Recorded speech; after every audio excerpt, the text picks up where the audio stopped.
Let's start the recording of this class here. And we just went over that everybody has their book. Okay, now we're going to go over some basics before we get started here. We have some videos on our website about how to register for the class, what to do before and after you pass the class and the school exam, state exam, fingerprinting, how to affiliate with a broker and all that. I got a couple of videos on our website about that. So if you got questions about it, I got them also here on these slideshows, which are available to you through the shared Google Drive. I sent you a link for that. So all this stuff is also available to you on the shared Google Drive, but these videos are on our website just about on every page. You go to the school exam page, it says what to do before and after the exam. There's a link. That's the video there. There's a video right on our homepage that shows you about how registering and what school policies are and all that stuff. Um, and uh, and then, of course, we have our Facebook page. Go there, love us, like us, share us. I do bribe people because we do we do give free giveaways and stuff for people just simply for liking our page and following us. Okay, let's see. Our students, we do pretty good. Here's our 2025 year averages so far. Uh, so about 84% of our students get a score of 92 or better. That's great. Takes about an hour and a half, an hour 40 minutes for average students to pass our exam. This is actually a performance from the exams that were taken this year. Uh, let's see. We are licensed with the New Jersey Real Estate Commission. Here's my instructor's license. We just got renewed this year. And here's the school's license. All right. And let's see, the welcome from the director. That's me. Hi. So class has got to be paid in full before a student gets credit because sometimes I get students that come into class and I haven't verified yet if they did the payment, but I sent them the link. So before they, uh, when they complete the class, if they take and pass the exam, I do verify that later that everybody got their hours in and that everybody paid for the class before I process you onto the state. That's just giving a heads up over that. All right. Now, if you've been convicted of a felony in the last 5 years, especially, sorry, we got to go over some of this stuff. It's just mandatory. Um, Especially conspiracy to defraud, theft, etc. You're probably not going to get your real estate license, but you could still get some good redeeming stuff out of this class that could make you some money and teach you about real estate. Um, Let the instructor know if you want out and you got your felony under your belt there that could cause you not to get your license, and then we could give you a refund. But shoot me a little private message now. Let me know. Otherwise, uh, no refunds after that. Okay, so students you all got your books. Okay, sometimes people they get a digital book instead, the electronic book. If they get the ebook and they want the hardcover book, it's $42 for the book. So if your dog eats it, it's $42 for a book. Okay. Students have 6 months to initially complete this class. That means finishing the hours and taking and passing the school exam. That's your education requirement, not just the class, but also taking and passing the school exam within 6 months, which is very generous. Most schools do not do this. Um, we give you an extension up to 1 year is available for purchase for an additional $100. If for some reason you go over 6 months, which is very generous, like I said, if you go past 6 months and you need another 6 months, we'll allow you a one-time extension for another $100. But there's no further extensions beyond that. So 1 year from your start date, which is today. Okay. And if you ever call in the future and you want to let me know which class you were in.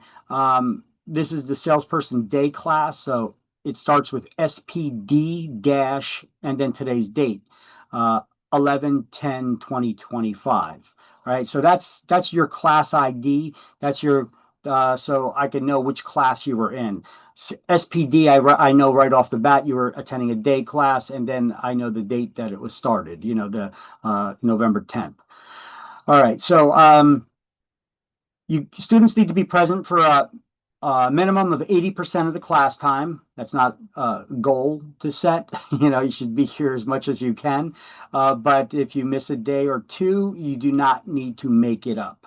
Anything more than 15 hours that you miss has to be made up. Otherwise, we cannot give you credit with the state. So periodically I do polls, and Zoom itself keeps track when you're logged in. But I do polls periodically, like this one I'm going to throw out right now. I'll throw out an attendance poll at random for you guys just to answer. If you just click on present, do not click on the one that says do not select this option. And then this way I got you in there. And Kevin, you there? Kevin. There you go. Thank you. By the way, you should have your video cameras on during the class. In the past, it was always up to the instructors, but now the Real Estate Commission says, well, we want all students to have their video cameras on. So now it's a Real Estate Commission thing that they want that. So sorry. But if you need to take a call or something, you can pop out, and shut off the video. That's fine, but make sure you get it back on when you come back in. Okay. So this way we could keep track of you. All right. So, if you're constantly bouncing in and out of class, like every 2 minutes, believe me, we do get some students like this that are constantly in and out, in and out, in and out. I'm not going to try to add up minutes to figure out if you reach the minimum required time. That's just a pain in the ass for me. I'm not going to do it. All right. I'm going to tell you straight out. So if you want credit for it, focus on your education here.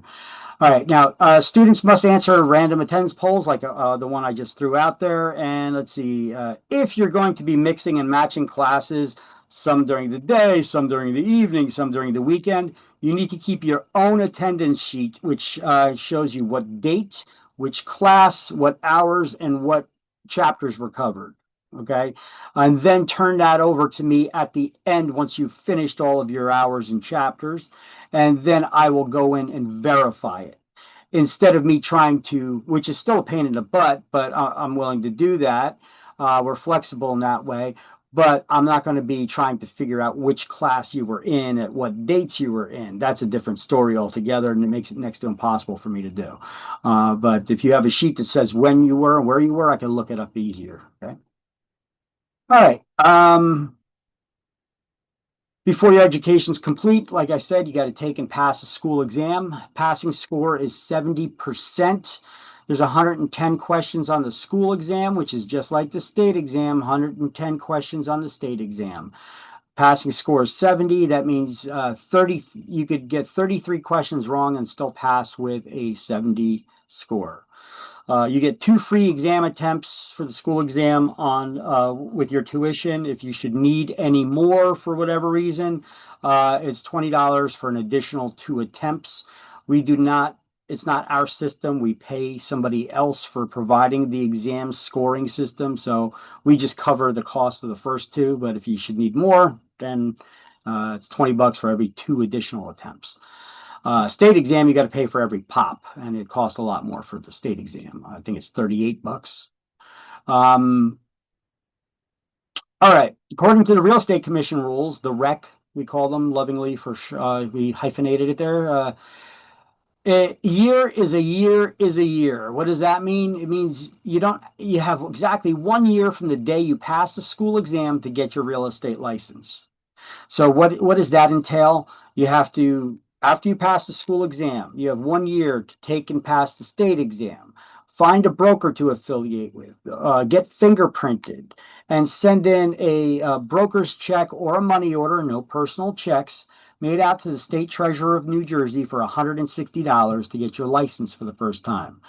That's how much it costs to get your license for the license itself. It's $100 for the license. $50 goes to a background check, and $10 goes to something that's called the guarantee fund, which we'll learn at the end of this first chapter. Everybody with me still? I'm not talking too quick. Everybody's got me. Okay. If you guys didn't get anything, or if you guys got questions, just ask. Okay. This is like an open classroom, like you're sitting in a classroom here. Okay. You're free to ask questions. You don't have to wait for me to call on you. All right. So, Victor, I did have a question about the fingerprinting. Maybe you're gonna go over this anyway. So I'm already fingerprinted because of They don't care. like global entry and stuff like that, you still have to get it re-fingerprinted again? You could be a member of the CIA who got, top level security. They're going to want you to get fingerprinted again. Yeah. Okay. They say it's because the different governmental agencies don't communicate with each other, which it's all BS. It's all about the money. Um, I, I, I know somebody who actually got their broker's license and their instructor's license at the same time, and they required them to get fingerprinted for each license. I'm like, wait a minute, they're getting it at the same time, so it's the same agency that's getting it, the real estate commission. Why do they need to be fingerprinted twice? So in that situation, now it's all about the money. Right? But Of give me the course. fingerprint money, okay? So that's just for their vendors. All right, let's see. I'm not going to be giving you hands out and having you doing quizzes to waste your time here. After we read over something or I explain something, I'm going to ask you a question probably about something that I just went over, just to see if you're getting it. It's a good way to learn, but also make sure you're paying attention too. But I don't do it mainly for that. I do it mainly, you paid me. You pay attention or you don't. Um, but this is for me to try to make sure you're actually getting the information. I don't try to do trick questions on you or anything like that. I just ask you something about something I just went over. So I do that as a habit. So you'll see me doing this throughout the class. I don't like to have students reading from the book. If any reading needs to be done, I'll do the reading. I do it smoother, and but most of the time I'm just explaining things. I got screenshots from the book on the slideshow I'm going to be showing you. So I'm going to go over explanations, but I'm also going to give you these screenshots. When you see the screenshots on the screen and there's something highlighted, highlight it. Hopefully you guys have highlighters. If not, get yourselves a couple of those fat smudge free, Sharpies. Yeah. And you probably go through two of them in this course. But highlighting is not the only way to learn. It's also listening, paying attention. If you don't get something, ask me. Don't be shy. Um, let's see, harassment, fighting, disruption in class. I don't think we're going to have an issue here, but that crap doesn't get tolerated. Feedback. Well, I'm also the instructor for this course, and I am the director. I usually have people send the feedback to me, but listen, I take constructive criticism well. If you got any issues, do voice them to me. You got my email address there. Everybody got that. That's the main number. If you guys probably have my cell phone number already as well, probably through picking up the book, right? And it's available on our payment page on our website as well. You could always reach out to me. And like I said, your class ID is constructed like this: SPD for salesperson day class, or SPE for the evening, or SPW for the weekend, followed by a dash and the full start date of your class. Today it's 11/10/2025. Okay, so that's the way that works. So if you want, write that in the cover of your book or in your notebook somewhere so you know which class it was that you attended. And if you ever need to reach out to me in the future, let me know which class it was that you were in. Otherwise, we get a lot of students. Even though this class is pretty bare right now with 2 students here, I'm still going to have this class and I'm still going to put it through. We should be having more students in here, but I don't know where they are. But they're lost if they don't show. All right, qualifications for licensure. This is from the Real Estate Commission. This is a printout from them. Law requires that all applicants for licensure for salesperson or broker possess good character, trustworthiness, honesty, and integrity according to New Jersey statutes. Anytime you see this, NJSA, that stands for New Jersey statutes. Those are the laws, followed by what law it is, what penal code, what law we got going on here. Anytime you see one that starts with 45:15 like this, that's Title 45, Chapter 15 of the law, and that deals with real estate. 45:15 deals with real estate law. Now, to enforce this requirement, all applicants for licensure must submit a criminal history record check. In addition, presuming you successfully complete the course at the time you take the state license exam, you're going to be asked to provide responses to certain screening questions. Yeah, like, have you been convicted of felonies? Are you behind on child support by more than 6 months? This, that, and the other thing, you know. The questions relate to the statutory qualifications to receive a real estate license. I'll show you what those questions are in a few minutes. They're going to be coming up. Among these are the candidate being over the age of 18. We're all over 18? 18 or over? Okay. And having a high school diploma or equivalent, like a GED. Everybody finish high school or have a GED? All right. The statutory qualifications also include the absence of any convictions for forgery, burglary, robbery, any theft other than shoplifting, criminal conspiracy to defraud, or any other like offense within the last 5 years. Because if you did it in the last 5 years, you probably ain't going to get your real estate license. They don't want to give a real estate license to somebody who's going to have access to a lockbox. This is the key lockbox that you see hanging on doors sometimes by realtors, and there's keys to the house inside. They don't want to give somebody access to this kind of stuff if they're known to be a thief. Okay, it's just and access to people's sensitive financial information. You know, if you're involved in these types of defrauding offenses and criminal conspiracies and such. As was noted above, the law also provides that the applicant for a real estate license must establish their general good character. How do you do that? Well, don't lie about having a high school diploma. We can start there, right? or ever being arrested, you know. Listen, if they look at how they ask you the question, were you ever arrested or were you ever convicted? Okay, answer the questions directly, okay, and truthfully and honestly, because you could be arrested for a DWI or because you had some weed or something on you, and it's not going to prevent you from getting your real estate license. But if you lie about getting arrested for it, that could prevent you from getting your real estate license. They're big on trustworthiness and honesty, remember? So keep that in mind. Be honest. So they want you to have that honesty, trustworthy, and integrity. Thus, convictions for shoplifting or other offenses specified in this statute that happened more than 5 years ago, well, they may consider them. Or the loss of your real estate or professional license for cause if you lied about it, you know, may constitute grounds for the denial of a real estate application. Consequently, commission considers the date and the nature of all convictions and the indicia of the applicant's character, honesty, trustworthy, and integrity. All right, yada, yada, yada. Don't lie, be honest. That's it. And if you committed a crime, if you were involved in some of those peaceful protests, smashing windows and robbing people, you're probably not going to get your real estate license, all right? Just keep that in mind. The purpose of this notice is to urge you to consider whether such incidents in your background serve to disqualify you from getting your license. If you got any questions, you could talk to the real estate investigators at this number, but they're not going to be able to give you an absolute answer one way or the other until you actually apply for the license. But if you want to get an idea, you want to have a conversation with the Real Estate Commission investigators, by all means, there you go. There's their phone number. They operate between the hours of 8:30 a.m. and 4:30 p.m. However, it is government jobs, so good luck on getting them there at those hours. They may be leaving a little early sometimes. So their number is 609-292-7272. I believe there's another number somewhere for them as well, but that one is for the Real Estate Commission investigators. A lot of them are former cops that were investigators, you know, so they're pretty shrewd.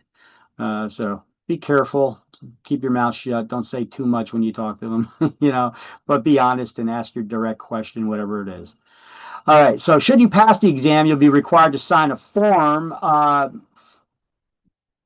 with those qualifying questionnaires, which will become part of your application for your license. So if you lied on any of those answer options, it could come back to bite you later. They could fine you and they could take actions against your license. Okay. And this is just repeating a lot of that same stuff that we just went over. So here are those screening questions which I told you about that they're going to ask you. With the exception of motor vehicle violations, have you ever been convicted of a crime, misdemeanor, or disorderly persons offense in New Jersey or any other state, the federal government, and are you presently on probation or parole? Like I said, answer it honestly. It's not necessarily going to prevent you from getting your license. It may delay it slightly while they look into it, but it's not going to prevent you from getting your license necessarily. So answer the questions honestly. Is there a criminal complaint or disorderly persons charge or criminal accusation or criminal information presently pending against you? Or are you presently under indictment in New Jersey or any other state or by the federal government?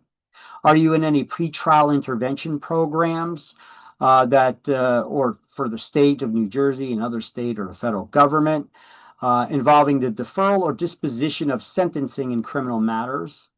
And have you ever had a real estate or other professional license or certificate or credential revoked, suspended, or surrendered in lieu of formal prosecution in New Jersey or any other state or by the federal government?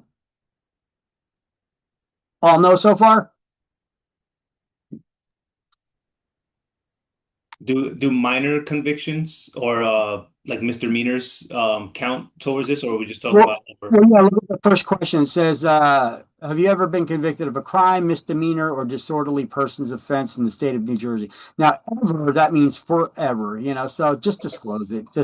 I'm telling you, if it was some, they realize that people are young and dumb and do stupid shit, get in Yeah, trouble I mean it wasn't anything crazy. I got in trouble for breaking someone's window. Yeah, yeah. So I mean, something like that. That'll, just disclose it though, because they do have access to this stuff. They're Yeah. former cops. They do have access to this stuff.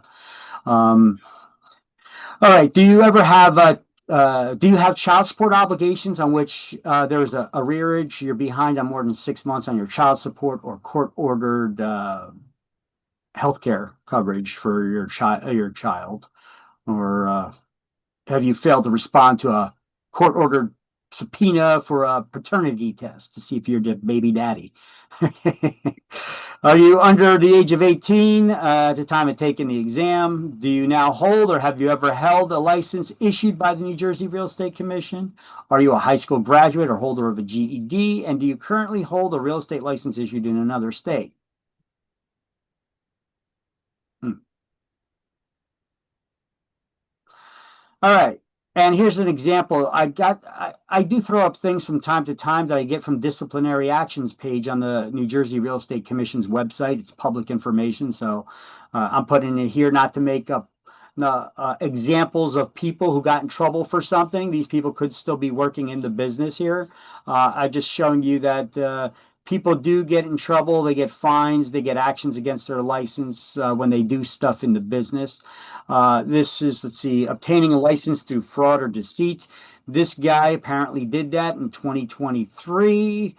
He admitted to violating this law, falsely responding to questions on the questionnaire in connection to the renewal of his license, that he procured a license by fraud, misrepresentation, or deceit, misrepresenting the status of his court-ordered child support. I guess he was behind more than 6 months. So they viewed that as a character demonstrating unworthiness for licensure in violation of this. And he's ineligible for any license until he gets caught up on his child support. And they slapped an additional $1,500 fine on him for lying to them.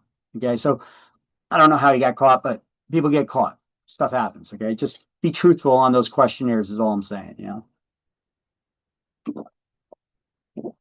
Also, if you should get arrested or have charges filed against you, you have to notify the real estate commission within 30 days. Okay.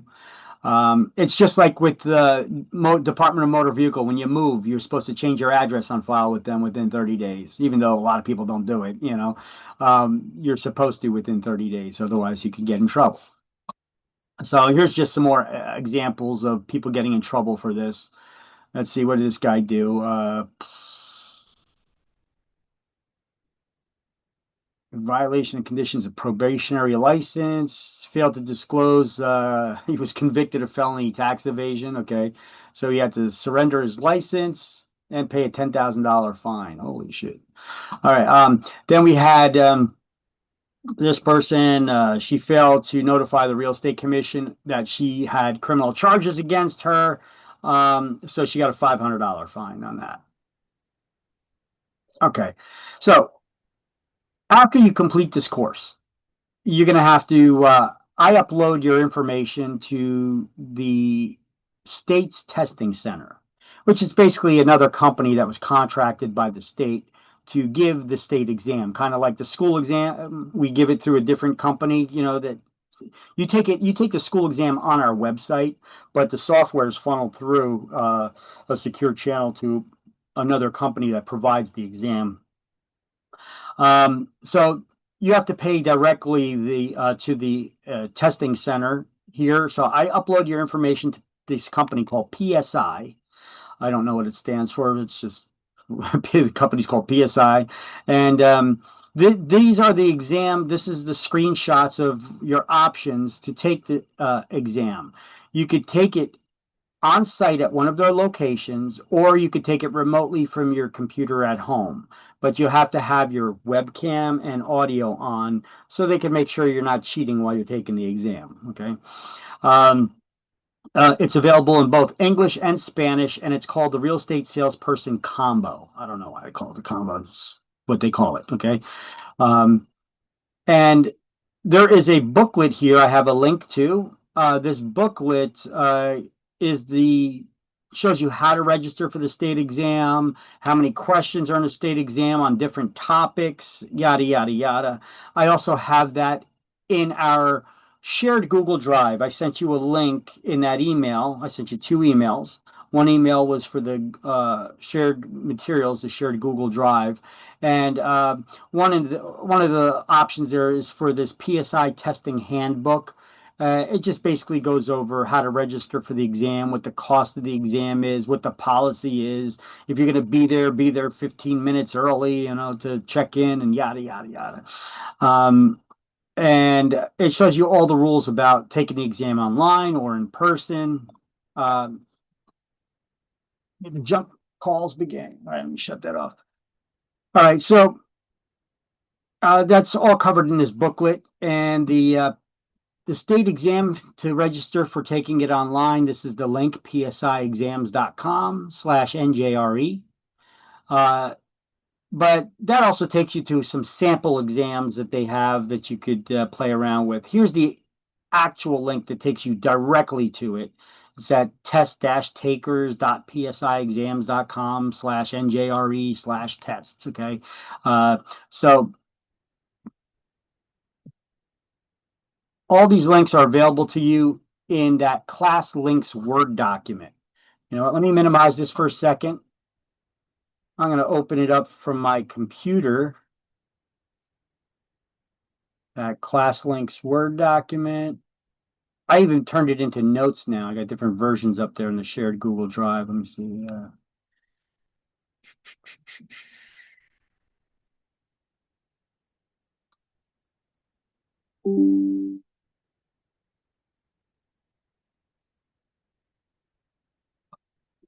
All right. It looks like this. It's actually called the new class links notes. And you could see the previously recorded classes that I had on here. Can you guys see this Word document? If I'm ever talking about something and you don't see it on screen, let me know, because I have a lot of different screens open here trying to manage these classes. So I just want to make sure I got it focused on screen, that you're seeing the same thing that I am. So I put together this Word document. At first, it starts with a bunch of pre-recorded or previously recorded classes that I taught. You have these on your in the email that I sent you as well. And here we go, the direct link to slideshows and such. I even broke it down even further than that in that email that I did send you, right? Our social media links, places where you could study for the exam. People ask about study resources. Well, here you get some. If you guys never heard of Quizlet, it's a website, but it's also an app you could download and have it on your cell phone or mobile device, where there are flashcards that are made up, because this class is a lot of vocabulary, a lot of new terminology, basically. You'll learn some laws and concepts and things of that nature, but a lot of it is terminology too. So Quizlet is the flashcard app on it where you click on it and it turns the flashcard over for you. You could search the title of this book and people already made up flashcards on there you could get, and you could pull them into your own set, and now you can modify it if you don't like their wording on it. And so you don't need to create your own flashcards from scratch if you wanted to study that way. We also have something available from CompuCram exams. They have interactive practice exams, flashcards, the readiness assessments, audio reviews, etc. through CompuCram. It's available through Calibri, one of our partner schools, and they got it available for $92 though. Practice exams that are interactive are also available from prorealestateexam.com. This is a different real estate school in New Jersey, but they did a pretty good job on it. So I give them props for it. So it was created by another instructor from New Jersey, so they use wording more like New Jersey does. And that's also an interactive exam platform if you guys like that kind of study. You can also get some limited amounts of those practice exams from the testing center themselves, PSI.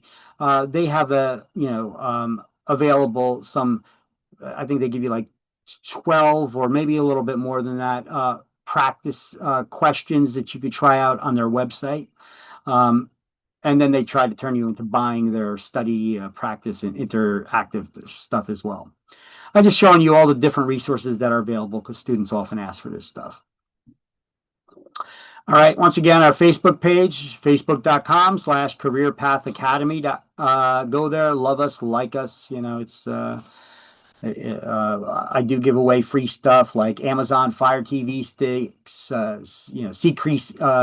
C-Streak dinner cruises, laser tape measures, and real estate calculators. I give all kinds of stuff at random.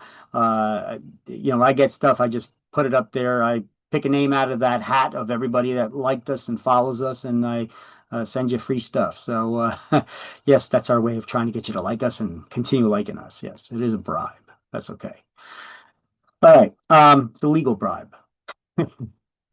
All right, so now this document, the rest of this document contains all the links that I ever show you in this classroom. All right, and also notes from the slideshows that I deem relevant for your studying and whatnot. So look, like the study resources, we started with them here again.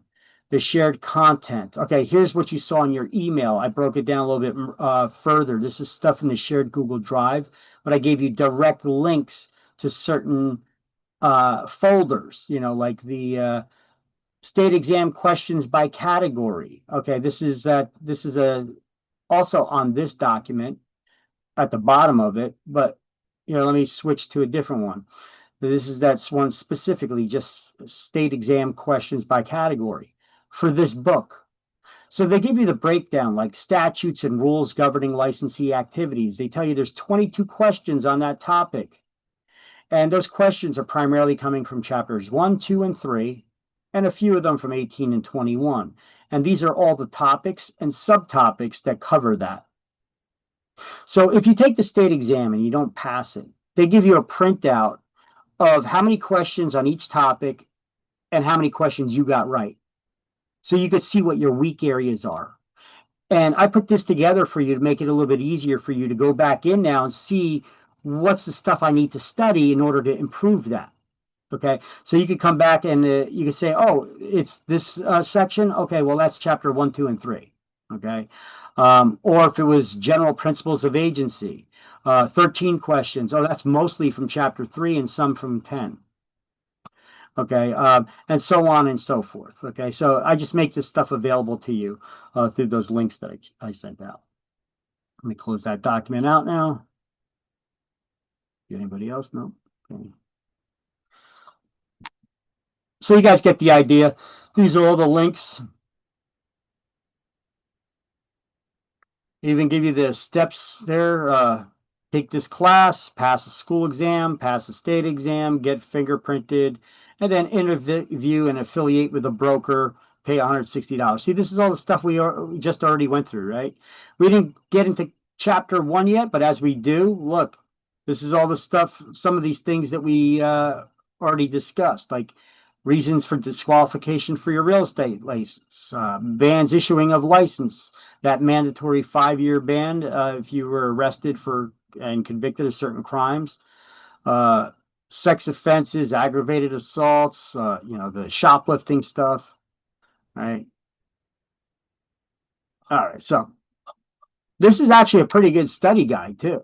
These are like notes that I made up for you for this class. And it's the Word document, the class links notes document. And that's in the shared Google Drive. And let me see, I think we got the link to it directly up here, which I had in your email.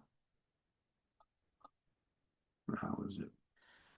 Study guides, supplemental materials. There's some sample exams that I have made available to you guys that you do not need to pay for, but they're just printed out forms or PDF documents where they're sample exams, and then we got a separate document with the answers for you in that shared drive.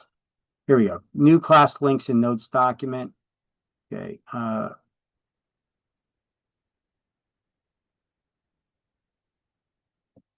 See, I could take this, go to Zoom controls, put it in the chat window, and I can share that resource with you. See, you have something flashing up on your screens right now. That's the chat window there. Okay, you could send a message to everyone, or you could specifically pick me out of the group there, Victor. All right, and you could send me a private message if you should need to. Okay. Now let me close this out, and let's go back to the slideshow and continue on. First, make that full screen.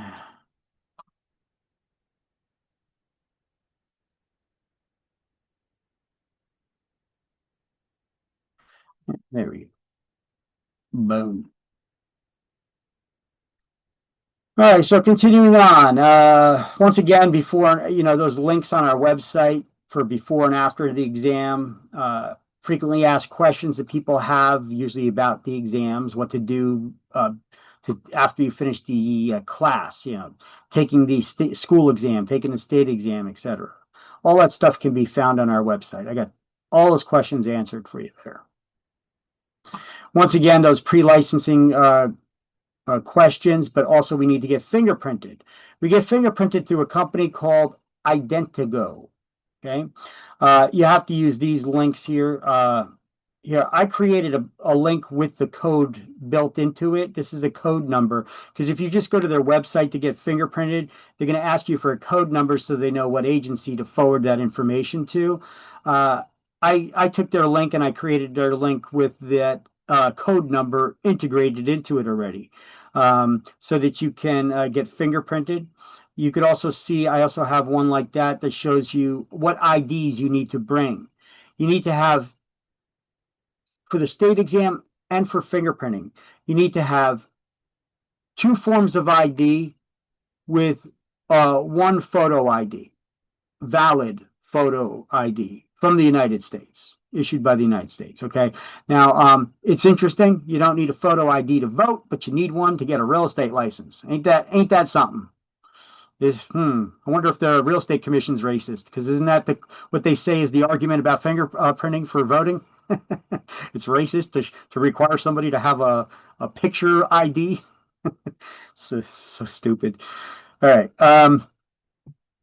You guys want these links? I can give these to you right now if you want. Otherwise, you got them on that Word document, and they're on our website all over the place. But I can share them with you here again too.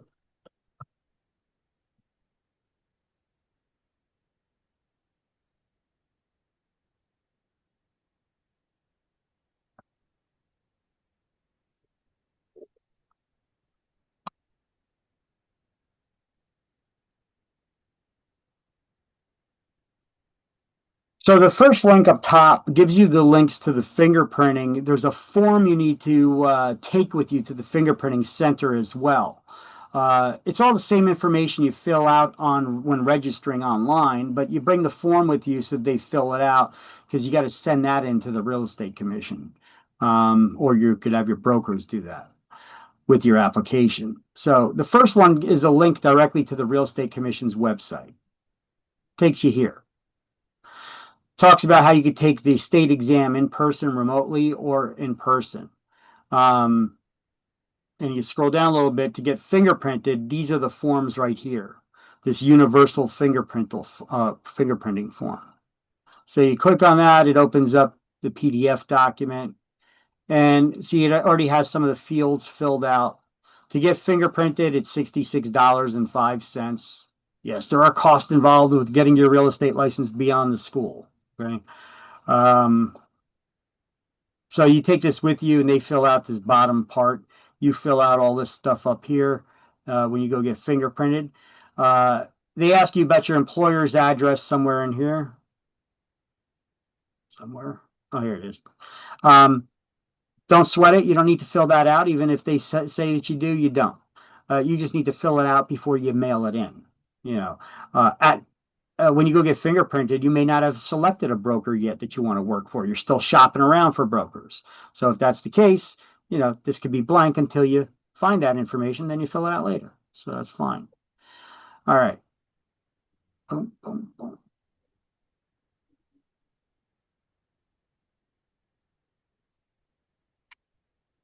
So once again, a year is a year is a year, not a day more to get your real estate license from the time you complete this course. You got to pass the state exam, get fingerprinted, find an employing broker to work for, submit your application to the Real Estate Commission, which you can mail it in, or you could have your brokers do it electronically now. They could scan your info and then upload it. And then you got to have your broker, or you could pay the $160 made out to the state treasurer of New Jersey. So no personal checks, either broker's check or a money order. And if you do not get your real estate license within 1 year, well, you got to come back here, pay for school, and start all over again. Okay. That's why they have us tell you a year is a year is a year. No excuses. Well, my dog died. I got cancer. They don't care. You know, the only time I ever seen them extend this was for COVID because the government shut down. But other than that, you know, I've had people, they were like, oh, well, I had cancer and I was in chemotherapy. And they were like, so what? You didn't have 1 day you could have taken the exam? You know, so, you know, they don't care what your excuse is. So, yeah, you know, a year is a year is a year. All right. Everybody got that? Yes, sir. Yes. I say this over and over again all the time, and I try to make it a point, and I still get people coming back. They went over the year. I just missed it. What do you mean you just, it's a year? All right. What's this? Okay, so let's get started now. Essentials of New Jersey real estate. Yes. Chapter 1. We're going to start by just cracking open the cover of the book. So we're not going to get into chapter 1 just yet. So that is deceptive. So I should switch around that slide, shouldn't I? It's in a wrong order. Chapter 1. That should come after all the stuff on the inside cover.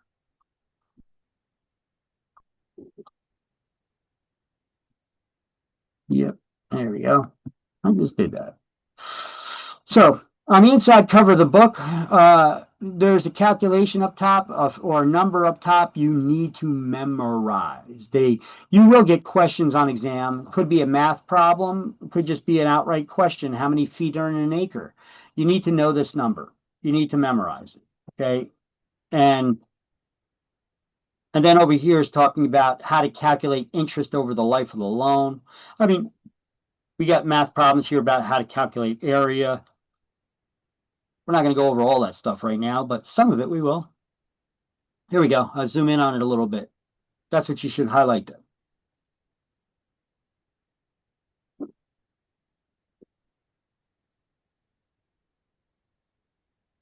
So I give a little explanation here, an easy way to memorize this number. I ask everybody, can you count to 6? Yes. Everybody can count to 6. Okay, I'm going to make it real hard on you now. Can you count to six starting with three? Yeah. Okay. Now, what you do is you draw a comma on a piece of paper, right? And then everybody knows some kind of song, whether it's a rock song, a country song, a club song, or whatever, Beyonce, whatever it is. You know, um, there's songs out there that have the words to the left, to the left, to the right, to the right. Okay. So if you can count to six and you can remember, start to count to the left, and then to the right of the comma. Okay. Starting with three. So you put the comma down, you start counting three, four, and now to the right, five, six. So you just count three, four, five, six. To the left, to the left, to the right, to the right. And then throw a zero on there for good luck. Boom. That's how many feet are in an acre. Now you don't need to memorize the number, you just need to memorize how to count to six, starting to the left, to the left, to the right, to the right. Okay. That's all I got. Otherwise, memorize it however you memorize stuff. Right. Okay, so they got a bunch of calculations here on the inside cover of the book, how to, convert area. Like if you have a 25,000 square foot lot, well, how many acres is that? Well, how many feet in an acre divided by that? And it shows you it's a little bit over a half an acre. Okay. And if you get questions on exams, like if you have a 1.3 acre lot, well, how many square feet are there in 1 acre? 43,560. Well, just times that by 1.3, and you'll find out how many square feet are there in 1.3 acres. Okay. Um, all right. So here's how to calculate area.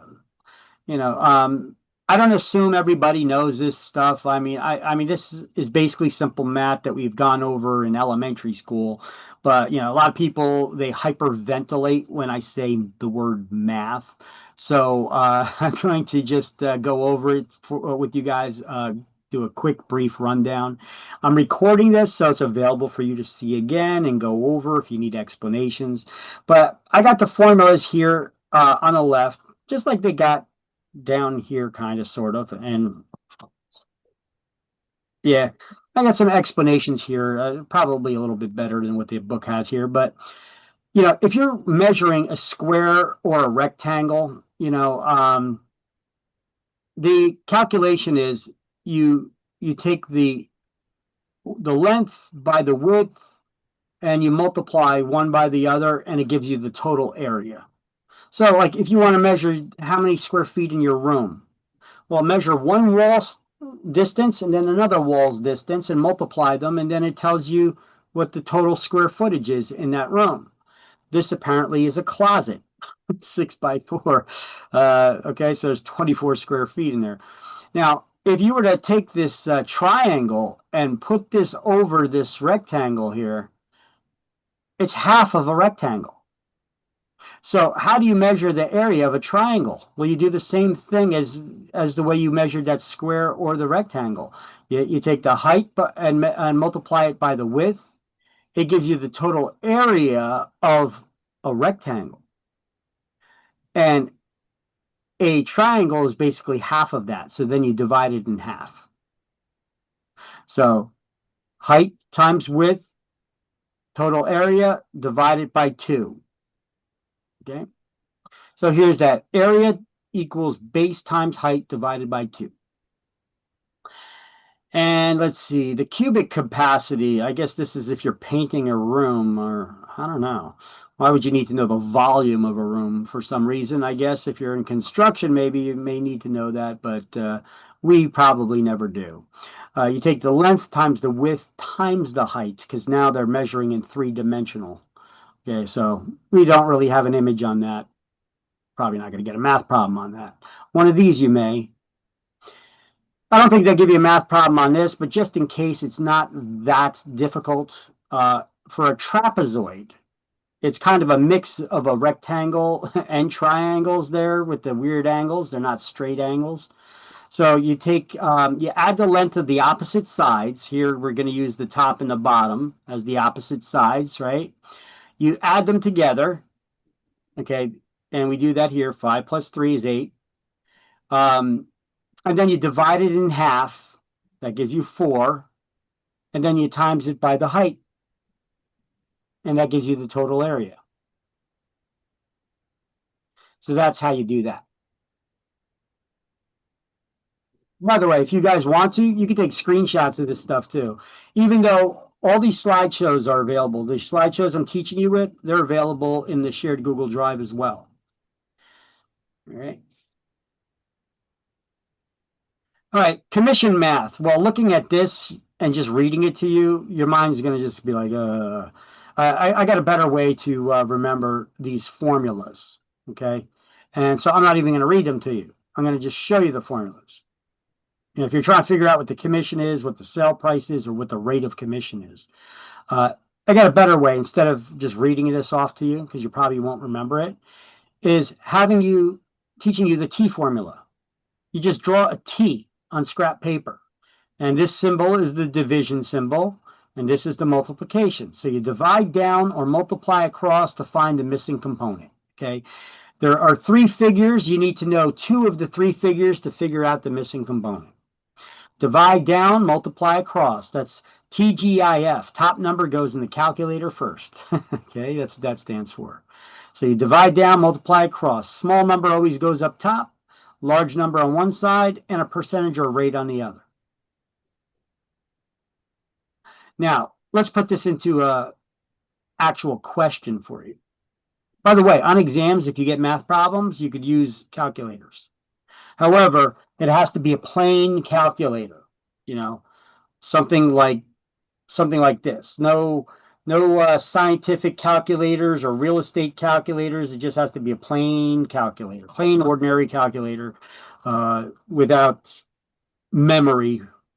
They don't want you typing in exam questions. No, you can't use your cell phone calculator either. Your cell phone should be nowhere around you when you're taking an exam. That's it. Quick way to fail it. All right.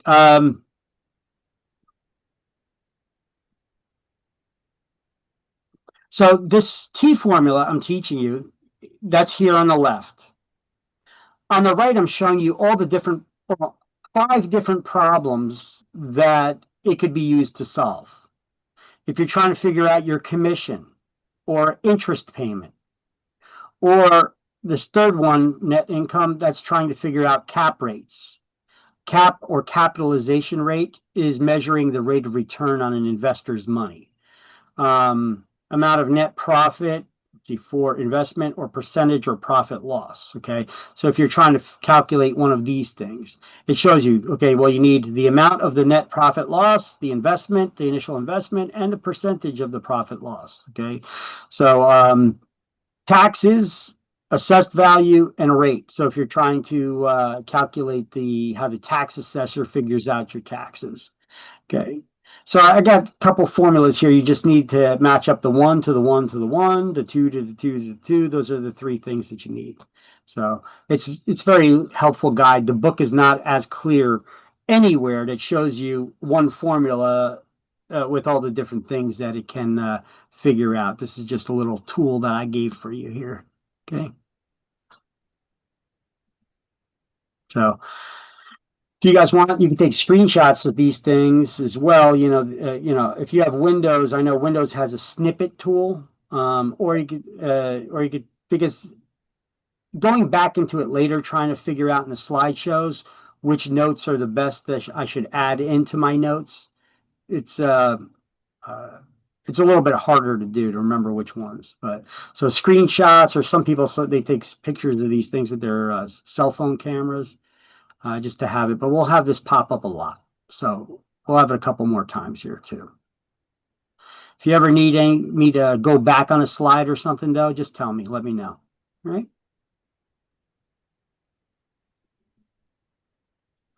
So here's a problem. We'll use the T formula to figure out a problem. I still got the T formula here on the left, shows you how it works. See, on exams, you'll just get a word question like this. They don't give you this formula. They don't give you a graphic. This is something that I'm teaching you. You should write this on your scrap paper. It makes it so much easier to figure out.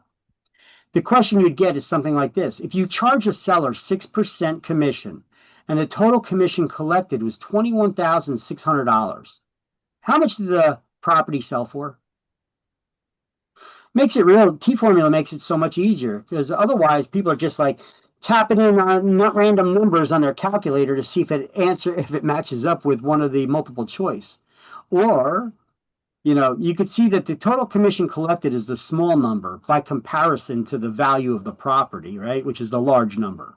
So that small number goes up top and a percentage number goes down here. So TGIF, top number goes in the calculator first, divided by the 6%, which is 0.06 if you don't have a percent button on your calculator. And you guys get what? I'm doing it right now. Mhm.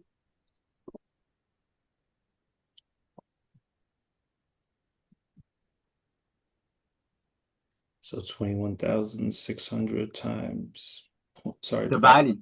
divided, Divided. yeah, divided by 0.06 equals 360,000. There you go. 60,000. You see how this formula makes it easier because you know what numbers to plug in and if you're dividing or multiplying and where to put them. Because you're just going to get this part on exams. If you cover up that T formula and you just look at the question, you can see how much harder it seems, but it's not that hard if you have the T formula. T formula makes it a lot easier to figure out these problems. Now, using these same figures and the same problem, I got another question for you.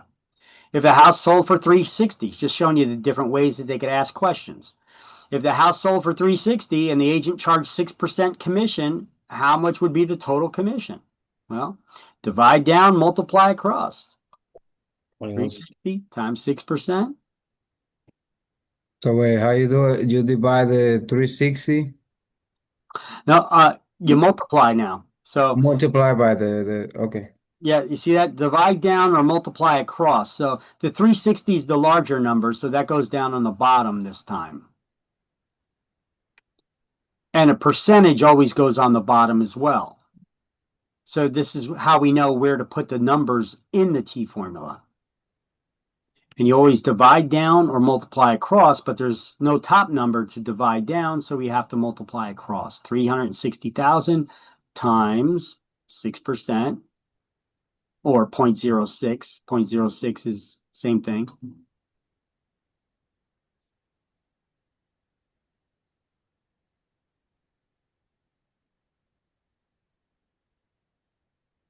$21,600. There you go, $21,600. Okay. Oh, and just to give you a little refresher too, 6% and 0.06 are the same thing. It's just a percentage converted to a whole number. All you do is you cross out the percent sign and then move the decimal point 2 spaces to the left. Okay. So you do that and it's 0.06. And if you want to convert a whole number to a percentage, you take the decimal point, move it 2 spaces to the right. Okay, and then put a percent sign there. Just a little refresher of math. It may have been a while since you took that stuff in school, so Yeah, been a while. I try to explain things, so everybody can get it. I don't assume anybody knows anything about what I'm teaching in class. I try to teach everything from scratch. Okay, so here's another using the same problem. If a house sold for 360,000 and the commission collected was 21,600, what was the rate of commission the licensee charged to sell the home? See, this is the way they word some questions.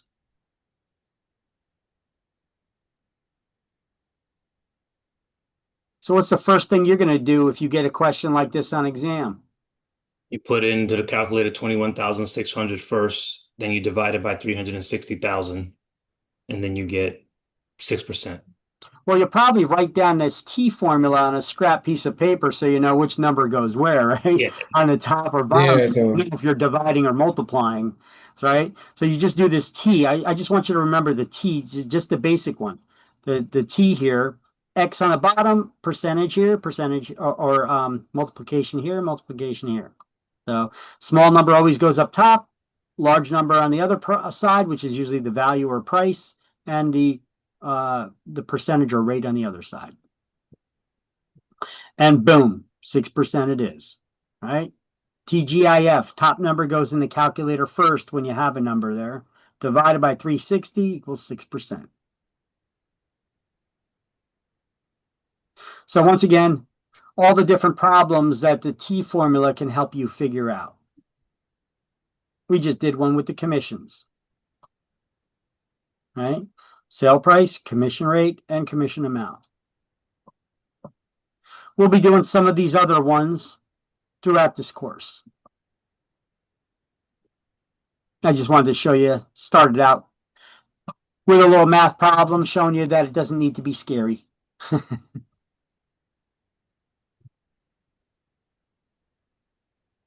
Okay. Everybody good? You can change Yep. slides. Yes, sir. You know, also on the inside cover, they give you a formula here, how to calculate interest, how much interest you pay over the life of the loan. Because we often talk to people about, you know, interest rates and getting loans to buy a house, right? Or a car or whatever it is, right? How much is that loan actually costing you? I don't think we're going to go over that right here. I think next week we will go over this. But here's the basic formula on how to figure that out. You know, the basics. I get a little more detail into it. My example of how I show you how to do it's a little easier to figure out. But here, we could highlight this on the inside cover while we're there right now, is this formula. You take the total PI, that's the principal and interest. That's the entire loan amount, is your principal and interest. So you take your monthly payment of principal and interest, times it by the total number of payments over the life of the loan. And then you take the total interest paid, would be, you take the total amount that you paid back, subtract the original amount that you borrowed, will give you the total interest paid over the life of the loan. So for that, we need to know how many payments are over the life of the loan, how many payments you made. You know, like in real estate, we have a 30-year mortgage is the average, right? That most people get is a 30-year mortgage. Well, how many months are there? We make payments monthly, so how many months are there in 30 years? I believe it's 360. 360, yep. 360. And sometimes on exams, they'll ask you to compare one loan to another to see how much you saved in interest over the life of the loan. So the key to it is knowing how many payments there are. So that's the little tip there that you need to know about.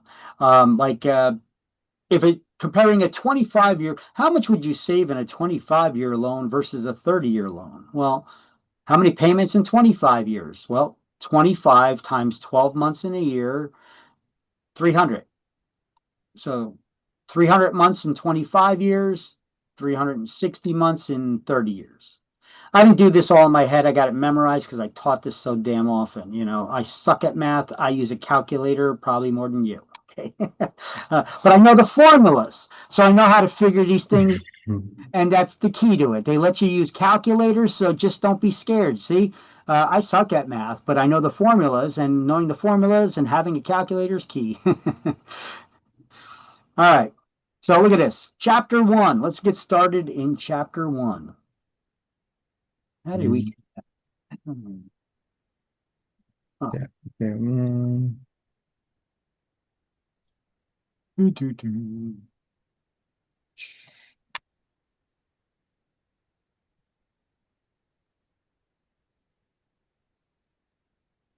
All right, so Chapter 1. In this chapter, we're going to describe the classes of New Jersey real estate licenses, including the qualifications for and exemptions from licensure.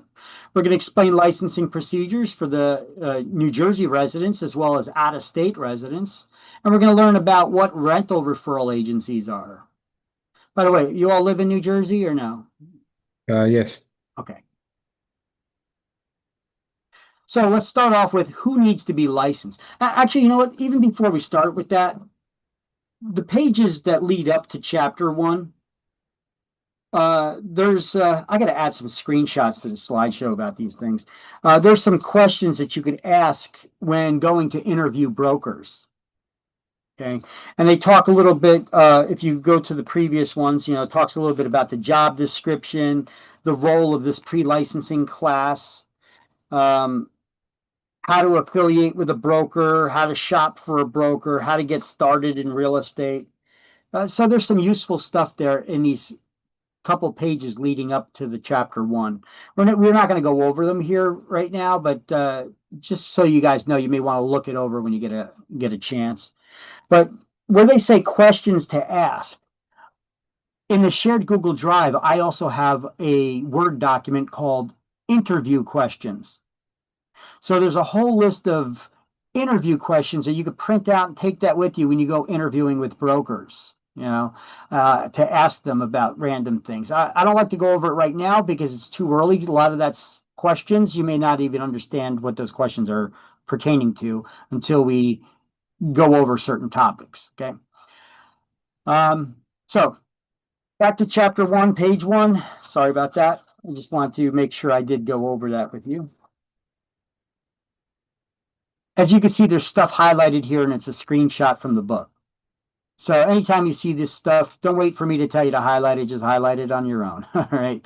I'll just go over the explanations of this stuff. So anyone who takes part in a real estate transaction in New Jersey for another person for a fee, commission, or other valuable consideration has to have a real estate license. So who needs to have a real estate license? Anytime you're helping someone else in a real estate transaction in exchange for something of value. It could be money. It could be for a watch. It could be for exchange of goods or services, like bartering. Anytime you're doing it in exchange for something of value, you need to have a real estate license if you're helping someone else. Okay? It doesn't matter who that someone else is. Okay? If you're doing it in exchange for something of value, you need a real estate license. So we often get this asked about, or arguments start ensuing with people who are like, oh, I'm working in property management. Really? Well, you shouldn't be because you don't have a real estate license yet. Well, I don't need to have a real estate license. I'm working for the owner. Okay, well, is that owner paying you?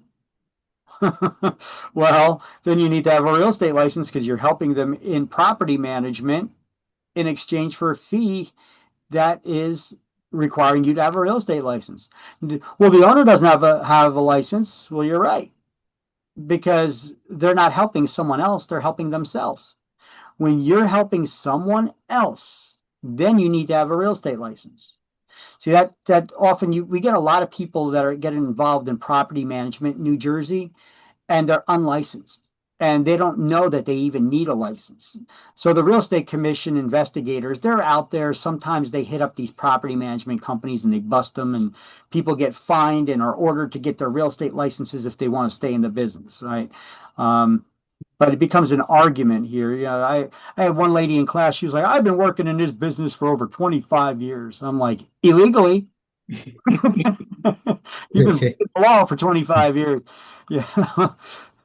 And she'll argue about it, because she thinks that she did nothing wrong. I'm like, yeah, this is the law. Don't shoot the messenger, So the state of New Jersey created real estate licensing regulations for what purpose? Well, to protect the public from unscrupulous brokers and salespeople. Unscrupulous. Scruples. That's a fun word. Scruples. Do you have scruples? All right. So what's the purpose of the Real Estate Commission? Why did they make all these laws and regulations that they enforce? To protect the general public. From who?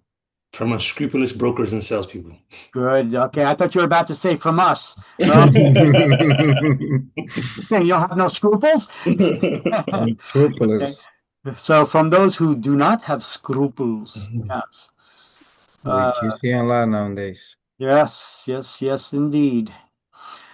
Oh, switch so quick. Okay, so often I'll have one slide that shows you the highlights and then another that's my explanations, okay? Now this is an explanation from actually 2 slides, another slide that's going to have highlights on it too. But look, it's the same stuff. Who needs to be licensed? Anyone, but it uses the wording that I use rather than the books. Because as we get further and further into the book, some of their explanations are kind of wonky, or they word them backwards in a backward way. So I like to give a straight up explanation. So a lot of students tend to like my notes a little bit better here. Anyone who takes part in a real estate transaction in New Jersey for another person for a fee, commission, or other valuable consideration, that's anything of value. Licensing regulations were created to protect the general public from those unscrupulous brokers and salespeople. And licenses have been required in New Jersey since 1921 when the Real Estate Commission was created. And here's a link to the Real Estate Commission's website. Licenses are governed by the Real Estate Licensing Act, known as NJSA, that's the New Jersey statutes, 4515, which could be pronounced as Title 45, Chapter 15, and it is printed in the back of this book on page 465. But as we see, we get into this book, shortly after this book was released, they changed a whole bunch of laws. So sometimes these laws change. So this is why I also have a link here to to the New Jersey Legislature website, where you could take a look and see what these laws are. But if you really click on this and it takes you there, you got to really know what you're looking for. So you come in here and you're looking at the New Jersey laws. It shows you all the different kinds of New Jersey laws, different titles, right? We're looking at Title 45. Chapter 15. So you should really do a search here, simple search for 45:15.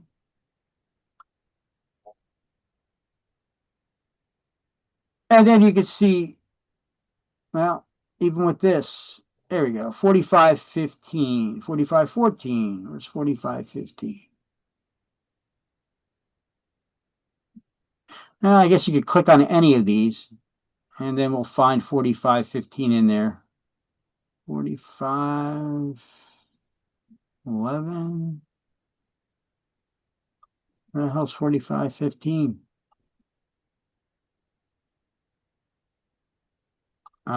Expand it. See, this is the kind of searching you got to do on governmental websites to see the laws that they create. Here we go, 45:12. Expand it again. Unfortunately, you can't just make a bookmark directly to 45:15. And expand it again.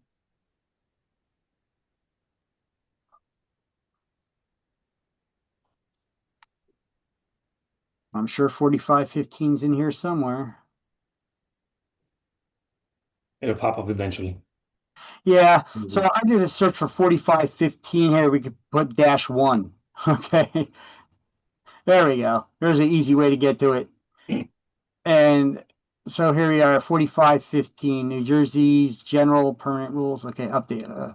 So no person shall engage either directly or indirectly in the business of real estate broker or salesperson without a real estate license. Okay, and then you go to 45:15 1-1-A or 1A or 1B or 45:15-2.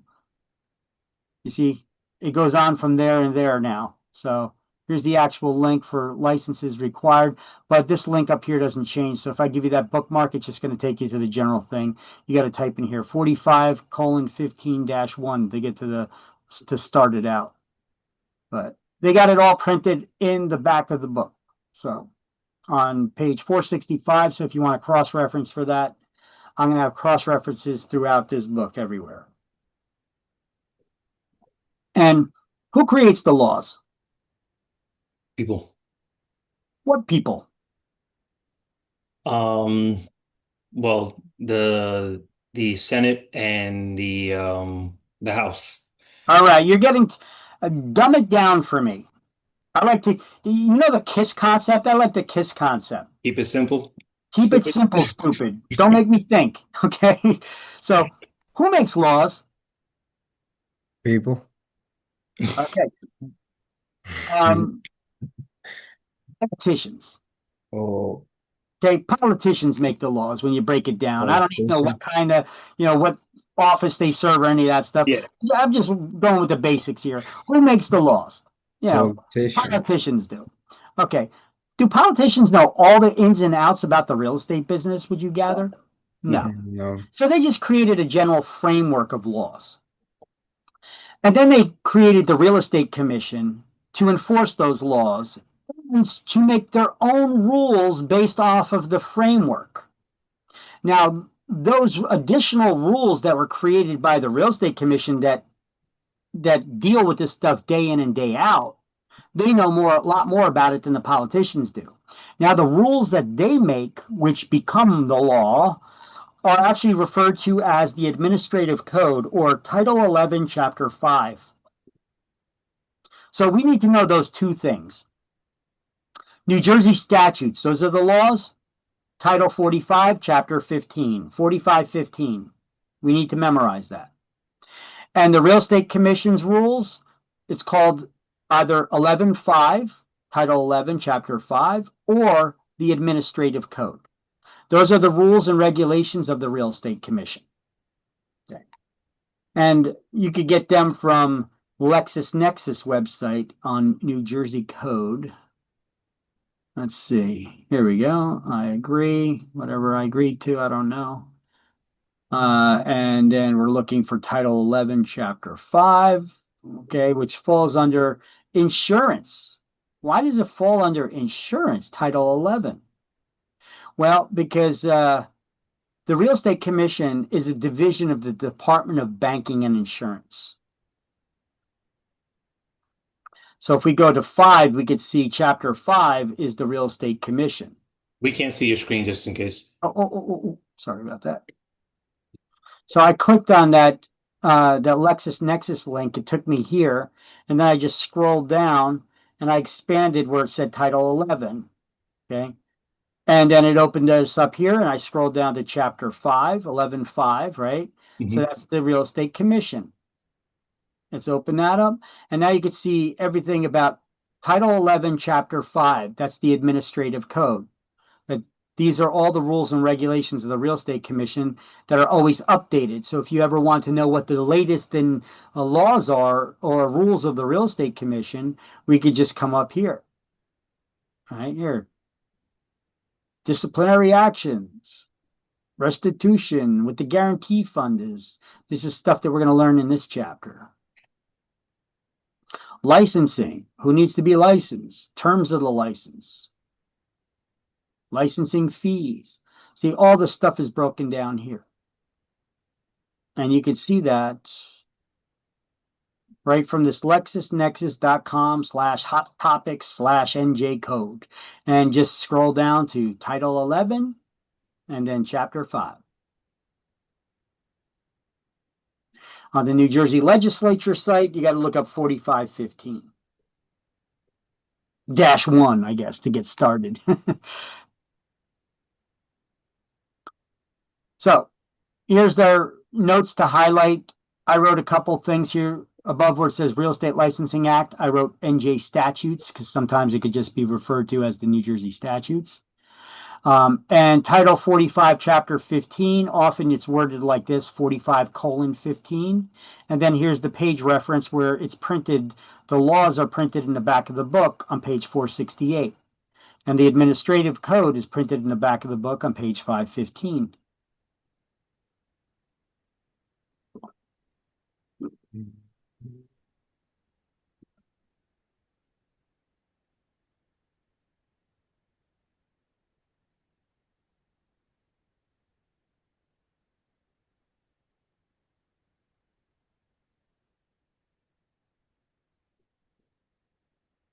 By the way, we do have breaks and stuff. If anybody needs to go to the bathroom, you just go to the bathroom. But we do have breaks. Lunch break is around noonish. I try to keep it at 12, but sometimes we may go over a little bit. But I try to keep it around there depending on where we are in the topic. Okay. If we have a discussion, let's just finish the discussion and then we'll break for lunch. Okay. So sometimes we take it noon, sometimes a little bit after, but lunch is an hour. Okay. Just let me know when you guys get all the notes. Just say got it, and I can know when to move on to the next slide. I got it. I got it. Okay. And of course, here's somebody who got in trouble. Here's the screenshots from that Real Estate Commission's disciplinary actions page. 4515-1, this person violated the very first rule. Did not have a license. Guess he figured, hey, I'm going to come up with some snappy names and get some domain names, njrentals.biz, hey. And came up with a bunch of ideas for business names and violated a bunch of laws in the process. These are all unlicensed activities. He was acting as a property manager. And he ended up getting busted because he screwed somebody over for $300. So they ended up reporting him. He got in trouble. He had to pay restitution of $300 to them. He was ordered to shut down all of his businesses that were illegally operating as brokerage. And he got a $10,000 fine for it on top of that. And let's see, Diana Penn, what did she do? She's a real estate broker. And she was employing people engaging in real estate brokerage activities without real estate licenses, acting as leasing agents or leasing consultants. You can come up with whatever kind of fancy vocabulary you want for it. They still need to have a real estate license. What are they doing? And are you paying them for it? If it's real estate related, see, we could always go back to the very first sentence in chapter 1, right? Who needs to be licensed? Anyone helping someone else in a real estate transaction in exchange for something of value. So there you go. So this broker got in trouble. She had to take a 30-hour course in office management, I guess a refresher, instead of shutting down her brokerage completely. Those people who are not licensed are not allowed to work until they do get licensed. She had to retake the 30-hour class in broker's office management, and she got a $2,000 fine. Well, she should have known better. All right, so the Real Estate Commission is a division of the DOBI, Department of Banking and Insurance. And they're the ones that issue us our licenses and create these additional rules, and they enforce them. There are 8 members on the Real Estate Commission. 5 are real estate brokers who have been licensed as brokers for at least 10 years. They didn't have their salesperson license and then get their broker's license. They've been licensed as brokers for at least 10 years. And then 2 people are members from the general public. I'm not sure how they go about picking them out, but I know like one of them was an attorney. And then one by the Department of Government. The governor. Every time the governor changes, that person usually changes. Okay. Now they all serve at the leisure of the governor. The governor can dismiss any of them at any time and change any of them out, but they all serve 3-year terms. So how many members of the Real Estate Commission? 8. 5 are brokers who have been licensed as brokers for at least 2 from the general public, and then 1 from the Department of State Government. The brokers. How long have they been licensed as brokers? 10 years. 10 years. There you go. You got that, and then you got the other 2 from the public and 1 by the governor. But they all serve how long? 3 years. 3 years. 3-year terms or by whatever the governor decides. Yep. They serve at the leisure of the governor. Yes. So you got those highlights there, page 2? Yep. Yes.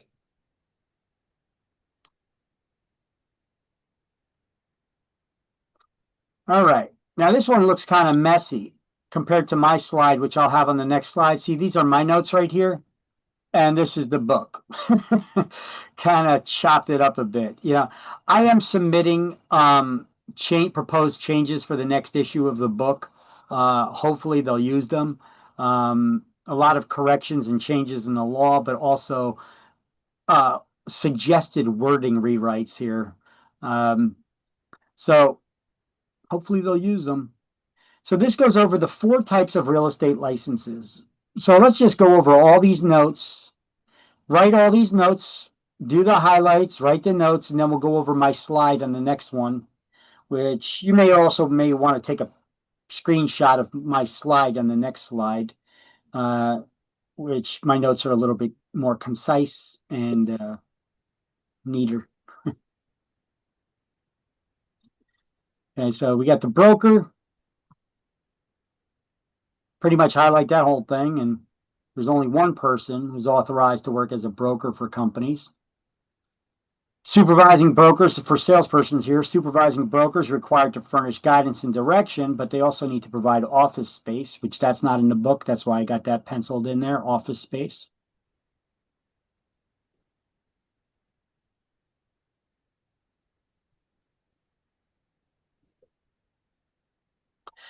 And then after where it says broker salesperson, they could choose to work in a sales capacity for and in the name of another broker. And at the end of that line, write, or as an office manager, or as an office manager.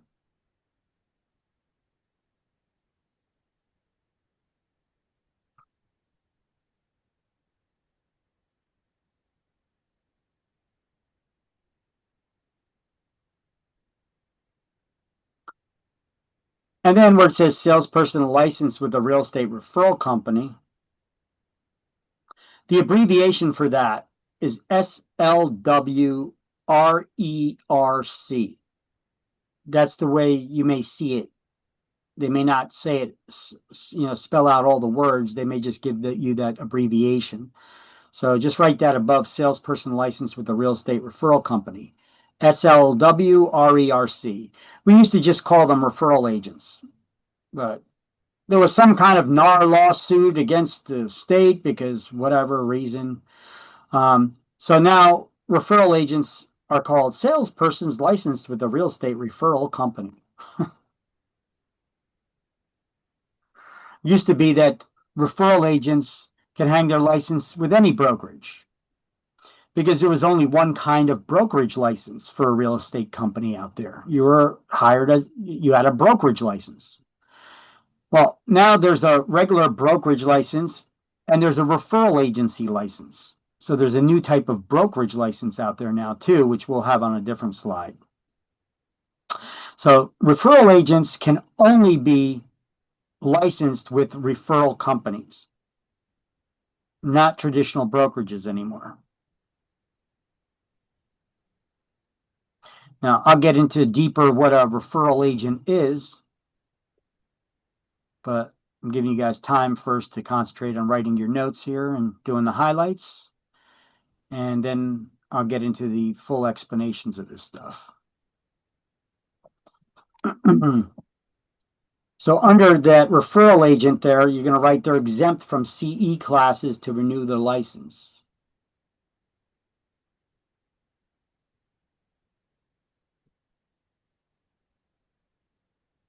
Hopefully you could read my chicken scratch.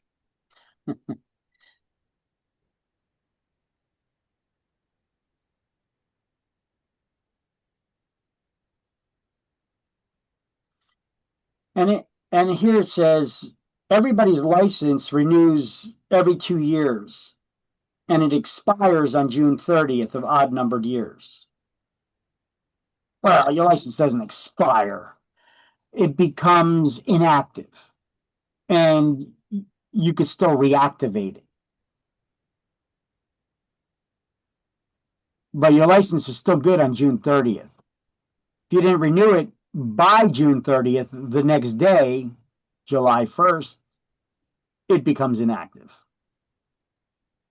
So so that's why I crossed out the words expires on and I replaced it with must be renewed by.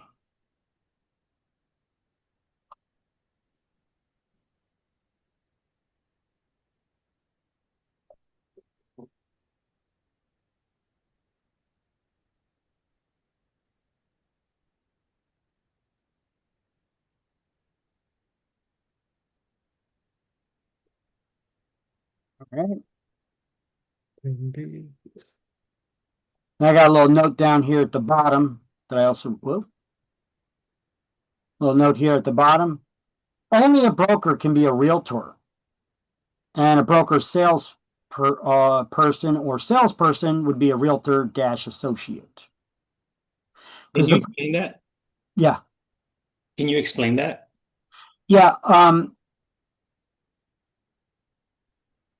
What are the four license types? Sorry? What are the four license types? You have a broker, salesperson, broker, salesperson, or SLRWERC. Yes, the referral agent. You can just say referral agent as long as you know that the abbreviation also means referral agent. That's all I care about. Okay. I noticed you didn't say realtor. Usually when people sign up for these classes, they're like, "I want to get my realtor's license." Yep. No such thing. So what is a realtor? You're a member of a trade organization. You're here to learn a new trade, that the business. New trade means business, right? Yep. It's a trade association for real estate licensees, and its members are called realtors. Now, salespeople and broker salespeople can only get membership through their brokers.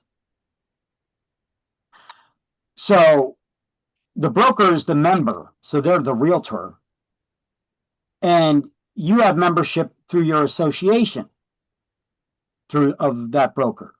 So therefore, you're a realtor associate. Okay, makes sense. So most real estate agents out there call themselves realtors. Yep. They're realtor associates. Okay. It's just a lingo. Technically, only a broker can be a realtor because they're the one that pays for the membership and joins the office, etc. And then they got to make sure that all their agents are members of the realtor association. Otherwise, they bust the broker's balls in trying to make sure that you pay your dues. You pay your dues and you take your code of ethics training classes every 3 years. Okay. Okay, everybody get these notes? Yep. Yes. All right. So let's move on to the clean version. I cleaned it up a bit and just have it all typed up that way without all the scratches and notes and everything. Here's just it cleanly written out and in a more direct way. So you may want to take a screenshot of this actually for your notes. If you have that snippet tool, if you have Windows on your computer, I'm not sure which kind of computer you guys are using. If you have Windows, you could just go in the search bar and type in SN, and the snippet tool comes up, and you can do screenshots. If you have Mac, it's Shift Command 4. Shift Command 4. Yeah. And then you create the box over what you want to snip. Okay. Shift Command plus the number 4. Yes, sir.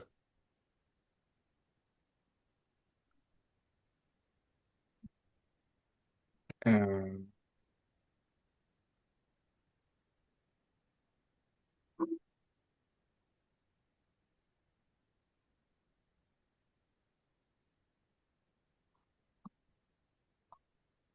I get some people just use their cell phones. They can pull out their cell phones to take a snapshot of it too. But those cell phone snapshots, you may have to turn your camera a different way so that you don't get all the computer waves. It looks wavy when you take a picture because of the refresh rate of the screen kind of messes up your camera. But if you turn the camera sideways, I think it's on the same wavelength then, and then it doesn't get all that. Okay, everybody got that? So let's go over this slide now. A broker, these are the four license types, highest to lowest. I also changed the order here a little bit. We got broker, salesperson, and referral agent. So a broker, every company has only one broker working for them. Only one broker for every real estate brokerage. Okay. They can have 10 offices. There's only one broker. That's the head person in charge, the big cheese, right? They're responsible for everybody that works for that brokerage firm and all those offices. So the broker is the only person licensed to charge the public for services and hire licensees. Every agency only has one broker, also called the broker of record, because they're in charge of record keeping. They're responsible for providing office space. That's a physical place of business that's required here in New Jersey. Other states may not require that for brokerages. New Jersey, no virtual offices. You have to have a physical place of business. And guidance and direction. That is not training, though. The Real Estate Commission can care less if your brokers train you. They just want to make sure that you don't break the laws. So guidance and direction is ensuring their agents are adhering to the laws and regulations of the state and the Real Estate Commission. So the 4515 and 11.5, the administrative code, right? So the broker has to provide office space and guidance and direction of the laws and rules to their licensees. Broker salesperson is someone with broker type license as well. They choose, however, to work under and in the name of another broker in a sales capacity or as an office manager. So if you have that broker, every company I told you has only one broker. But if they got more than one office, each office has to have a manager. Well, who can manage an office? Somebody with a broker type license. So either the broker or a broker salesperson's license is required to manage an office. Salespeople or unlicensed people or referral agents can never manage a real estate office. So someone with a broker type license choosing to work in the name of another broker as a sales capacity or an office manager. A broker or broker salesperson's license is required to manage a real estate office. Salespeople work under and in the name of only one New Jersey sponsoring broker. So how many brokers can you work for in New Jersey? One. Just one. Because that person's going to then be responsible for making sure that you're following all the laws and rules. And if you don't, they could be held liable too. So you can't work for more than one. Why would you want to? Well, once again, property managers, this comes up with property managers again. People who want to work in property management, but then they get the opportunity to do a sales, so they want to be able to do sales too. But most property management companies don't do sales, they only do property management. So now you're this fork in the road. Well, do I go to sales or do I stay in property management? Why can't I do both? Well, you may be able to find a broker that dabbles in both, but most will do one or the other. And now that agent just says, okay, well, I could stay with this company to do property management and this broker to do sales. No, you can't. You can work for one broker at a time. So if your brokerage doesn't do sales, they only do property management, you got to give it as a referral. Even though you're licensed to do sales, your broker may not have the tools to properly handle a sale. Okay. So if you were a broker, you can do both. Sure. If you're a salesperson, you could do both. If your brokerage does both. Correct. Yeah, but if you, I'm just saying, like, if you wanted to, I guess my question is eventually, how about if we wanted to not work for a broker and wanted to run our own business, right? Let's say we wanted to do Victor's real estate. Are we able to do that once we become a broker and say, I don't have to necessarily work for a company? Okay, you change that up a little bit. You said once I become a broker. Yes, you can. But at that point, you can do both, right? You're able, because I'm a broker, I can do both. Sure. So how come most property management companies don't do sales at all? I don't know. They don't want to deal with that. Or the other way. How come most companies that do sales don't do property management? Because when you deal with tenants, it's a huge liability. Yeah. Especially residential tenants. Mm-hmm. So it drives up your errors and omissions insurance that we have to carry. Okay. It's kind of like our version of malpractice insurance that a doctor carries, right? We carry errors and omissions, or E&O insurance for short. So dabbling in property management when your focus is sales will drive up the insurance costs tremendously. So they don't even bother doing it. Now, if you're already in property management, you could go into the sales aspect, but most brokers that are in property management just focus on property management. Yeah. But there are some that dabble, that do both. But if that's what you want to do, you got to find one that does both. So probably another interview question that could be added to the list, Do you work in property management and sales, or just property management? Makes sense. Question I should probably add to my list there to add to that interview sheet. Told you I'm always updating these things. Okay.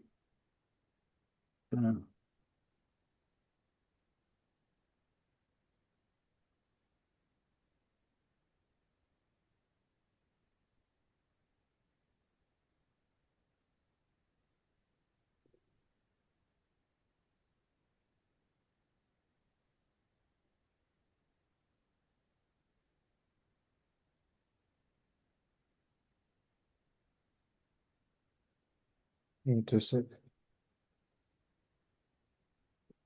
Yeah. Okay, so I'll add that question to the interview sheet there. I don't think I had that one on there. Do they do that? I may have it on there already. I'm not sure. I got to take a look.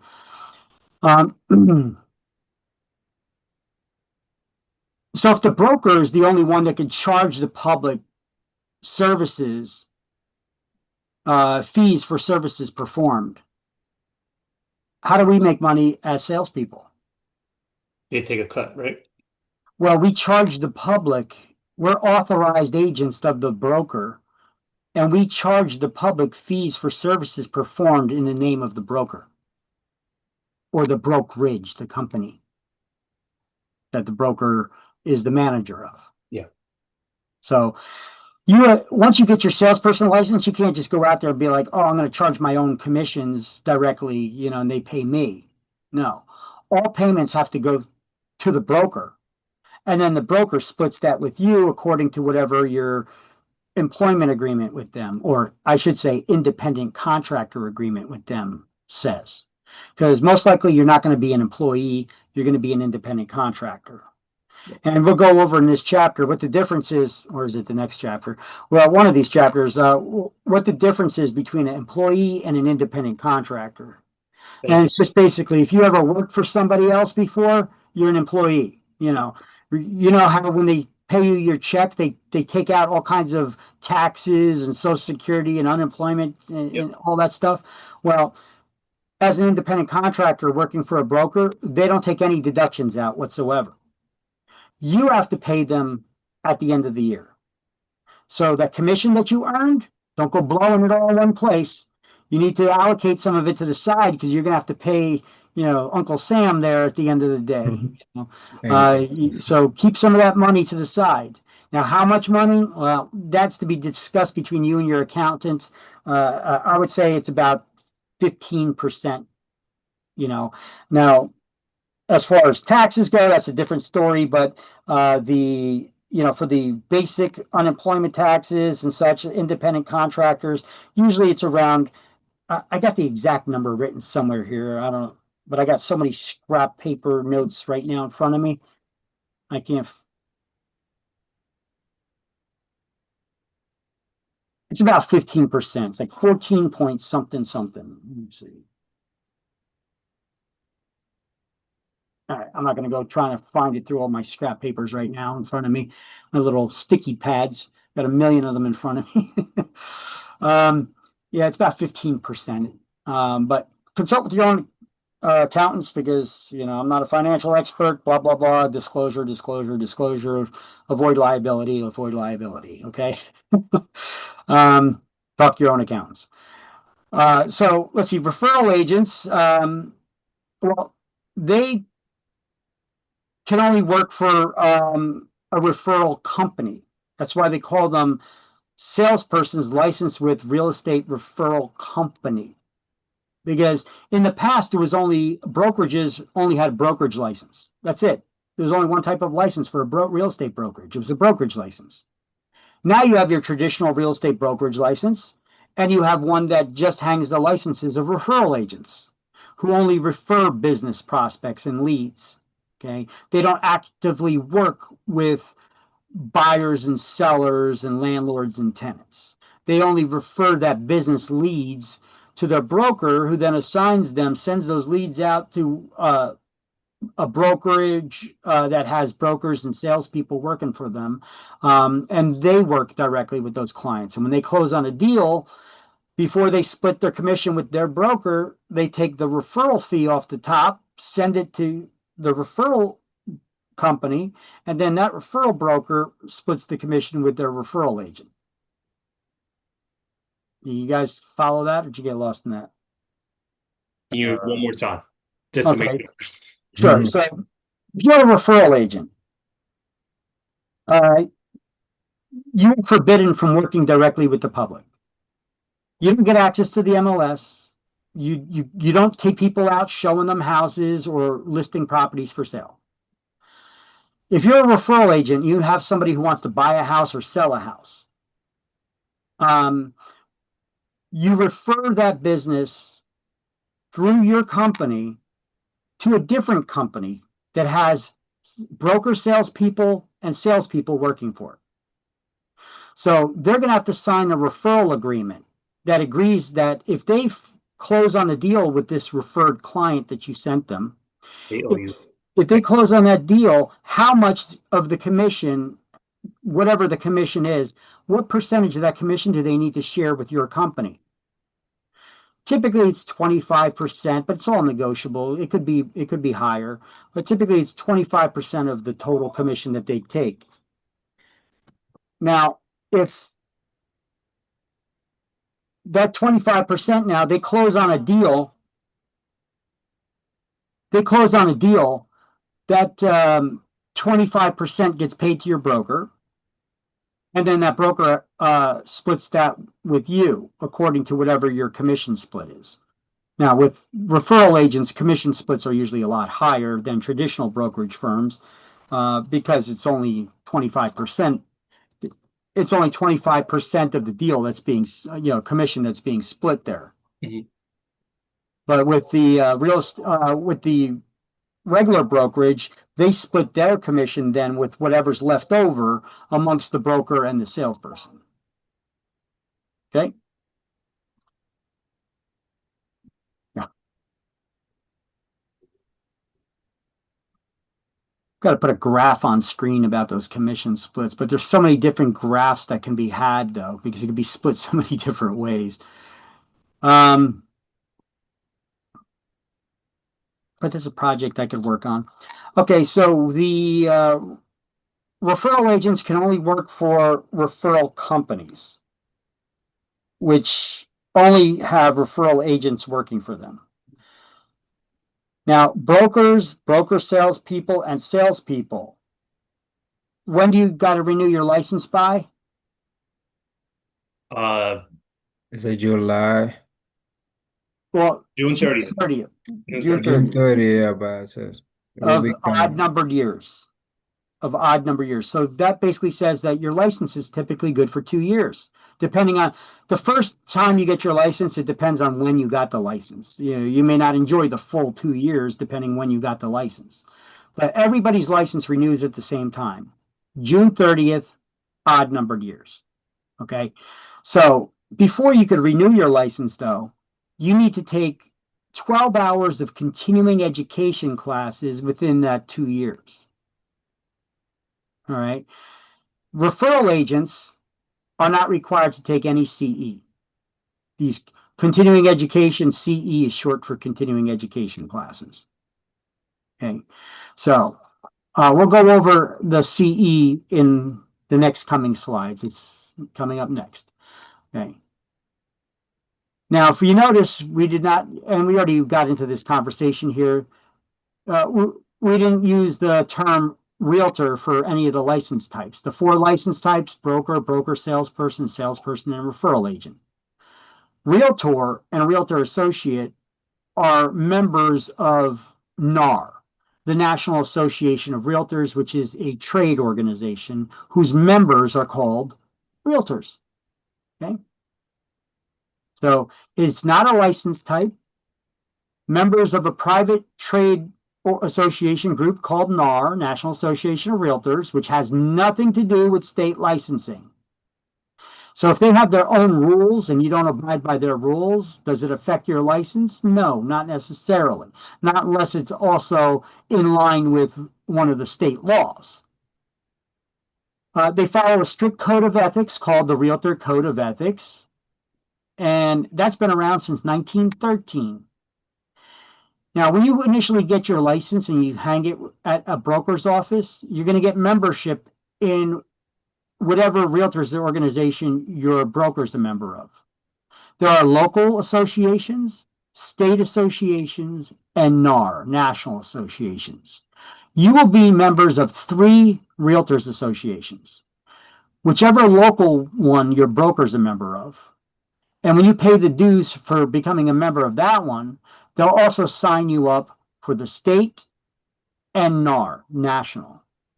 So you'll be members of 3 associations of realtors, a local, state, and national.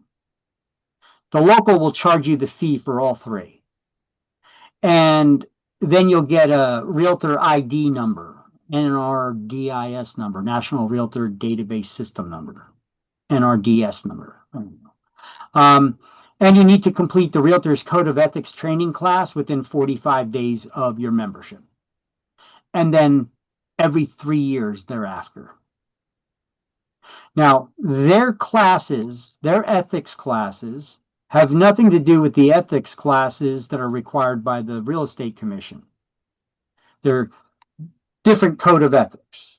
Some of these code of ethics classes, though, have been also approved by the Real Estate Commission as well. You'd have to check and see which classes you take if they're also will give you credit for your license renewal, CE.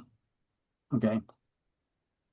Now, technically, only a broker can be a realtor. All other agents associated with the membership under that broker would be a realtor associate. Okay. Any questions?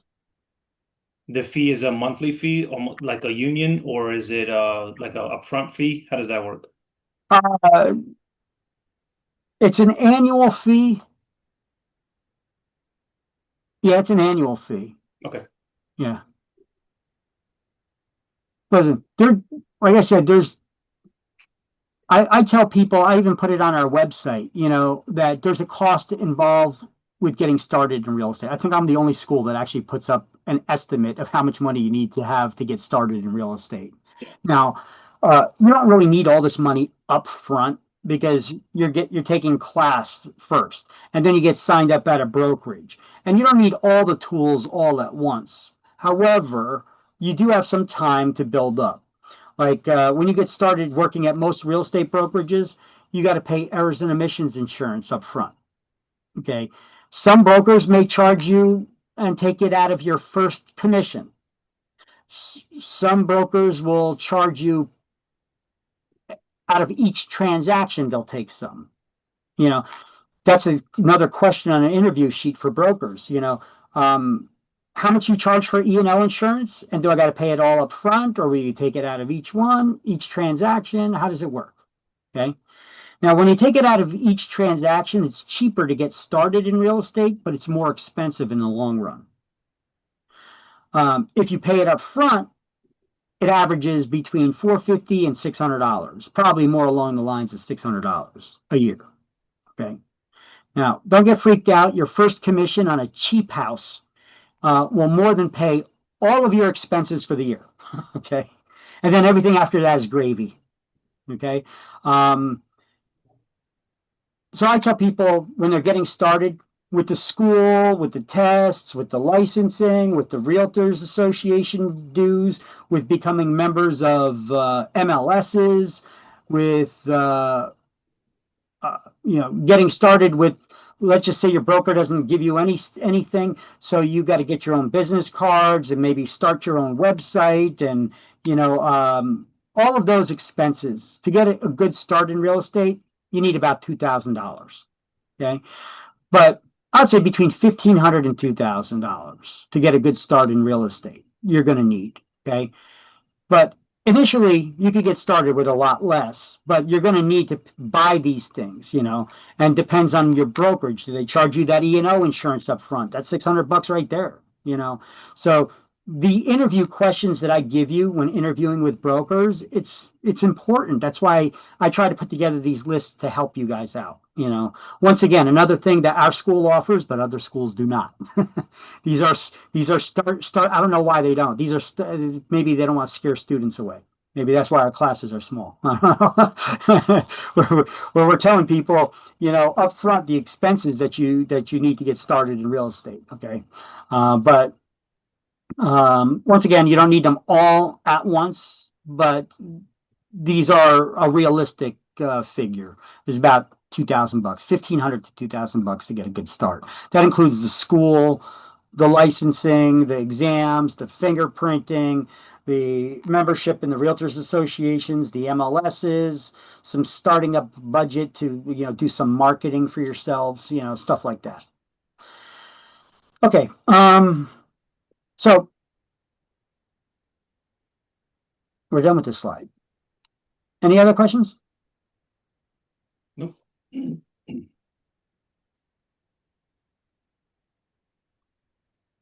So we got those two different types of brokerage licenses now. You got your traditional brokerage license and the one for referral companies that can only hang the licenses of referral agents. Now, let's back up to the different license types since we're talking about referrals. What is a referral? It's a lead. Yeah, it's a lead. So basically, if you get somebody who's interested in buying or selling, as an example, you could work with them. But if you're a referral agent, you can't. So you refer that business to an active agent who can work with them and close the deal, and then you get paid your referral fee. Can brokers and salespeople send referrals as well? Yes. Yes, they can. So referrals are not limited to referral agents. However, referral agents, that's all they could do is refer business. But brokers, salespeople, and salespeople, they can also refer business in addition to working directly with the public. Just wanted to throw that out there. Let me give you. Is it safe to say, like with your slide, that everything that number, so number 1 can do everything from 2, 3, and 4. Number 2 can do everything from 2, 3, and 4. 3 is 3 and 4, and then 4 is only 4. Yeah. Okay. So okay. Yeah, since I noticed, I mean, I figure that's how it works. Yeah. So let me give you an example. If I'm a salesperson, you guys are going to be starting out as salespeople, right? So you start off here. I'll use you as an example. You get somebody who wants to sell their home. All right, great. You got a listing. We call that a listing. A listing is where an owner hires us to market their property for sale or rent. Okay. So we got somebody that we market their property for sale. Now, you or another agent finds a buyer for the home. You still get paid a commission on that because you were hired to market them to find a buyer, right? If you found a buyer, well, it's good for you. You get two sides of the commission. You get the seller side and the buyer side. Twice the money, one transaction. Right? Win. All right. Now, where's the seller moving? Are they moving somewhere else in state or out of state? Doesn't matter. If they're in state, maybe you could help them find their next home because you could work anywhere in the state of New Jersey. Let's just say they're moving out of state or in an area of New Jersey, like way South Jersey or something, where in an area where you don't work. Okay. It's too far from your home. So you're not going to be traveling all that distance just to meet a client to show them a house. It doesn't make sense. Like if I'm in Union County to be helping somebody find a house in Cape May, You know, I got to drive a couple hours just to get there and then show them a property. And then they see the outside. They're like, nah, we're not interested. And then I got to drive a couple hours back, and then do that multiple times. No, it's not feasible thing to do. So I probably just refer the business to another New Jersey agent down in that area that's an expert in that area. And when they close on the deal, I get paid a referral fee. See, so don't leave any meat on the bones. Let's pretend it's not New Jersey. You're hired to sell someone's house. You market it, you find a buyer, you close that deal. Now, where did the seller move? Maybe cross country, right? So you find an agent somewhere in the area where they want to move to. You send them a referral, you sign a referral contract with that agency to pay you a referral fee.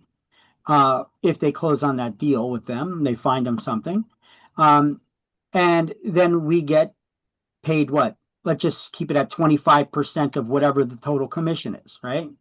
So, boom, you got 25% extra money that you weren't normally thinking of. Most people, they sell someone's house and it's okay, well, I sold their house. They're gone somewhere now. Out of sight, out of mind. Wait a minute. Ask the question, where are you moving?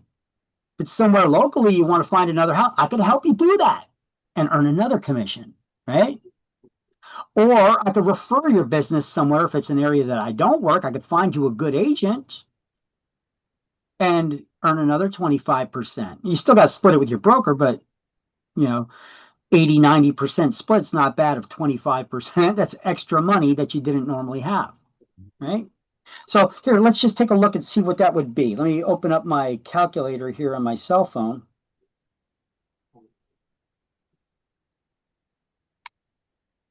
Let's just say that they sold their house here and they're moving someplace cheaper in the country.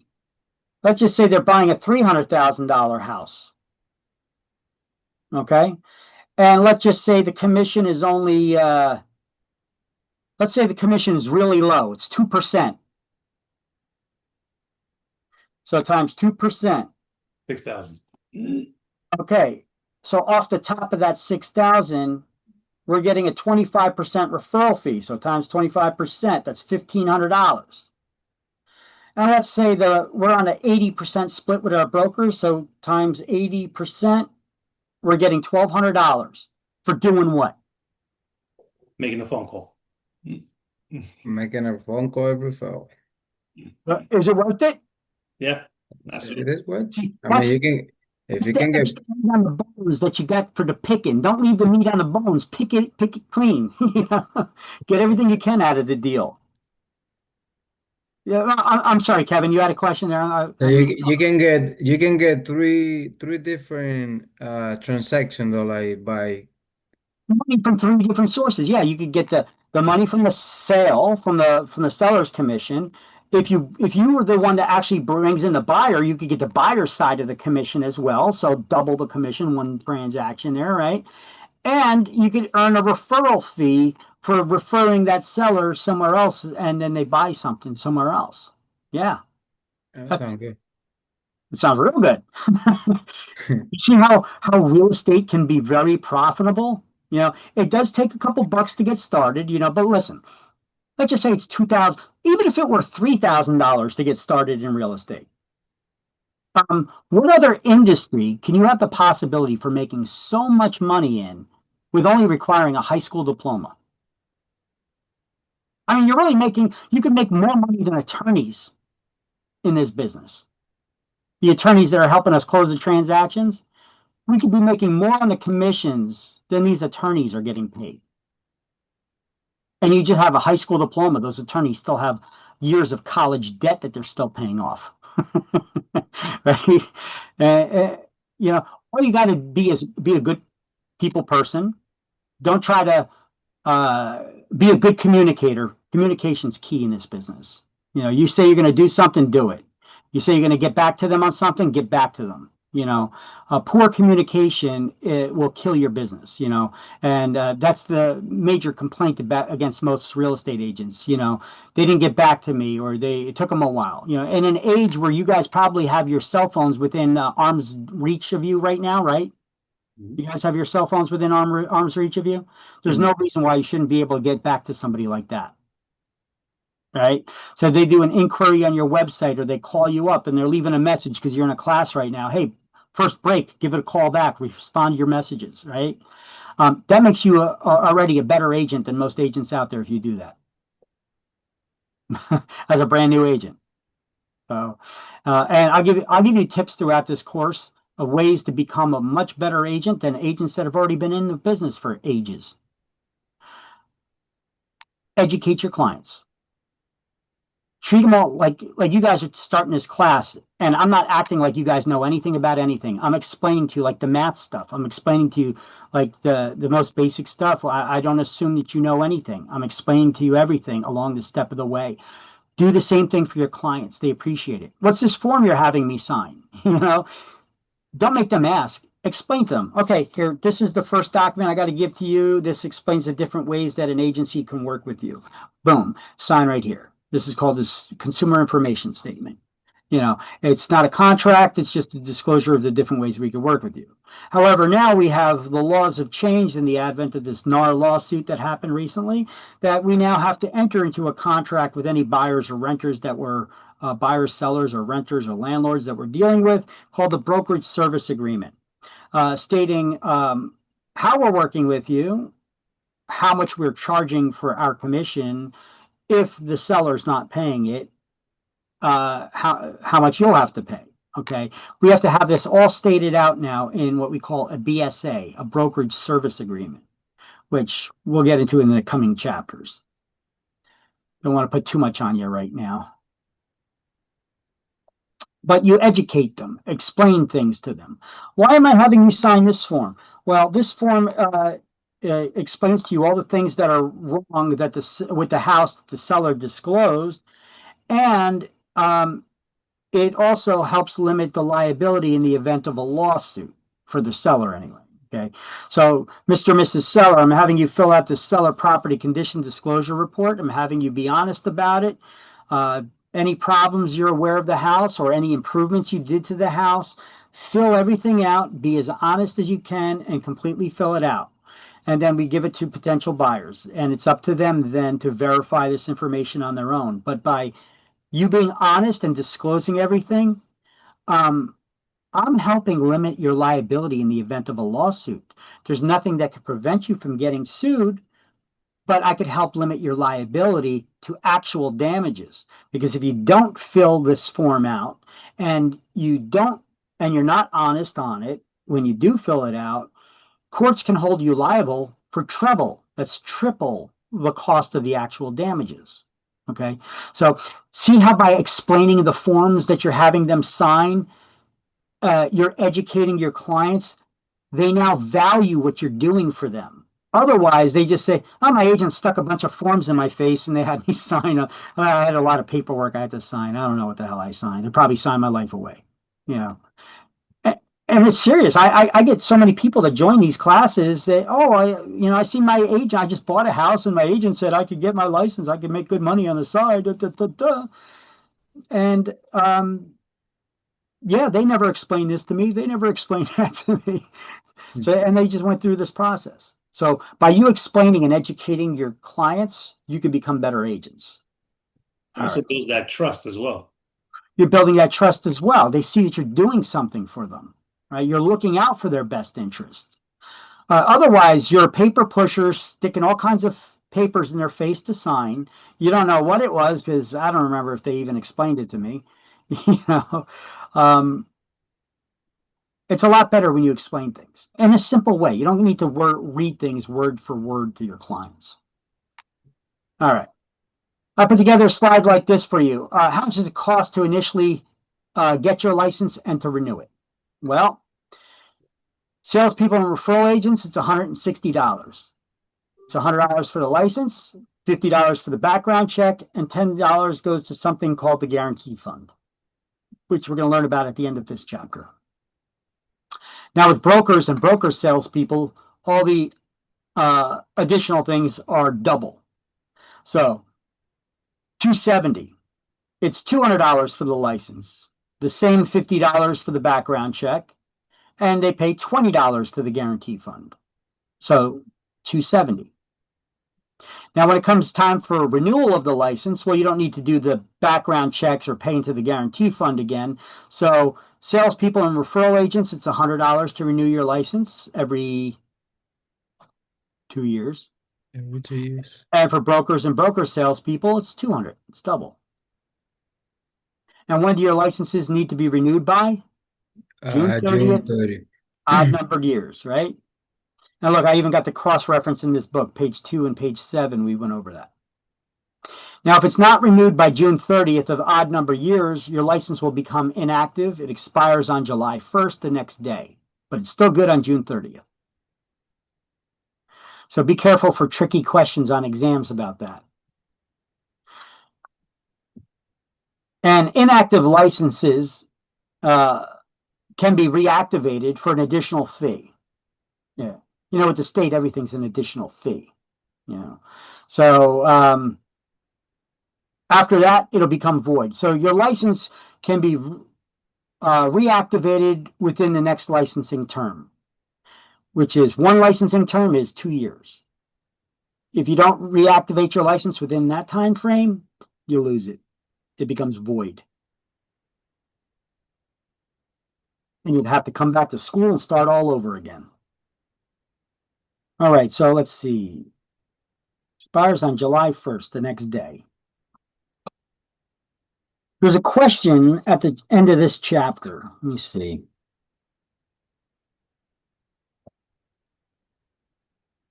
We have key terms to review at the end of each chapter, but we also have unit questions that you could do your own studies on.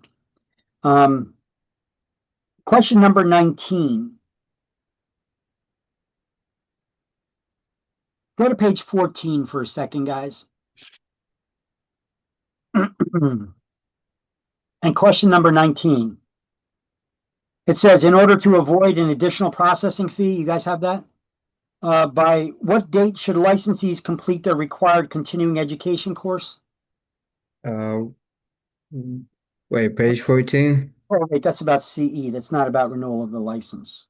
But yeah, on page 14. Question number 19. Is that, Okay. is that the question you have about avoiding the additional fee for their? Yeah, for the continuing education course. Yeah. Yeah. Okay. So we didn't go over the CE just yet. I thought that this one had something to do with the licensing. But your CE, I said you need to complete that before you could renew your license. You need to do it 2 months before license renewal. So when is your license renewed? June 30th? June 30th. So you gotta do it by April. So April 30th. April 30th, yeah. Of the renewal year, right?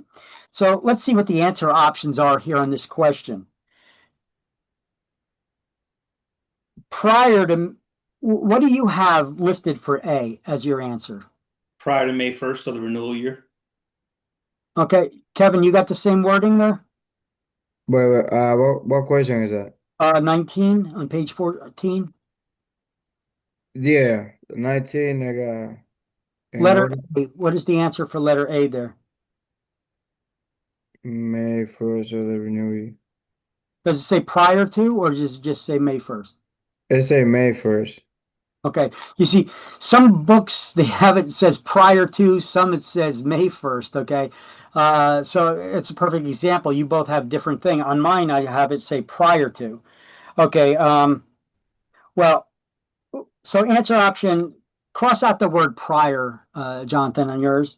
So it just says May 1st of the renewal year. Then you have the next answer says prior to May 31st of the second year. I have the same. And then June 1st of the renewal year, and then April 30th of the renewal year. Yep. Yeah, that's how I have it. So when do we need to have our CE done by? To avoid additional fees? The renewal year. I'm sorry? D, April 30th of the renewal year. It is April 30th of the renewal year. See, letter A, they eventually changed it to May 1st of the renewal year. But the ones in the books that said prior to May 1st, well, isn't that the same thing as April 30th? Because what's prior to May 1st? Yep. April 30th. There you go. So I just wanted to point out there's some screw ups in the book like that. There's a couple that are there. All right. So this is a good slide. It actually shows you the cost breakdown of initial cost to get the license. And look, this thing here, up here, this blurb I got from page 7. See, I'm doing these cross references. This is listed on page 7. And then these things are listed on page 2 and on page 7. Don't worry, when we get to it, you don't need to go to page 7, hunt around. I'll have screenshots that you guys can see. But either way, everything's right here. This is a good screenshot for you. It has everything you need to know to add to your notes. Or you could just look to that class links Word document that I created, which is a combination of those notes. I'll open it up again just to show you really quick. So this is all prior to getting started in the book.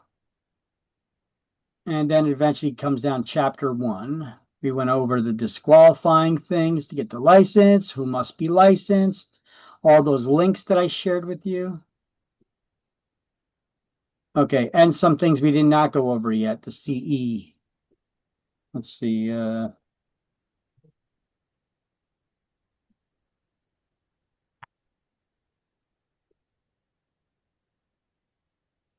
Where is it? In-person remote exams.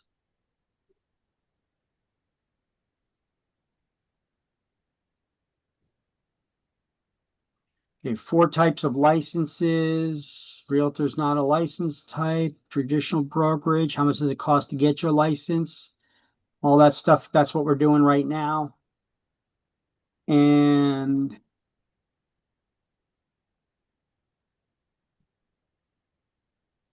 then we're going to have the breakdown of the CE requirements. That you need to complete it by April 30th of odd years. Otherwise, face a $200 processing fee. You see how these are notes? I got these notes from the slides, a lot of the stuff that I have you highlight and stuff, but I put it in my own words when I explain it because the book isn't as clear. I try to explain things. These notes are worded the way that I am talking to you. So these are not bad notes actually to use. I already created good study notes for you. Okay. Just wanted to point it out again. That's that class links and notes document. Okay. So here we go now on the slide about continuing education, CE classes. You need to, each credit is equal to 1 hour of class. So you need to take 12 credits or 12 hours of continuing education classes to renew your license. But in what topic? Anything? No. Each course has to be licensed with the Real Estate Commission and approved by the Real Estate Commission. So let's just first go down the basics before we get into each topic. CE classes have to be approved and registered with the Real Estate Commission, so they'll have a license number next to them. CE must be completed 2 months before your license renewal, so by April 30th of odd-numbered years. If CE is not completed on time, the state will charge an additional $200 processing fee. Processing fee in air quotes. Not a They fine. say it's not a fine, it's a processing fee. I don't know. If you're going to charge me $200 because I didn't do something, that's a fine. You know, they're trying to slap some lipstick on that pig, make it look pretty. All right. And then you still need to complete your CE classes. Even after you pay that fine, you still need to complete those CE classes before you can renew the license. CE classes can be taken in person or online at your own pace. And CE credits are required to change the license type back from referral agent to a salesperson's license. Okay. And here's a link to a flyer that the Real Estate Commission made that if you guys initially get your license as a referral agent, depending on how long your license was in referral, can you transfer it and become a salesperson? It may require you to take additional CE classes beyond the norm, or even take an exam again, or a course, depending on how long your license was hanging in referral. However, if you initially get your license as a salesperson, which I highly recommend you do, and then you convert it immediately to a salesperson's license, to a referral agent's license, that's a little loophole. You kind of avoid that whole requirement of taking these extra classes and exams and such. Okay. So, laws are black and white. There's no gray in between. So here's a little way of navigating the system and manipulating it a little bit to your advantage if that's what you're planning on doing, on working as a referral agent instead of a salesperson. I recommend you still start working as a salesperson, get your license as a salesperson, and then immediately convert it over to a referral agent. Okay. This way you could say, I initially got my license as a salesperson. And then you follow those rules. Otherwise,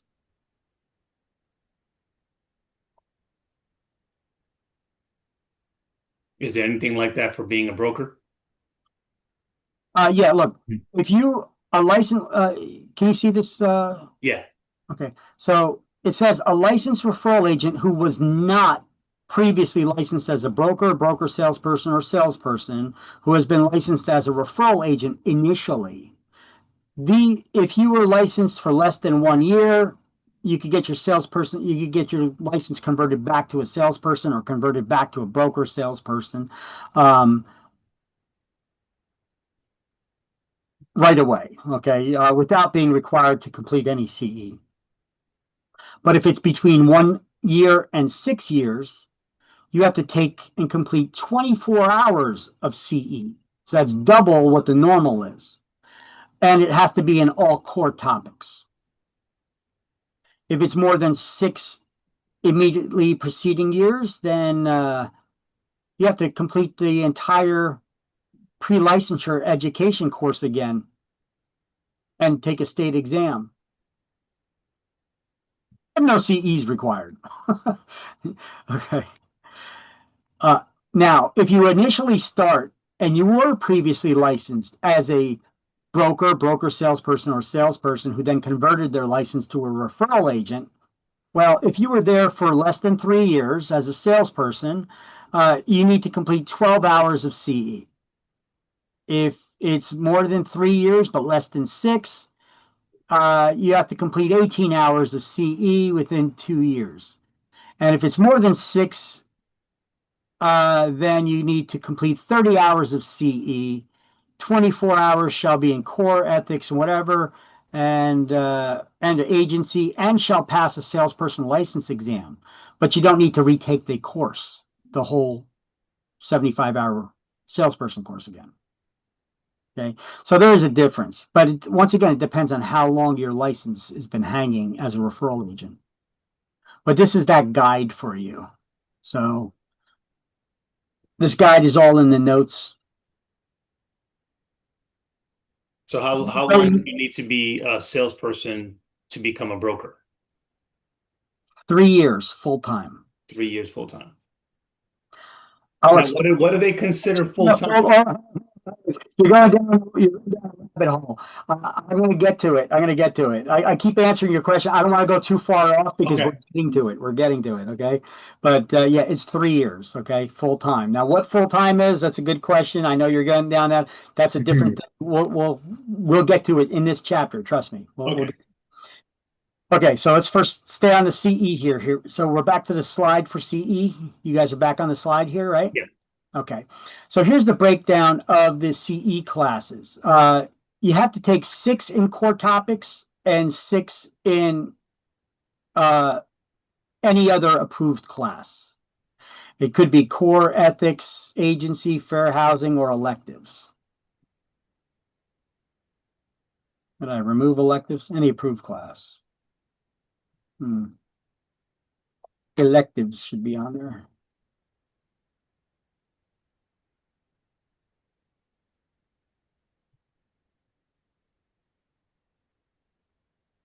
Where are electives?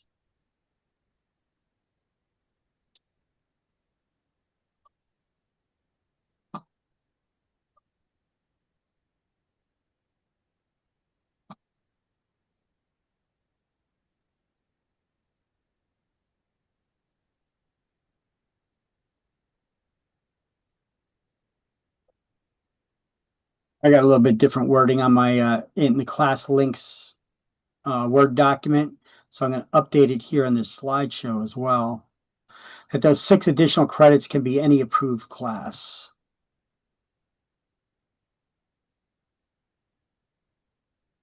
Or electives. I can find that slide.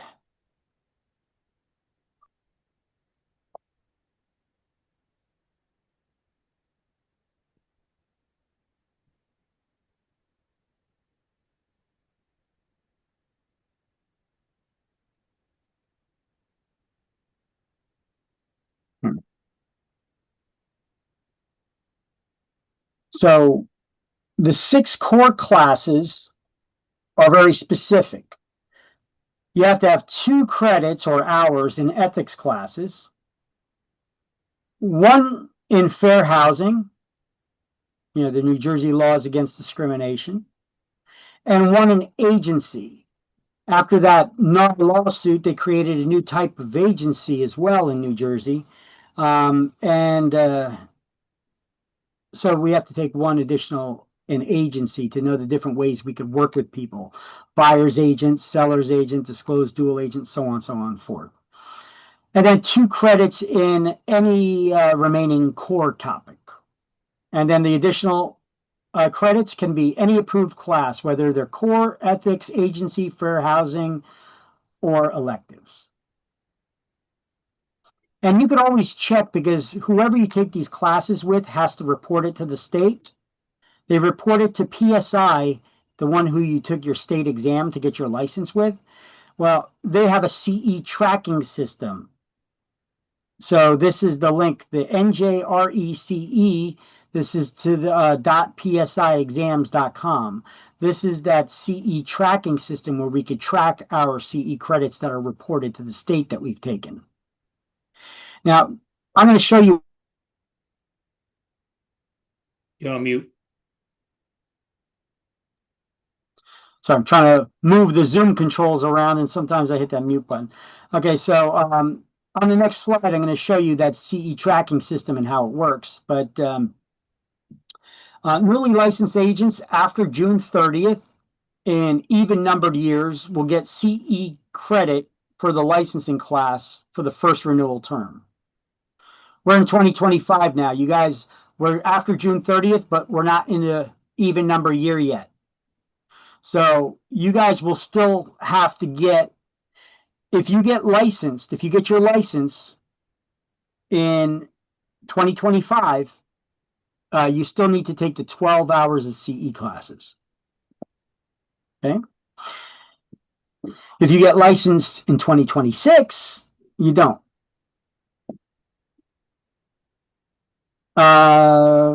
Referral agents, those SLW, RERC, they're exempt from taking CE. And real estate brokers who have had their broker's license for at least 40 years, that means they're old. They're exempt as well. So I got a bit more of a breakdown here than what the book is showing, or they may show it peppered all over the book. I got everything neatly that you need to know about CE right here. I like to organize things.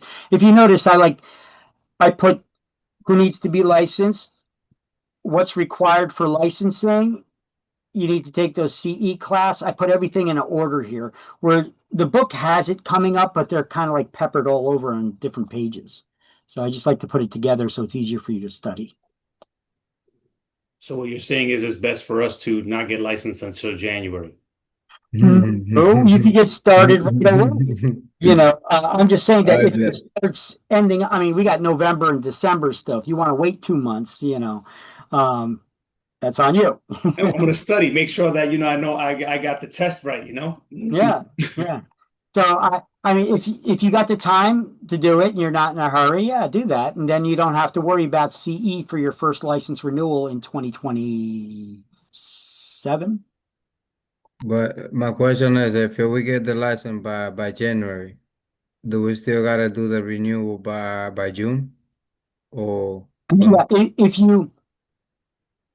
if you get your real estate license before January, so in the odd numbered year here still, um, you will need to take the 12 hours of CE classes online or in person. Doesn't need to be at one pop. It could be an hour here, an hour there. Um, before April 30th of 2027. So you still got plenty of time. Yeah, my question is, if we get a license either the 2025 or 2026? If you get licensed in 2026, uh, you're exempt. You don't need to. This class would have counted towards your 12 hours of CE. Yeah, I know that. What my question is, do we still gotta renew, like, you know how you have to renew your You still license need, yes, you still need to renew the license though. Okay, that's what I. Yeah. It's just a matter of do you need to take that 12 hours of CE classes or not? Okay. Okay. So you could get those 12 hours of CE classes for under $100, and you could take them at your own pace online. And I got some resources on our website.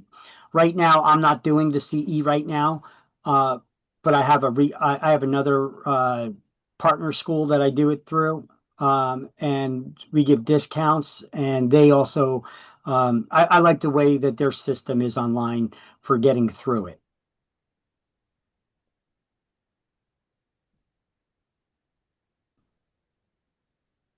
Okay, so the CE tracking system now, we'll go into that on the next slide here and see how that works. So look at this. I previously recorded this, an explanation of it, and showed you how to log in and showed you, is this mine? Let me see from when this is from. Oh, I don't know if I ripped this video from the last class. Yeah, let's take a look, see. If not, I'll go back in there and I'll do it. It gives you instructions here on how to create your login initially to this. Oh, and for you guys to be able to hear it fine, let me pipe the audio directly to your computers. So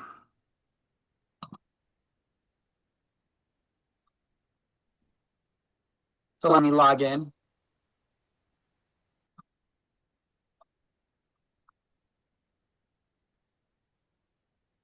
Okay, now we're in the system here. For this current licensing period, so this is for 2023 to 2025. I haven't taken any yet. If I took them, no, all right, here. I don't want to use this as an example. Here, I'm going to show you guys directly. I'll log in and we'll just redo this video right now. So I'm going to show you how the CE tracking system works. I have a video from my last class I could pull up, but I'll just show you how it works really quick. Let me just log in to their tracking system. And this is what it looks like. So this is PSI's CE tracking system. They show you when you first get your license, you use your real estate license and some of your, like your social security number or whatever it is, last 4 digits to create your login ID to this website. So I got my information already in there. I'm going to click login. So this is for the period from 2025 to 2027. I haven't taken any CE classes for that yet because we're still in 2025 here. So I haven't even started any of those. But if you go here and I look at my learning plan overview, whoop, that's not it. Where is it? Or is it the summary?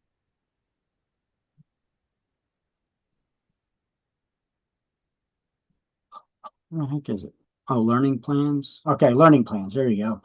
So we go into learning plans, And we're currently in this 2025 to 2027 period. We recently renewed our licenses this year already.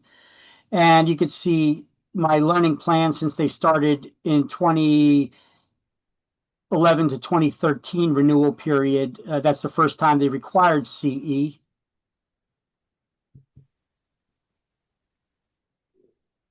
All right, so you can see all the different periods when I took the CE classes. So here's for this last period, for the recent renewal. I had to have my CE done by April 30th of the renewal year to renew my license by June 30th. So if I click on view, you could see my learning plan. You know, out of 12 hours of class, I took 12 hours, right? 6 hours of core topics. I took 11 in core topics of the 6 required. 2 hours of ethics, I took 3. 1 hour of fair housing, I took 3. And 1 hour in agency, I took 1. And then beneath that, you could see the specific dates that I took these classes. And you could see, you know, I ran down to the wire on this last one. On the 30th, I completed it and it entered into the system. But you could see when I took different classes. You know, here's one I took with the Real Estate Commission. They gave us 4 hours of core topic credits. Then I had to take agency, ethics, and you see if you get into any of them, it shows you the license number of each course. Okay. Each course I told you would be licensed. And it shows you, you know, I took them online or in person, classroom. If it was a core, how it was categorized, core or elective. See, I took this last one, helping buyers narrow down their dream home. You know, that's elective course. So this is the way you could track and see that you've completed all the required CE classes. Because you could take 12 hours. There's courses out there that's a 15-hour course I know of. There's this one course that's 15 hours that I'm aware of, but it's all electives. So people think that, hey, I took 12 hours of CE. I should be able to renew my license, right? No, because they're very specific. You need to take 6 hours in core topics. Of them, you know, you have to have 2 in ethics, 1 in fair housing, and 1 in agency law. So if you didn't take the core topics, then you took all electives, you didn't meet the requirement. So with this bar guide here, it'll show you how many hours of each one have you completed and if you've completed the requirements. So that's an easy tracking system so that you can log in to make sure that after you take classes that they've been reported into the system and that you've already met the requirements. So progress bar would, anyway, activities requiring a real estate license. Well, like we said at the beginning, when you do any of these things for someone else for a fee, commission, or other valuable consideration, you need to have a real estate license. And we're going to get into that right after lunch. All right. So when is a real estate license required?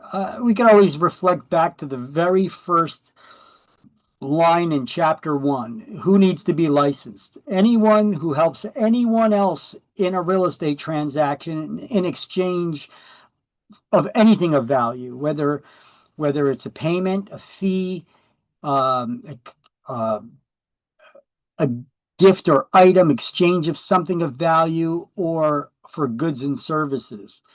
So anytime you perform any of these acts for someone else in exchange for a fee, commission, or something of value, a salesperson can do all these same activities that a broker can, but the licensee is working under and in the name of their supervising licensed broker that they're employed under, and so they get paid through that broker. To list real estate for sale, sell, exchange, buy, auction, or rent real estate. Interesting little factoid there.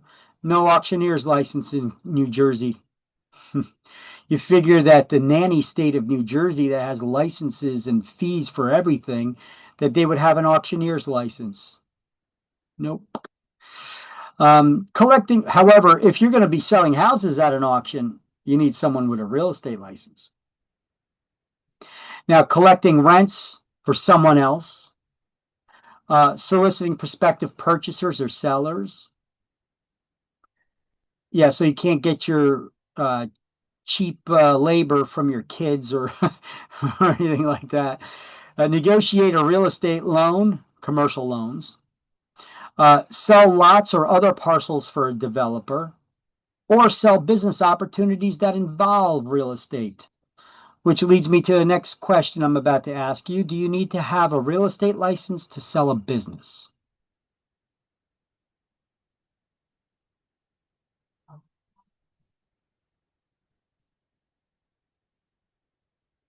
What do you think? Sorry, I was on mute. I said yes. The answer is no.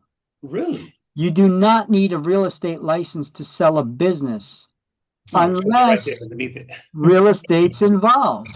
Look, what if I have a web development business and I want to sell that? Oh, Do I okay. need a real estate license? Makes No. sense. Yes. Okay. Yep. So to sell any kind of business, unless real estate's involved, you don't need a real estate license. But that's the way the book words it, the way they back into it, that you need a real estate license to sell a business unless real estate's not involved. I say you don't need a real estate license to sell a business unless real estate's involved. Okay. Is real estate going with the sale of the business? It may not be. I know people who sold the business, they sold their bar business, but they didn't sell the bar. You know, you have to rent it from them, or restaurants, that's commonly done. People don't want to get rid of the land, so they sell the business. Now, interesting factoid that I wrote down here as well. Although licensees can sell businesses and commercial real estate, an attorney would be the one who actually prepares the sale contract for them. We can only prepare, as salespeople, we can only prepare sales contracts or lease contracts for residential 1 to 4 families or single buildable residential lots. Anything else is considered commercial real estate, and those contracts need to be drawn up by attorneys. We cannot prepare them. We could sell those properties, we could advertise them to get tenants to lease them, but we cannot prepare the actual contract. So to get the ball rolling, we prepare a term sheet, a non-legally binding term sheet of all the terms that we want the attorneys to add into the contract, all the terms of that sale or lease. Okay, so activities covered in the book here. It's just right here. Salespeople can perform these activities as well in the name of the broker under which they're employed. And then highlight salespeople. A license allows the holder to operate under the supervision of a licensed broker to assist in these things. And licensees, that's us, we're also permitted to handle the resale of mobile homes. But we need to follow DMV, Department of Motor Vehicle regulations, as well as those set forth by the Real Estate Commission. Now, how come we could broker the resale of mobile homes, but not the initial new sale of mobile homes?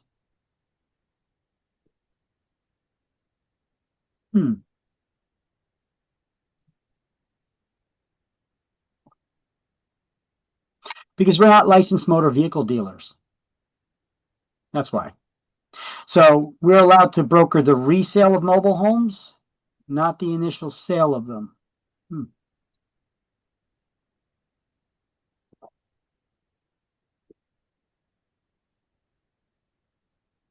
Spam was blocked. Okay. Somebody trying to hack my computer. Boom. Busted. Okay. So, everybody got that? Yep. Licensees can broker the resale of mobile homes, but you got to follow those DMV regulations. We cannot sell new mobile homes because we're not licensed as motor vehicle dealers. Mobile homes are considered personal property. There's only two kinds of property in this world. It's either personal or it's real, meaning real estate, right? So if you don't own the real estate, it's personal property. Like if you're leasing, you know, and you got a lease, what kind of property is that lease? It's personal. It defines your rights, but you don't own real estate. So it's either personal property or real property. Real property indicates ownership of that real property.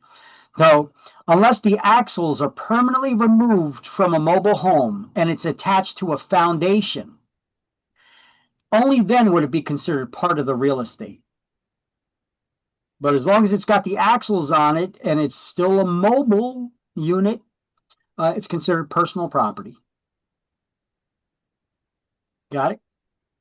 Yep. So there are some exemptions. A real estate license is not required to sell real estate if you're a for sale by owner. FSBO, we call them for short, for sale by owner. Or if you're an attorney, executor, executrix, trustee, receivers, administrators, legal guardians, or others handling real estate under the order of a court. You guys know what an executor is? Yeah, someone almost like a power of attorney, right? If you have a will, Mm-hmm.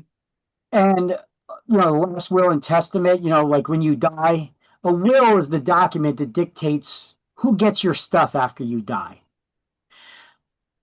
You should name somebody to be your executor in your will. This is a close, trusted person of yours. It could be a family member, or your brother or sister. It could be your best friend. Somebody who's close to you that you really trust, that will make sure that your final wishes are carried out as you wrote in your will, to make sure all your assets are distributed according to your final wishes, right? So an executor, these are gendered terms. An executor is a man.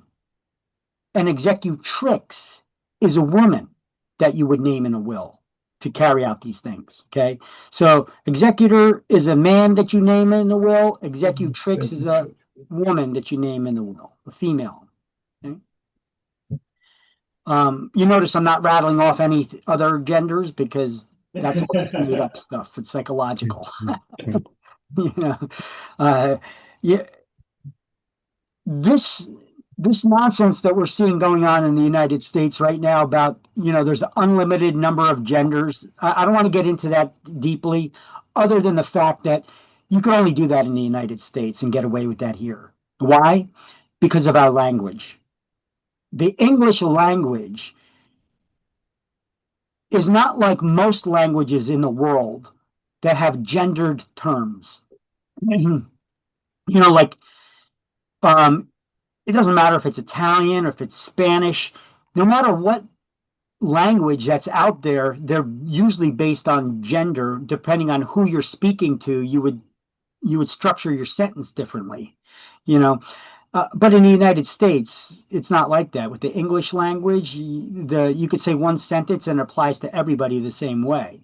So this is why it leaves an opening for this gender stuff, where you could create as many genders as you want. And that's why genders didn't exist until 1972 or 3. It was only sex. Remember, on applications for employment or medical applications and all that stuff. It's an interesting thing because we're going to be getting into contracts and all kinds of stuff like that. So we're also going to be talking about discrimination and New Jersey's discriminatory laws or anti-discriminatory laws in Chapter 4. So they do end up touching it on these things. So I'll like give you a little entryway into that. Everything was only known as sex until the word gender came about. It was invented, that word, in the early 70s, early to mid 70s, actually, by a guy who was a psychologist or a philosopher, and he wanted to come up with some hot button issues. So he wrote a book that was really pushing the boundaries of sexuality, before the sexual revolution in the 70s occurred, right? Um, and he created this term gender in a way to try to do the gender bending stuff, which back in the 70s it was just a matter of, I'm getting too far off topic with that. But anyway, you guys get the idea of it. We're going to be learning a lot of words here that are rooted in Latin. And a lot of these terms are gendered. So we will learn two versions of them, one for male and female when it comes to different things. In the eyes of the law uses Latin. So executor, thus the male, executrix, a female.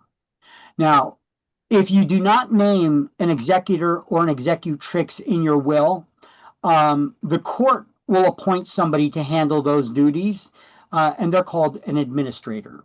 That's what an administrator is. It's somebody that's appointed by the court, usually an attorney, to handle those things.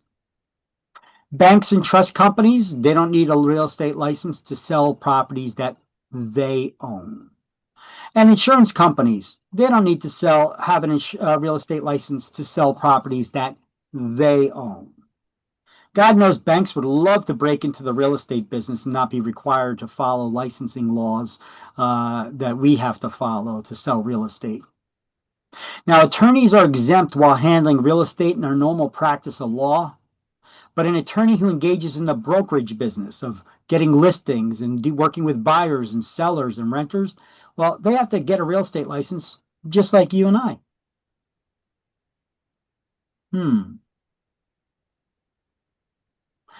Attorneys can get an education waiver. They don't need to take this class. They took plenty of years of college. Although that college course taught them a lot about law, but didn't teach them about the specifics of the real estate commission and the rules and regs that we need to follow. So I've actually had attorneys take this class before because they couldn't pass the state exam. They got a waiver for this class, but then they couldn't pass the state exam because they didn't have the knowledge from college about certain licensing issues that we need to follow, which was kind of interesting, me teaching an attorney. And so attorneys can get an education waiver, but they still need to take the state exam. Now, let's see, example questions at the end of chapter 1, page 12, question 12. Okay, so I got this coming up like 2 slides from now. There's going to be a question about this attorneys being exempt from having a real estate license if selling real estate during their normal practice of law. Like they wrote a will, and then the will stipulated that they needed to distribute the assets and sell the items or whatever it was. Okay. And then they usually reach out to us anyway to do the selling of the listing of the real estate. So let's do the highlights now of those things that we just went over on the previous slide. It's on page 3.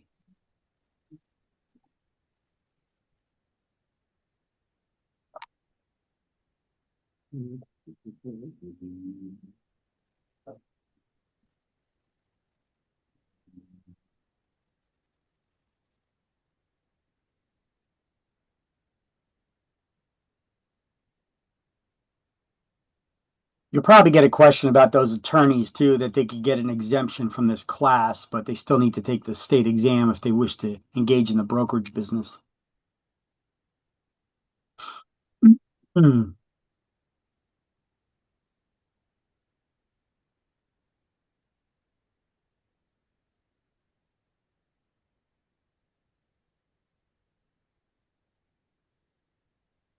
Okay. All right, so here's that question. At the end of this chapter, they actually ask this question here. Which of the following are never? Okay, let's stop right here. Anytime you see a question on an exam that has an absolute term like never, always, or uses like those flipping words like except, pay close attention to them because they could throw you for a loophole, So which of the following are never allowed to sell real estate without a license? And another tip for you when taking exams, if answers are absolute in their nature as well, they're probably the wrong answer. So, which of the following are never allowed to sell real estate without a license? One more exam taking tip. Don't look for the right answer. Process of elimination. Use process of elimination. Use the wrong answers so you could know that that's not it. That's not it. Oh, I'm not sure about that one. Oh, that's not it either. By using process of elimination, you can usually narrow down your options and find the answer, even if you're not sure 100% if that's the answer or why. Okay. This is a perfect example. So which one of these are never allowed to sell real estate without a license? Well, banks. Can banks ever sell real estate without a license? Yes, I feel they own it. Yeah. So that's not it, right? What about insurance brokers? I mean, Us. we went over insurance companies, but this is saying insurance brokers. You know what? Let's skip that just for a second because we're not sure. Let's go on to the next one. What about attorneys? Can attorneys ever sell real estate without a license? Uh, yes. When acting in their normal practice of law, right? Yeah, see, I was about to So say they, it becomes a gray area because if I'm an attorney and I own the property, Well, then you're a FSBO. You don't need for sale by owners don't need a license to sell their own properties. So that makes it even easier. Okay. But what about just an attorney it's not a property that they own? Sure, they could sell it without having a real estate license if selling it during their normal practice of law. Okay. And then what about owners? Yeah, FSBOs. We just went over that. Yeah, no. yeah, So right. just by process of elimination, we know the answer is B, insurance brokers. And we don't even know why yet. See how process of elimination works and makes things kind of easier? It's just the broker make the difference in there because the insurance company that can if Yeah. they own the property they can sell it, but So I skipped it right now before explaining the reason why, right? So we weren't sure about it. So we kind of skipped that one and we went over the other ones and we eliminated those as answer options. So by using process of elimination, B popped out as the absolute answer. And it is right. Now, why is it right? Well, how is an insurance broker different from an insurance company? Well, insurance broker is an agent that basically sells insurance. Okay, it's different than the company. So insurance companies can sell properties that they own. Insurance broker is just an agent that sells insurance. So it's a little bit different. So for that reason, which of the following are never allowed to sell real estate without a license? Insurance brokers. Insurance brokers sell insurance. They don't sell real estate. I just wanted to use that as an example to show you about how to do process of elimination on questions and answers, though, on exams. And I have a whole list of that actually on the school website. If you were to go to our website, we actually have, let me see if I can go there real quick.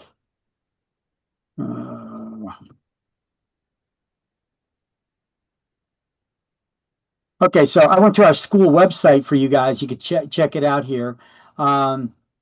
We have on the left-hand side here where it says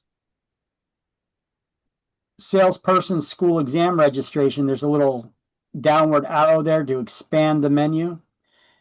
And you got some before and after exam, frequently asked questions, and there's some exam tips here. You click on the exam tips. I got a boatload of exam tip questions here for you, or tips for taking exams, as well as those resources for practice exams and such. Where is it? Yeah, see how I say watch out for absolute statements and double negative terms like must, always, except, or other than. In those instances, it's usually asking for the opposite of what you're thinking, so be careful. Always go with the exception rather than the normal rule for answers. If there's ever an exception to a rule, always go with the exception on these state exams. that would be the correct answers usually. You'll see what I get into. Oh, I even give an example here. So I do have a bunch of test taking tips here. You guys should go over them too.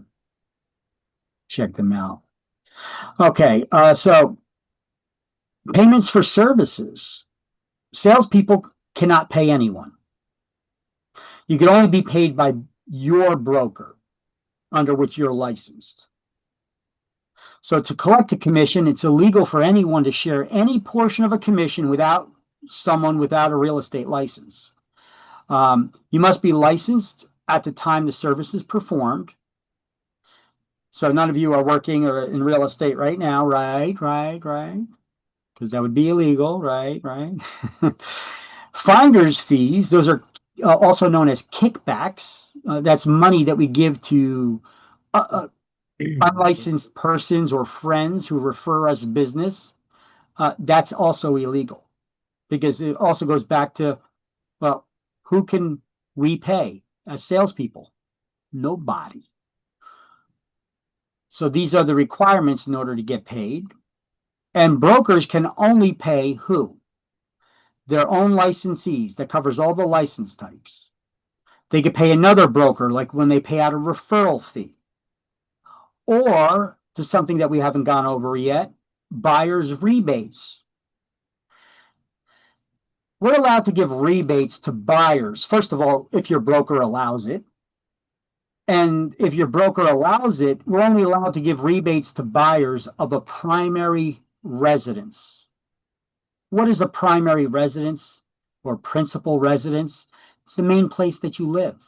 So if you own more than one house, it's your primary residence where you live in, where you have on your driver's license listed as your place where you live, where you file your taxes out of, you have that address on, that's your primary residence. It's not an investment property or vacation property or anything like that. It's your primary residence that you live in. Okay. We're only allowed to give rebates to buyers of a primary residence. Not commercial properties, investments, second homes, etc. And it needs to be in writing at the time we start working with that buyer that we're offering them a rebate, how much that rebate's going to be, and advise them to consult with a tax professional about the money that we're going to give them from this rebate, because they may have to pay taxes on it. So, who can pay you? Broker. Any broker? Yeah, any broker. Only your broker. You can because our broker pays, the other broker pays our broker, and then our broker pays us. Correct. You could follow the money, and this way you could. It's easy for the real estate commission to see if somebody's breaking the rules. How did you get paid? Who paid you? If it was anybody other than your broker, you broke the law. Right? You're not supposed to get paid from anybody other than your broker. Ever. But it was a bonus. It was a gift. Still got to go through your broker. Who can your broker pay? Anyone with a license? Any of their licensed agents, right? Yeah. Another broker when they pay out that referral fee, or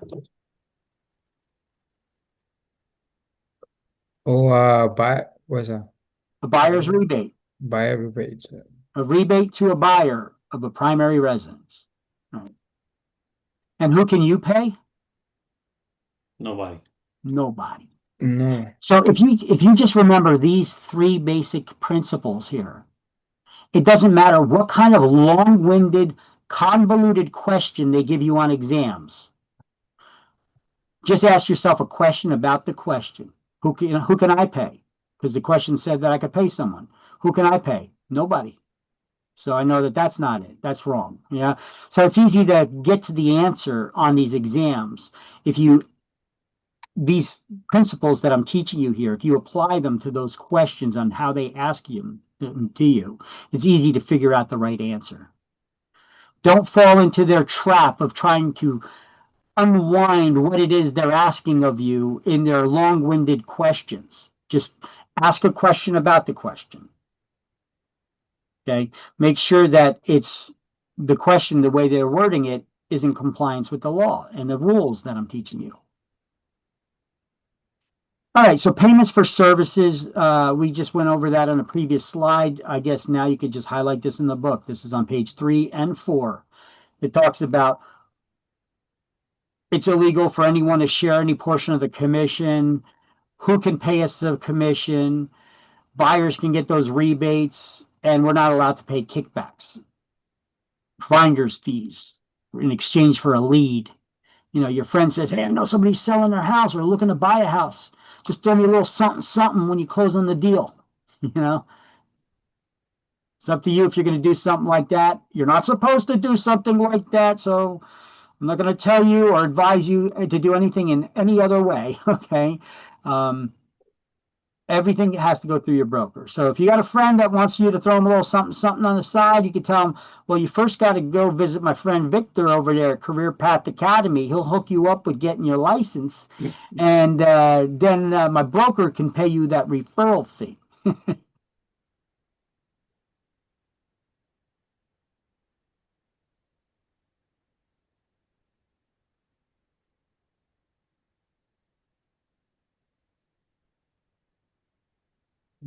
Feedback.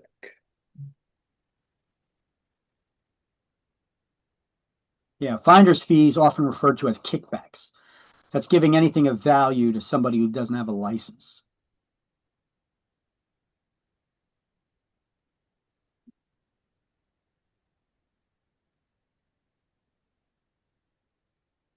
It's similar to us getting paid by an insurance company for referring people over to an insurance company to get homeowners insurance, you know, or a home warranty.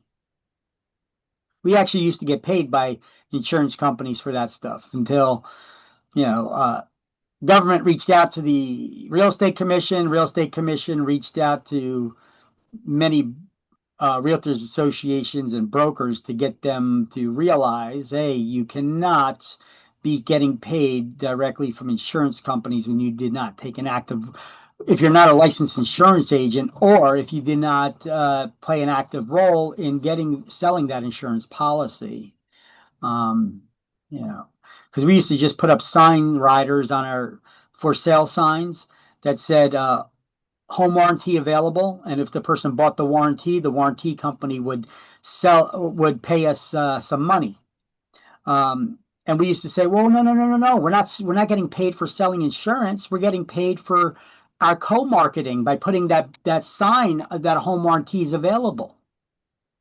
And the real estate commission said, well, if that was the case, the warranty company should be paying you whether you sell a warranty or not. Damn it, they got us. Yeah, so we're not allowed to do that. Okay. Everybody got the notes? You all good? Yes.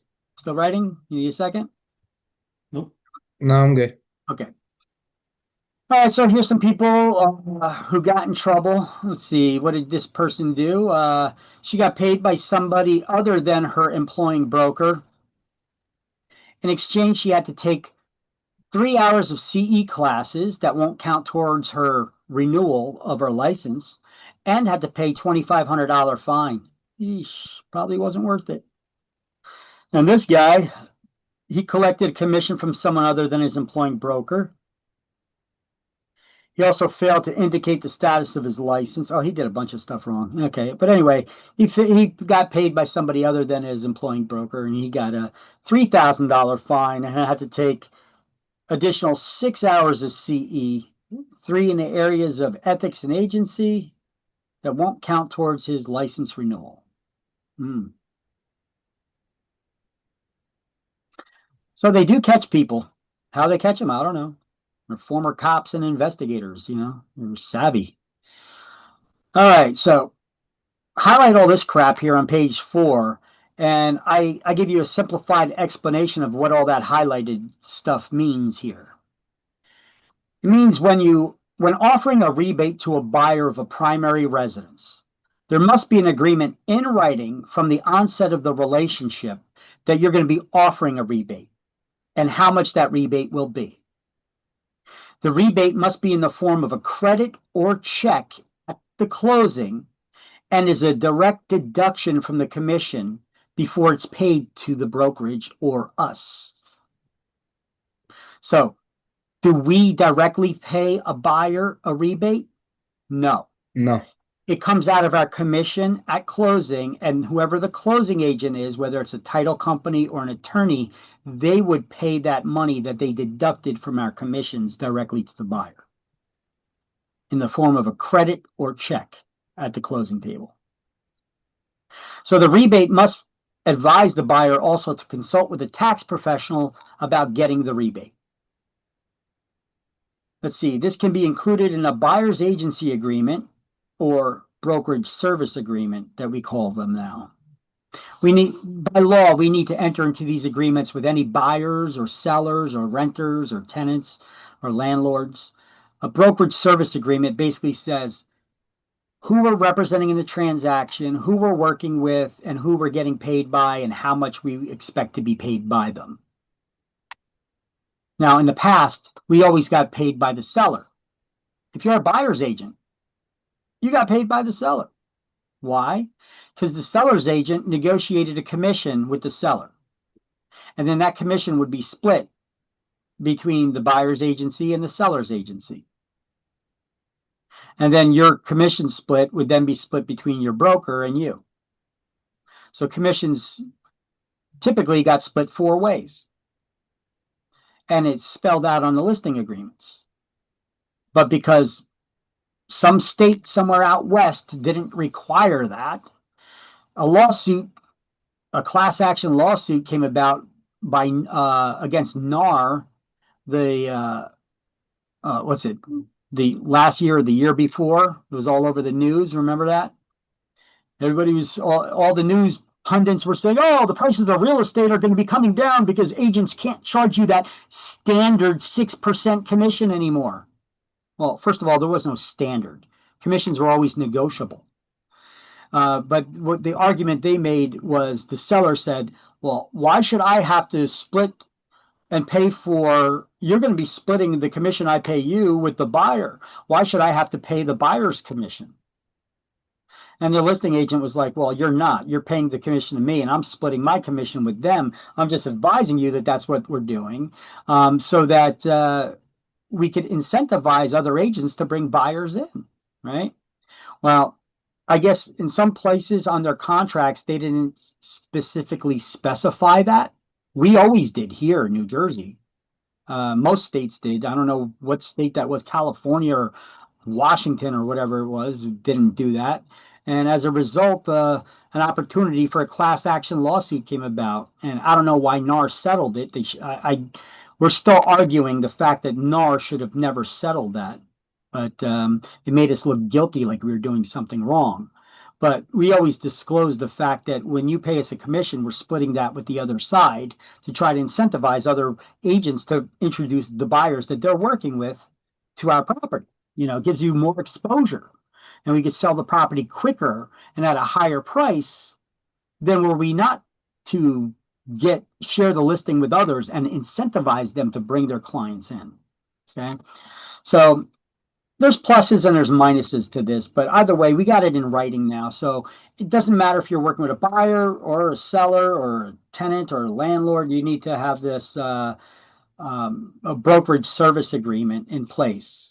It says who you're working with, who you're going to get paid by. In the event the seller's not paying the commission, how much does the buyer got to pay you? Okay. Goes over all those details. Victor, who sets the commission rate? In New Jersey, all commissions are negotiable. I sound like a robot. No, I understand that, but I'm saying, so is it you as the realtor, or sorry, the salesperson, or the broker that is doing the negotiation of the? You as the salesperson negotiate with the seller to get as much money as you can. Okay. All right. Now, some brokers may have an office policy that the minimum you could get a listing for is a certain percentage of the sales price.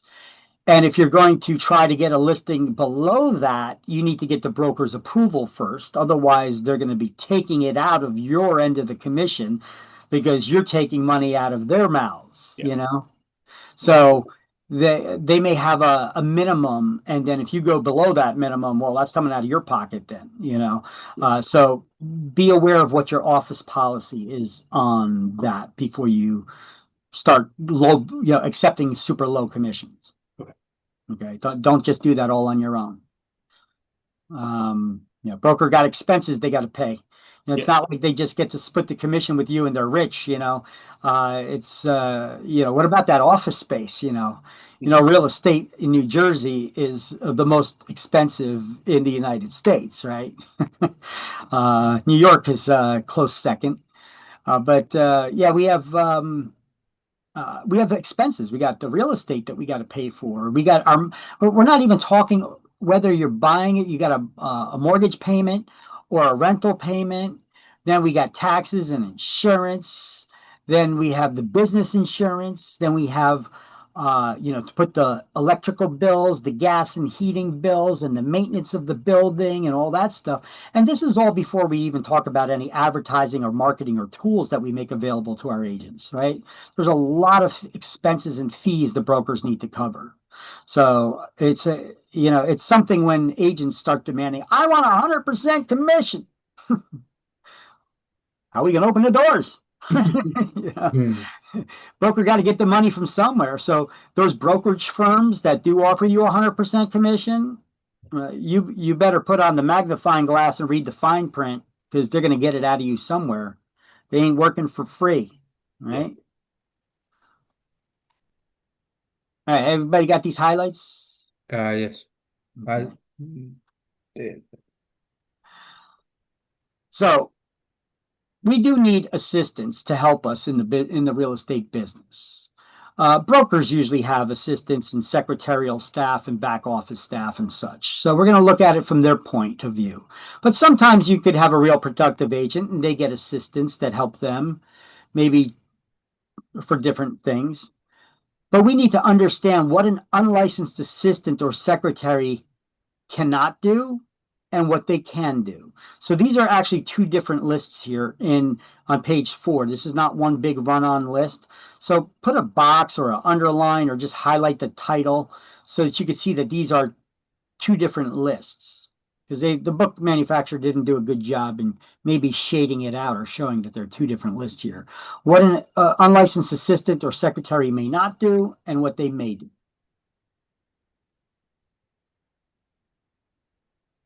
They may not show property. They may not answer any questions about listed property. They may make cold calls by phone or in person seeking business from potential listers, purchasers, tenants, or landlords. An unlicensed assistant may not discuss or explain a contract or any other real estate document with anyone outside the brokerage firm. They may not make phone calls for rent collection. And except when accompanying by a licensee, host an open house or promotional booth, or distribute promotional materials or attend home inspections. They can only do that if the licensee is there with them. So they can show the house so let's just say if you have an open house and they are they're on the property with the licensee and you have multiple people coming in to see the home, they can assist you, they can assist you with the showings, but they can't answer any questions about it.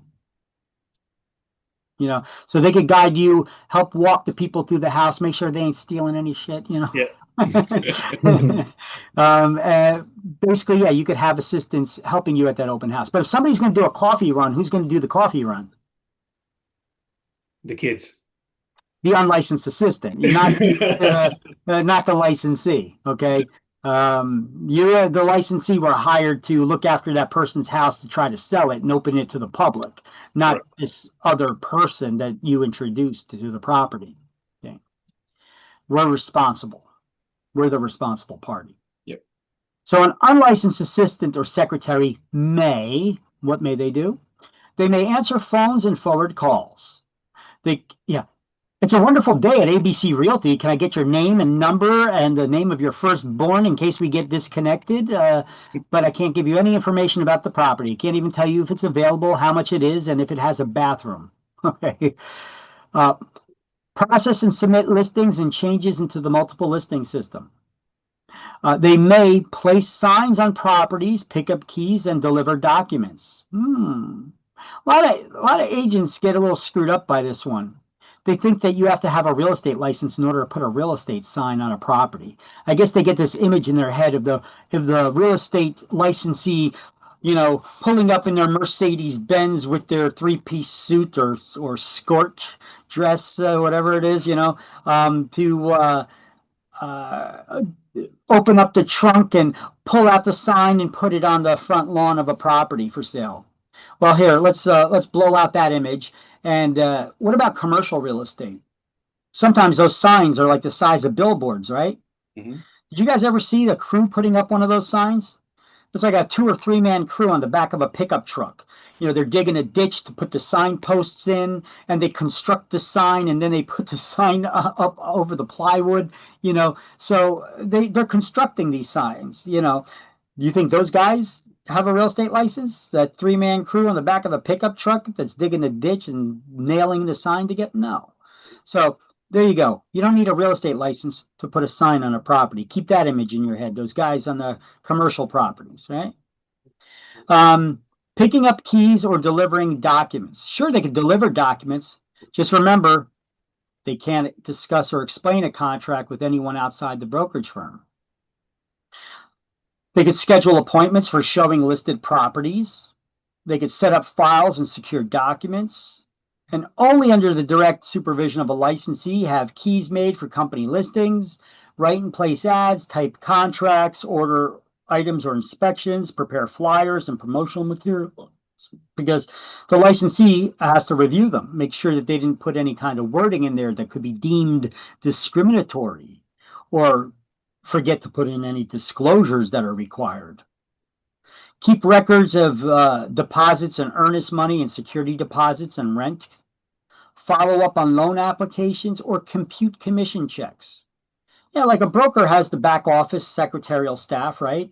They prepare the commission checks to be paid to the agents, and then they give it to the broker. The broker reviews it, makes sure everything's copacetic, and then they approve it or they don't, right? That's basically all this is. It's the same slide. It's just it's played off of this. This is from the book. This is the slide that explains it, the same stuff, of what they can and cannot do. So here's an example of a question that I've heard before in state exam from their database of thousands of questions. On their way to present an offer, a real estate licensee and their unlicensed assistant get into a horrific car accident, and the licensee is rushed to the hospital. What should the unlicensed assistant do? Deliver the contract? Deliver the contract, return it to the broker, or 2 other, nonsense answers. So just out of the 2 answers that I gave you, deliver the contract or return it to the broker. They can deliver the contracts, but I would say is contact the broker and let the broker make the decision on if they should deliver it or if they should just come back. Let me read the question again. Let me dictate the question again from the top of my head here. Okay. A licensee and the unlicensed assistant are on their way to present an offer. They get into a horrific car accident. I got it. Go back. Yeah, take it to the broker. Go back to the broker. Yeah, because they're presenting an offer. They're not just delivering document. They cannot present an offer. Okay, yeah. Because what are they going to do? Let's just say that this folder is the offer. What are they going to do? Hey, Mr. or Mrs. Seller, I got an offer here for you. and they start walking away. Well, wait, what is this? Sorry, can't talk to you about it. I mean, that basically that's what it is. Yeah. They can deliver the document, but there's a lot in presenting the offer in order to get your offer accepted. You have to explain what the terms are. Yeah. People can just look at it and they're just going to look at the price. But what about all the other things that could get your offer accepted? Like, I could have a lower priced offer and my offer is better than somebody who made a higher price offer. Mhm. And what makes it better? Well, maybe it's all cash offer. Maybe it's not contingent upon them getting a loan. Maybe there's no other contingencies, no home inspection contingencies or anything like that. Maybe they're more flexible in the closing date. Or maybe they are getting a loan, but this loan, this offer is accompanied by a mortgage pre-approval letter rather than a pre-qualification letter.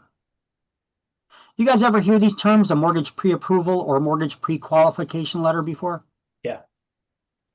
In order to get a mortgage pre-qualification letter, what is required?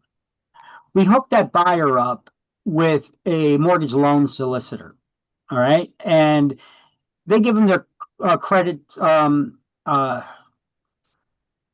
social security number so they could run their credit report. And then they tell them how much money they make and what their approximate long-term debts are. And based on that information, they run some numbers and they say, okay, well, based on what you told me and based on I see your credit score is, we could lend you, you could qualify for a loan up to this amount, with taxes up to this amount. Okay. And that's what's required to give a pre-qualification letter. Now, nothing has been verified yet other than the credit score. Now, once your income and your assets, you supplied your pay stubs, bank statements, tax returns, Debt to income. all that stuff now has been verified. That's when they issue a mortgage pre-approval letter. That means you, as the borrower, have been approved for this loan. You'll definitely get this loan, provided that nothing changes in your financial situation or your employment status. All right. That's what a mortgage pre-approval letter is. Now, the only thing it's contingent on is the property. Is the property? We need to get at minimum an inspection to make sure it's not being eaten by wood-destroying insects like termites and carpenter ants and things of that nature. And does the house appraise for the purchase price? Okay, so a mortgage pre-approval letter, that buyer can get the loan. Mortgage pre-qualification letter. So if I'm presenting an offer and I say, Mr. and Mrs. Seller, our offer is this much, and we have these contingencies and this, but our offer here is accompanied by a mortgage pre-approval letter. Now, I'm sure your listing agent explained to you the difference between a mortgage pre-approval letter and pre-qualification letter, or you recall it from way back when you bought this house years and years ago. But just in case it was not explained, let me give you a little refresher here.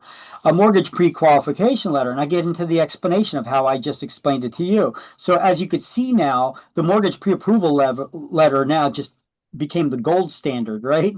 Because listen, offers accompanied by a pre-approval letter, whereas most offers that are submitted, buyers only come into the table with pre-qualification letters normally. Mm-hmm.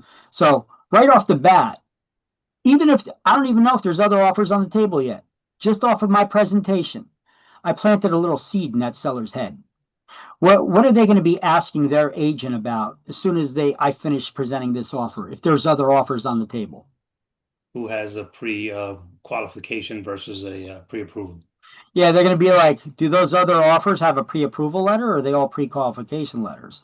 So I planted the seed and just elevated our offer to the gold standard that all other offers are compared by.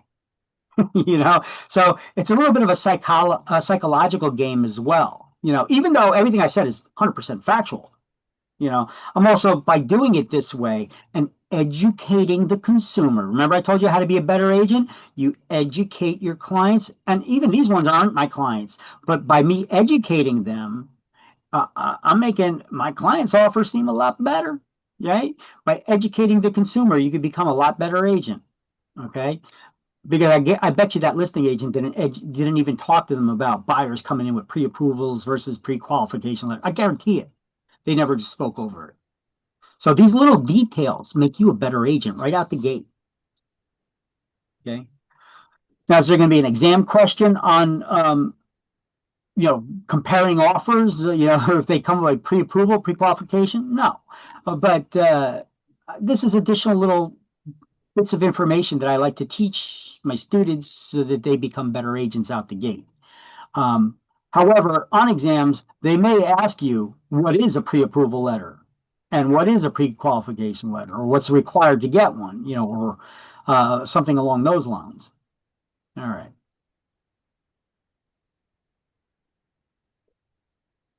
All right, so what did this guy do? He allowed unaccompanied access to a property without the licensee present. Oof. Does have consequences. Provided The owner hired you. You don't give somebody the keys to go show themselves the property, or give them an alarm code so that they could get into the property. Oh my God, what are you doing? If we're the licensee. If we're given, we got our lock boxes, we get the keys and stuff, we get alarm codes so that we could enter a house. You don't go sharing that information with anybody and then leave the house unaccompanied. You leave that person, that buyer, unaccompanied in the house. Now, in this particular situation with this guy, I believe I read the final order of determination a while ago, and his client was under contract to buy this property, but they didn't close on it yet. And they were doing another walkthrough. And he left the client there alone in the property. And he ended up getting in trouble for it because you can't do that. They're not the owner of the property yet. So it doesn't matter if it's their first time viewing the property or if they're about to close on it. They're not the owner yet. You can't leave them there, okay? Or give them alarm codes or anything like that. So what happened to him? His license was put on probation for a year. And within 6 months of this order, he's required to complete 6 hours of CE, 3 in each areas of ethics and agency, which will not count towards his required license renewal, and had to pay a $3,250 fine. Substantial chunk of his commission, I'm sure. Was it worth it? No. Just showing you guys there are consequences, and the Real Estate Commission does fine you to make sure that you don't make those mistakes again. All right. Did you guys ever look at what was required to get your real estate license before you signed up for the class? I mean, we already went over it, but we're going to go over it again. Salespeople and referral agents. You got to be 18 years of age or older. You got to prove your high school education or its equivalent, your GED. Basically, you answer a question. They usually don't ask you for a copy of it unless they have reason to. I don't need to see it either. Okay. If you don't have a GED, I actually have a link here.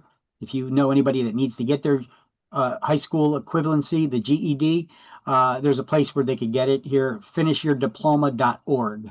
Okay, that's the link that this takes you to. Furnish evidence of good moral character. Successfully complete a 75-hour pre-licensing course. Disclose Social Security number for child support enforcement purposes.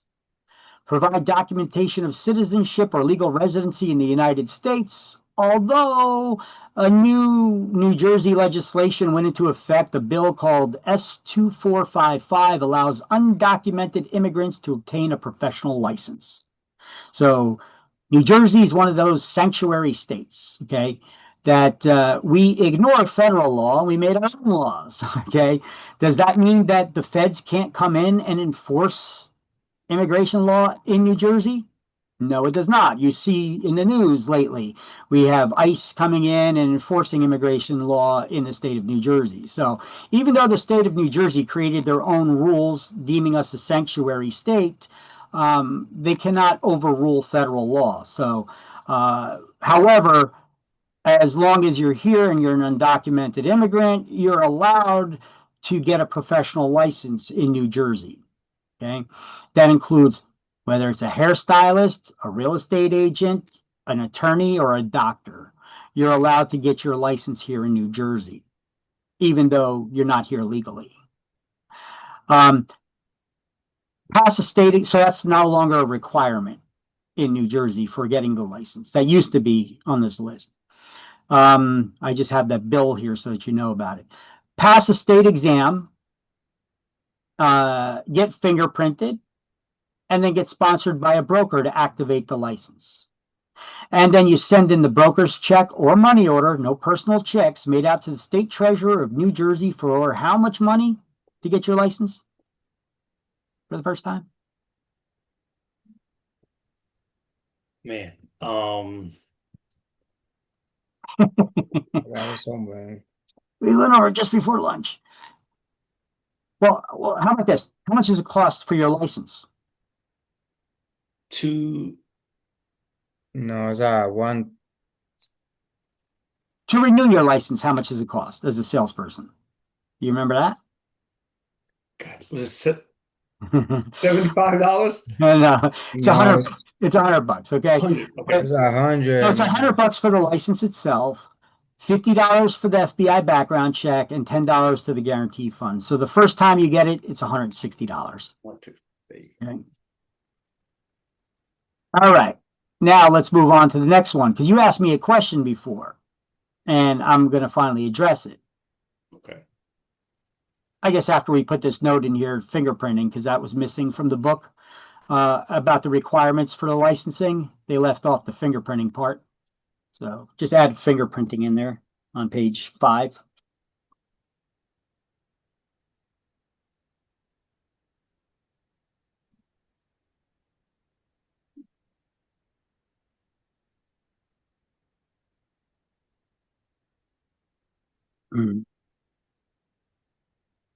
Oh, darn it.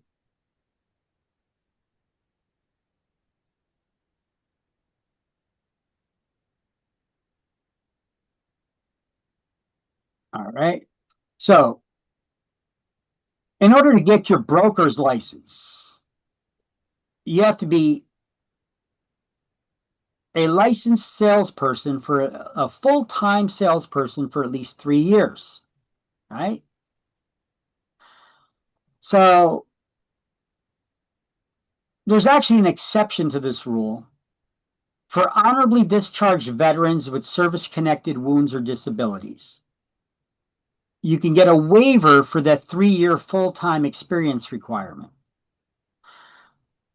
So technically, you could get your broker's license at the age of 18. But that's only for veterans with service-connected wounds or disabilities, okay? Otherwise, everyone else, you got to be full-time salesperson for how long? 3 years. 3 years. That would make you 21. And that's an exam answer option on the exams. How old do you need to be to get your broker's license?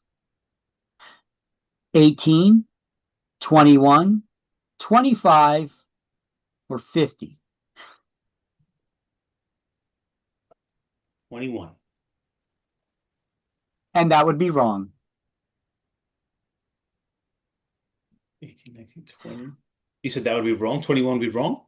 Yes, because remember before I told you when I gave you some exam taking tips, if there's ever an exception to the rule, you always follow the exception rather than the rule. Because technically there's a scenario where somebody can get their license at the age of 18. If they're an honorably discharged war veteran with a service-connected wound or disability, they could get a waiver for the 3-year full-time experience requirement to get their broker's license. Even though the majority of people out there that get their broker's licenses have to be at least 21 years of age, 3 years full-time experience, there is a situation that's a rare situation that could occur where somebody could get their broker's license at 18. But let's see, what would be required for that to go down? You'd have to You have to be in the military. How old you got to be to join the military? 18. Okay, so you join the military, and I guess during training you get hurt. I don't know, or maybe you get past basic training, and then your first day on the job you get hurt, and then you get discharged, and you for your disability. Now you immediately go and you start real estate school to get your real estate salesperson license, and now you could get an education waiver, and then immediately go and take your broker's class to get your broker's license. So you're really pushing to 18. I mean, there's so much time you have to get all this stuff done, including getting injured and your basic training and all that, in order to have this for this to happen in this scenario. But it's a possibility, although it may be rare, to get it at 18. Nonetheless, it's a possibility. So the correct answer on your exam would be 18. 18. Okay. See, most people probably get this wrong on exam because they select 21 just like you, just like I did. I know I did. But since I became an instructor, now I know, and now I make sure I point this out to people. You follow anytime there's an exception to the rule, you follow the exception rather than the rule to get the exam questions right. Okay. So you'd also have to prove you have a high school education or its equivalency, furnish evidence of good moral character, served 3 years full-time as a licensed salesperson. And what is full-time can be defined on page 6 and 16, but don't worry, we'll have a next slide that I'll show you those instances. Okay, what is full-time? Successfully complete a 150-hour pre-licensing broker course, which consists of 3 modules. A 90-hour course of core topics like you guys are learning here, a 30-hour class in office management, and a 30-hour class in ethics and agency law. You got to disclose your social security number again and get fingerprinted again and pass a state exam. That's what's required to get your broker's license.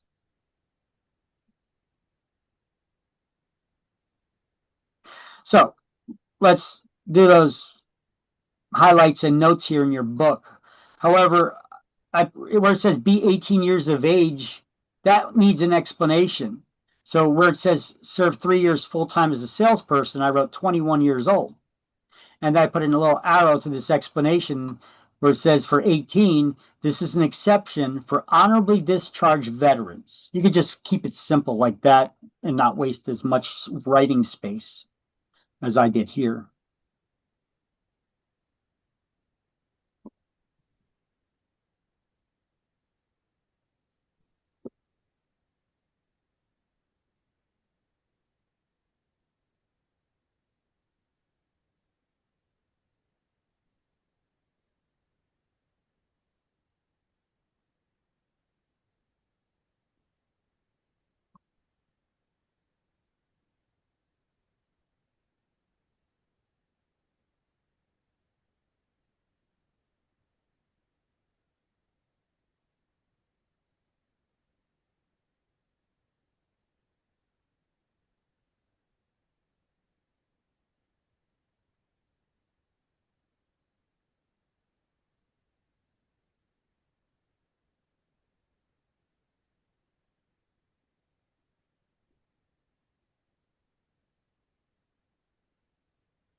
All right.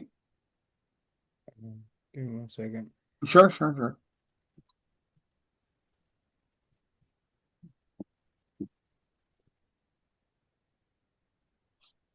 So this is an exception for honorably discharged disabled veterans with service-connected wounds or disabilities.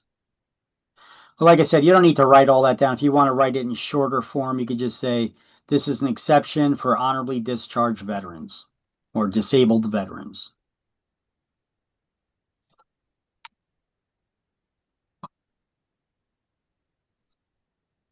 How's it? Okay. Yeah. So the 3-year full-time experience requirement for brokers or broker salespersons can be waived for honorably discharged war veterans with service-connected wounds or disabilities. In that case, they could get a broker's license at the age of 18 instead of 21, so that's why 18 would be the correct answer for exams. Just want to clarify it because even in the book, you see it says be 18 years of age or older. But then over here it says serve 3 years full time. And that could leave you scratching your head. How could you be 3 years full time and still be 18 when you got to be 18 to get your salesperson license? Right. So I just wanted to clarify that and point it out.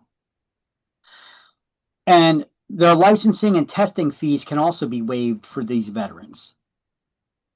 And here's a form for the veterans. It's actually more of just a flyer, this one.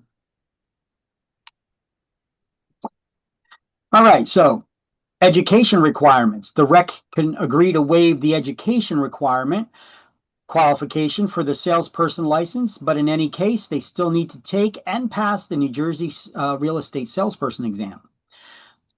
Licensed brokers from another state, a broker from another state, someone previously licensed as a New Jersey broker within the past 5 years, they let their license lapse, they could come back and reactivate their license now, but as a salesperson, not as a broker again. Someone who has taken equivalent real estate courses in college, meaning they majored in real estate in college. Don't know of many people that have done that, but I've come across a few. New Jersey attorneys, however, they're not exempt from the 3-year full-time experience requirement to become brokers. So what do you think I call attorneys who have their broker's licenses? How many attorneys do you think are going to quit being an attorney to work full-time as a salesperson for 3 years to get their broker's license? So they're broke attorneys. So what do you think I call most attorneys who have their broker's license? Broke attorneys. Liars. Now, you know, I always use this joke in class, and somebody brought it to my attention, and they're right. Technically, if they got their broker's license before they became an attorney, then okay, I could see it making sense. Okay, but otherwise, if they had their attorney's license first, how many attorneys you think are going to quit being an attorney for 3 years to go full time as a salesperson, to get their broker's license? It's probably not happening. They probably got a broker friend that's just signing off that they were working full time when they weren't, and that's on them. But yeah, so I call them liars. So certain applicants who took equivalent pre-licensing courses in another state, it had to be at least 75 hours, though. And New Jersey does not have reciprocity with any other state. You know what that means? That means if you got a license in this state, they'll give you a license in that state. New Jersey does not have that kind of relationship with any other state. So you need to know this. This will probably be some sort of an exam question on this, that New Jersey does not have reciprocity with any other state. Now, New York does. You want to know how you get licensed in 3 states really quick? Oh. You take this course here that you're in right now. You get your New Jersey real estate license. Because taking the class for the New Jersey real estate license is probably wiser because it's a little bit harder than New York. We got all these crazy rules and regulations. And then you apply for a waiver for education in New York. So you just take their exam. And then they send you a little booklet for their state laws, which is really small amount, just a couple of pages. Once you get licensed in New York, you show your New York license to Pennsylvania. Pennsylvania got reciprocity with New York. They just give you the license in Pennsylvania. However, you need to be licensed under a broker in each state in order to get the license in each state, right? So you either find a broker that's licensed in all 3 states and you could have it all under one broker, or you go under a different broker in each state. You can do that? Yes, you can. You can only be licensed under one New Jersey broker at a time. Okay. However, you could be licensed. You could have your New Jersey license under a New Jersey broker, and your New York license under a New York broker, and your Pennsylvania license under a Pennsylvania broker. Yes, you can. See, the devil's in the details on how they write these laws, and some of these things do not make sense to me at all. You know, like that 3 year waiver for the experience requirement for disabled veterans. I believe veterans should get, all the benefits and then some. But this one is stupid. Why do we have a 3 year education full-time requirement in order to get a broker's license? Any ideas? Um, I mean, is it almost like why you're able to smoke at 18 but drink at 21? Well, why is that? Now, I don't want to go down that rabbit hole. Well, I mean, just the assumption that you're more mature at the age of 21 versus the age of 18. yeah, I mean, in order to have a broker's license where you're going to charge the public fees for services performed, and then you could hire agents and pay agents, and then be responsible for making sure that they're following all the laws and rules and regulations. How could you do that when you've never worked in the business yet? Yeah. You just got your salesperson license, then immediately went and got your broker's license, and now you're supervising other people, and you got like zero experience. You just took the classes, right? I think that's the dumbest waiver, the dumbest benefit that they could give to a veteran, because it's almost it's almost an invitation for problems, you know. So I don't understand how they do that or why they would do that. Well, I understand why they do it. They want to give benefits to the veteran, and I support our veterans 1,000%. I just think that this is the dumbest uh, thing that they could do for them. Sure, waive their licensing fees and things of that nature, but I think this is kind of ridiculous. Unless the real estate commission is there holding their hand and walking them through it, you know. Okay, so let's do the highlights now for the exceptions for the previous slide that we just went over. The experience requirement for broker salespeople can be waived or discharged for service veterans with service-connected wounds or disability, and their license and renewal fees are waived. And then the commission can also waive education requirements for these people. And then write this in here, they still need to take an exam for the attorneys.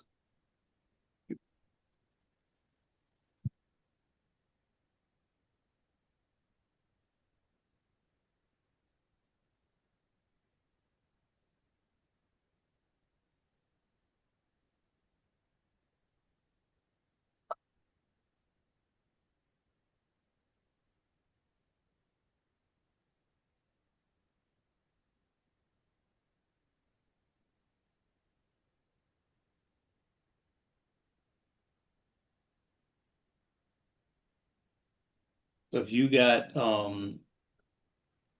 arrested for shoplifting, they'll still give you your license? Not if it was in the last 5 years. But it says any theft other than shoplifting. Shoplifting, criminal conspiracy to defraud, or any other like offense. Why it is weird wording. I don't know why they have it worded like that, but I'm going to show you something. Let me see. I don't know if I added it to the slides. Hold on. Did I? No, I did not. Just finish highlighting these notes and I'll show you. It's in the class links Word document, the notes. I actually expanded on that definition further. Well, I'll show you why. Yeah, I was just reading it. I thought it was interesting. I'm like, so yeah, the way they word it.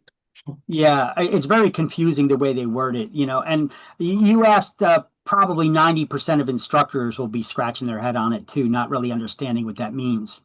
We just teach it and we say it, but don't even know what it means. I look up these things because I like to be able to give you an answer. You still doesn't mean it means that you're definitely not getting your license for at least 5 years. Okay, and but they separate it out because it's not as it's a petty offense, but it's still an offense of theft. Yeah. And we still don't want to give you the keys and invite to go committing petty offenses going Yeah. through somebody's jewelry drawers and finding money or whatever and stealing it when you have an open house.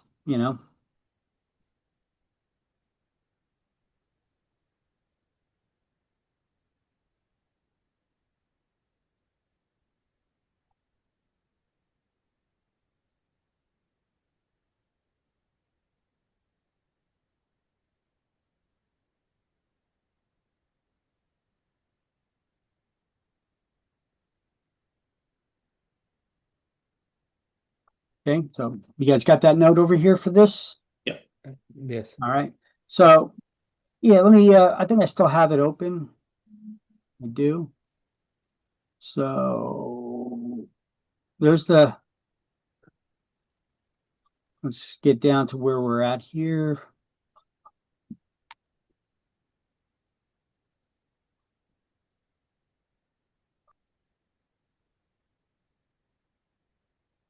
Oh, what is full time? I think I passed it a little bit. Let me see.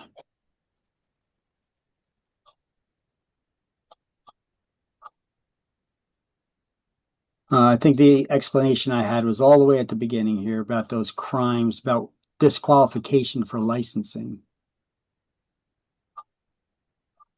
Yeah, I had a big explanation at the beginning. Okay, so here we go for the ban of issuance of license.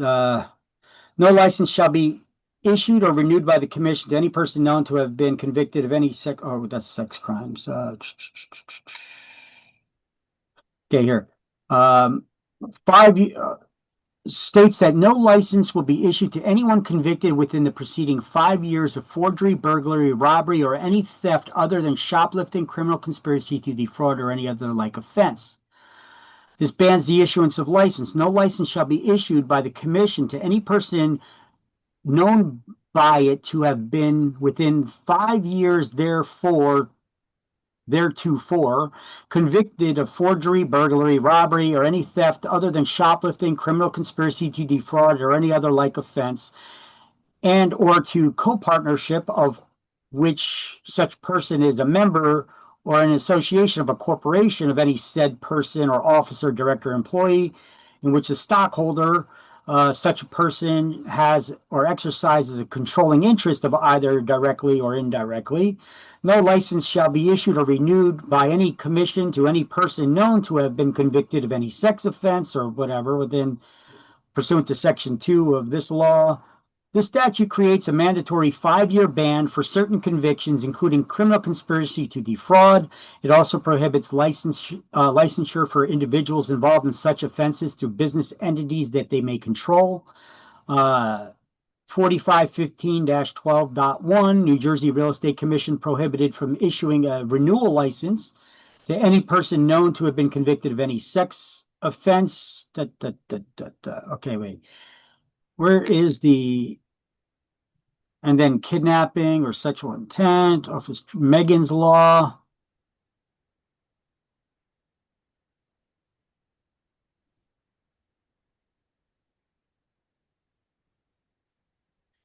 I asked my AI that before and I got a good answer. I thought I put it in here. I guess I just kept the regular answer down here, not wanting to get too confusing into it. But Yeah. this is the actual quotes of the law.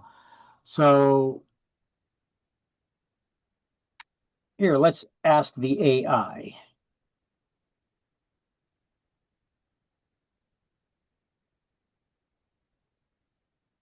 What are we going to ask the AI? How is it worded on the on here? It says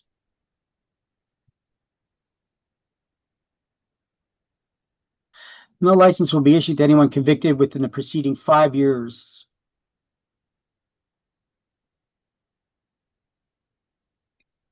Okay. Are you asking ChatGPT?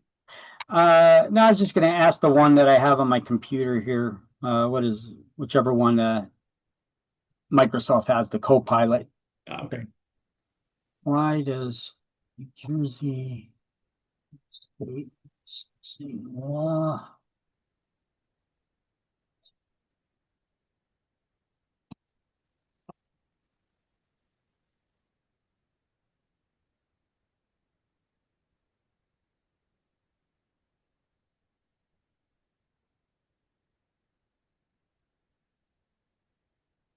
trying to condense the question that I asked here a bit. Said, why does New Jersey real estate licensing law say no license will be issued except for shoplifting? Okay. And we could see what it's answering right now.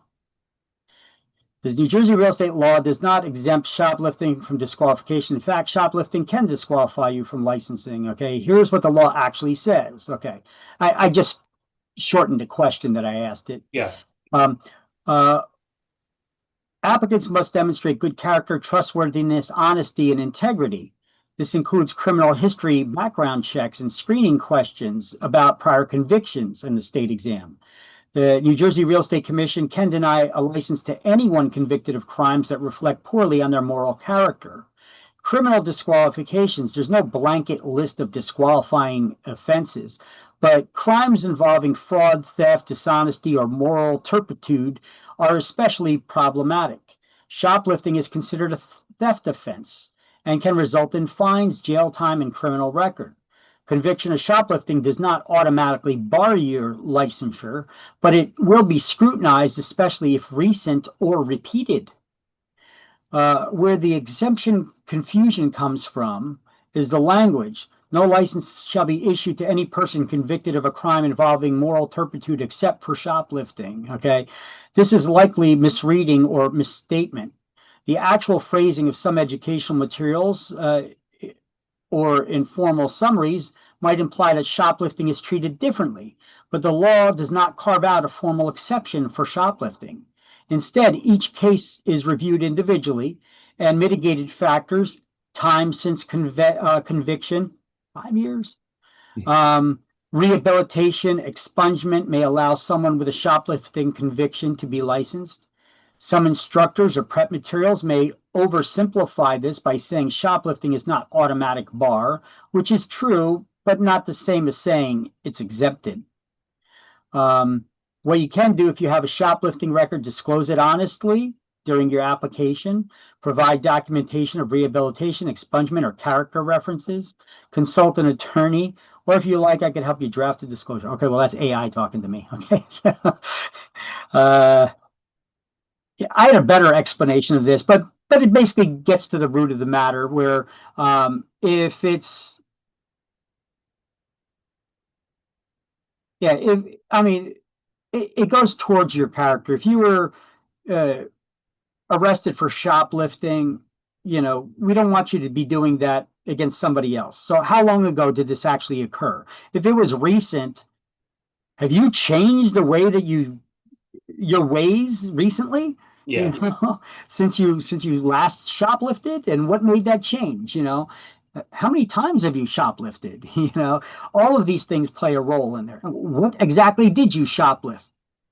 Oh, we were doing a peaceful protest, and I had to smash that window and steal all those, iPhones and the designer shoes and stuff that I ended up selling on eBay. Yeah. Because we were sticking up for BLM or for immigration or whatever the fill in the excuse is here, Yep. and then the real estate commission will be like, and make their decision off of that, So you explain it how you think best, But if it was over 5 years ago and you show remorse, you found Jesus, all is well in your life now, you're probably going to get your real estate license. I was reading it and it was just interesting to me, and I'm just like, that doesn't make sense. The way they word it, yeah. The way I know. I've been scratching my head for years on that wording, and then I asked AI, and AI is basically deals with your morality and your your good character and all that stuff. And I was like, okay, that makes sense. That makes sense. Understood. But I don't know why they would word it like that to confuse us to begin with, though. So I feel your confusion. All right. How about this? These sections 12.1, 19.1, 19.2 of the law on license application with certain criminal convictions, licensees convicted of certain offenses, and licensees indicted for certain crimes. Indicted means you're just accused of a crime formally. respectively, explicitly reference offenses that qualify the defendant for registration under New Jersey sex offender registration law or similar law in any other state or jurisdiction. They basically give an out here, but they don't, because they said anybody who's subject to a lifetime registration to a sex offender registry disqualifies you for real estate license. Okay.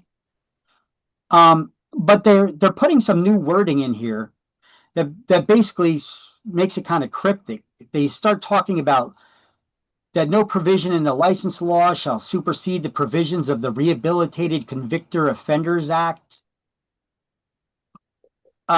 within regard to this. So are they saying now that it's possible for somebody on a lifetime sex offender registry to actually get your real estate license now?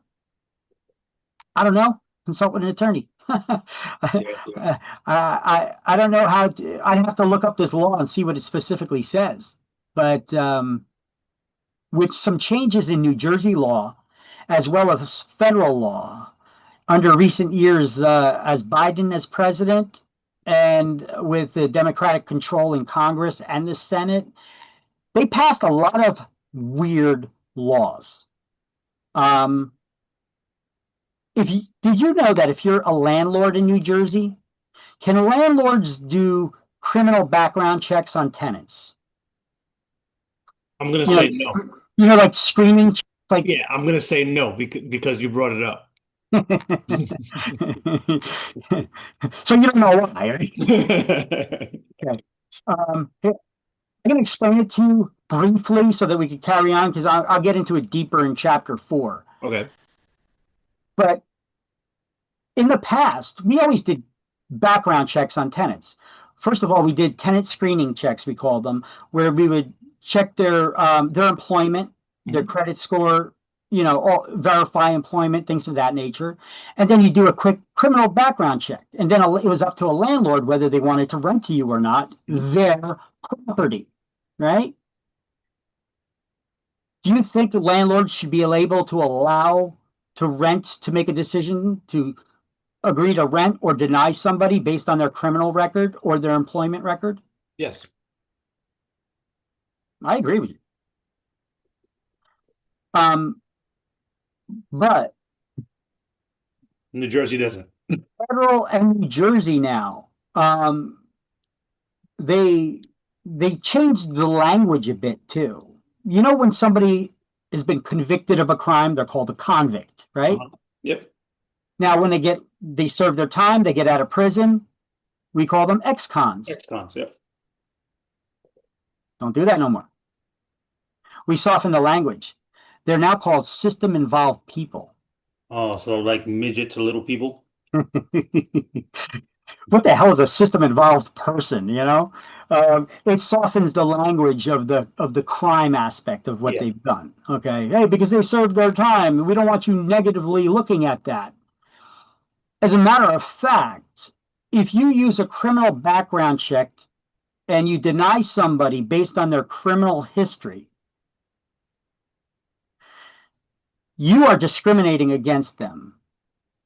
Go ahead. Ask me, how are you discriminating? No, I'm going to agree. I'm going to say, yes, I am discriminating against them. Well, hold on a second. How are you discriminating against them? Because I'm looking at what they did in their past. No, because you're racist. Oh, that has something to do with race. It's the craziest thing, because for this, all this stuff happened during the first Obama administration. President Obama assigned somebody from HUD, the Department of Housing and Urban Development, to put together a report of how many people are in jail, in prison, and then segregate them solely based on their race. Not if they committed the crimes or not, but solely based on their race. Let's do a head count of how many people are in prison. How many white people versus people of color? And there's far more people of color in prison than there are white people. And so that makes a disparate impact on those communities. Wait, what? We're just stating the facts. You know, there's more people of color in prison for convicted of committing crimes than are white people. Okay, let's just say, for instance, okay, well, that's because, well, there's more white people out there. How come there's not more white people? Is it because the law is just ignoring the white people's committing the crime and focusing on the people of color? Okay, let's go with that. Let's even go with that for a moment. If that is the case, okay, does that dismiss those people who are in prison of their guilt of committing those crimes? No, it does not. So why should we be saying now that the criminal justice system is inherently racist because they convict more people of color than they prosecute more people of color that end up getting convicted than white people? Okay. Well, it doesn't matter. All those people in prison belong in prison. I mean, unless wrongfully accused. Yeah, absolutely. Yeah. But I agree with you. I mean, does it just because I'm black or white or whatever doesn't mean Yeah, that, that you should be excused of your crime because, hey, the criminal justice system is going after more people of color that actually committed crimes than white people that have actually committed crimes, even if that's the case, okay? So the link that they made was they put out a report and they said there's a disparate impact of the community of people of color versus white people. So therefore, if you're relying on a criminal history check that disproportionately impacts people of color, you are therefore racist. That's ridiculous. Is that what this? Isn't it? But that report was the basis. I mean, it's not scientific in any way, shape, or form. Okay. It's just doing a head count of people and segregating them. Okay. So, but that report is the basis on which a lot of politicians in just about every state in the United States have created a swarm of different laws based on that report as its basis of evidence of injustice in the criminal justice system or disproportionate impact on people of color in the criminal justice system. So therefore, the criminal justice system is racist. And therefore, if the criminal justice system is racist and you're relying on the prison records of people who are imprisoned by that racist criminal justice system, it by extension makes you racist. It's the dumbest argument I've ever heard in my life, but these are the laws that we need to work within. And that's now the law here in New Jersey. Got it. Yeah.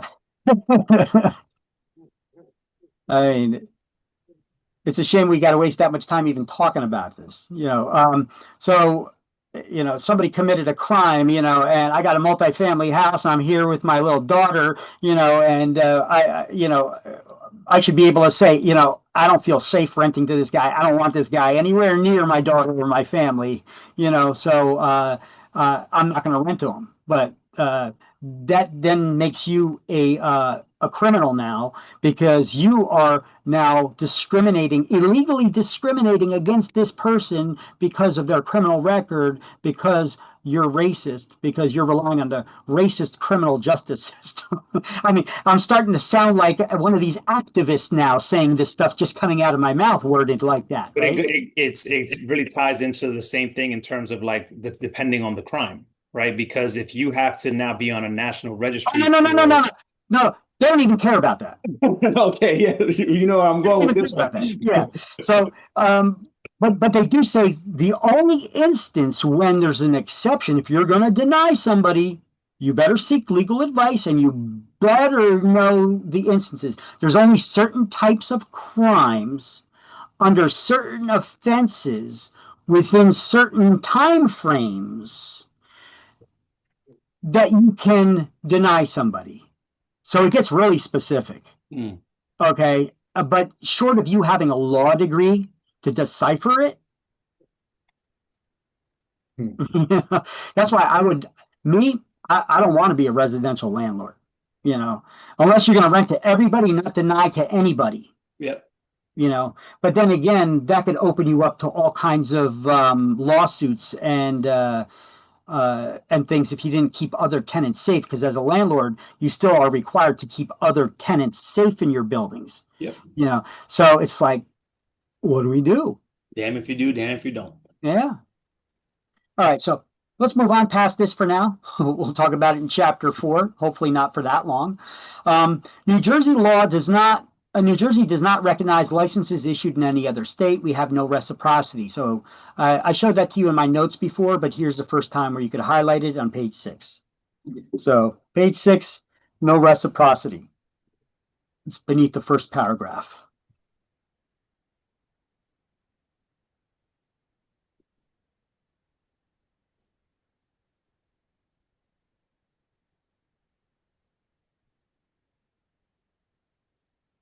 All right.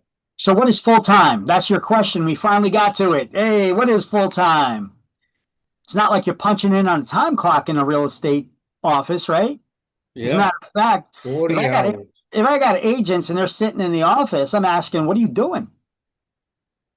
Because uh, unless you're preparing mailing materials, uh, preparing some kind of list for doing prospecting, making phone calls pertaining to that, setting up appointments. What are you doing in the office? Preparing contracts? Other than those things, in my experience as a broker, what I found what agents are doing is either doing some online shopping or looking at porn. you know, so you're not working if you're sitting in the office and you're not doing any of those, items that I stated I ran off. If you're not doing any of that, what are you doing? With the exception of floor time. If you're sitting there doing, opportunity time, basically acting as the unpaid secretary for any calls that come in. You could field those calls and answer any questions about real estate. Any potential client that calls up would be yours. Okay, but short of that, if you're sitting in the office, you ain't working. Go out and meet the public. Shake hands and kiss babies. Just don't be creepy about it. Don't get on any sex offender lists, in the process. You know, go work out in the gym and hand business cards out to people. Go to your clubs or play your sports. Go golfing or do something where you mix and mingle with the general public. Introduce yourself as a real estate agent. Let them know you're in the business and try to get business. Go out there and get buyers and renters and landlords and tenants, and get those listings and get those buyers or renters, get out there and do the work. If you're not doing stuff like that, you ain't working, you know. So, what is full time? Well, 40 hours. yeah, yes, you're serving, you're working at least 40 hours a week between the approximate hours of 10 a.m. and 8 p.m. And you do not have another job working more than 25 hours per week, which these days got people with 3 jobs, let alone 2, or another side job 25 hours per week. Now, if you're not punching in on a time clock, who's verifying this? Your broker. Because in order to get your broker's license, you have to fill out one of these broker experience history reports. It's 2-page document. You fill out 1 page, the broker verifies it on another. So hopefully your broker's down with whatever you say. If not, you ain't getting your broker's license. And unfortunately, there's a lot of brokers out there. I get salespeople all the time. They come sign up for broker's license classes. And I say, wait, did you get your experience history report filled out with your broker first? Oh, no, I get them to fill it out later. Are you sure? Because I'm not refunding you the money for the class that you take if you can't get your license. Find out now before you ever sign up, because we get people all the time. They pay $1,000 or more for a broker's course. And then they find out later their broker says, no, they weren't working full time. No, they had a second job that was working more than this, or no, and then they don't qualify. And sometimes brokers do that because they don't want you to succeed. Because they think that you're going to get your broker's license so that you could open up your own brokerage and then start trying to recruit out of their office. See, me, I want my agents to go get their broker's licenses. Then I could train them on how they could manage an office and maybe give them a position so that we could open another office and we could have backup office managers in offices. I'd rather do that. Now, are some agents going to try to go out on their own and open their own brokerages? Sure, let them have at it. It ain't as easy as you think it is. Why do you think we call brokers brokers? Some of them are broke, they spend their money on everything, and it's a hard game, to be successful in. You have to think of it like a business and have that business mind.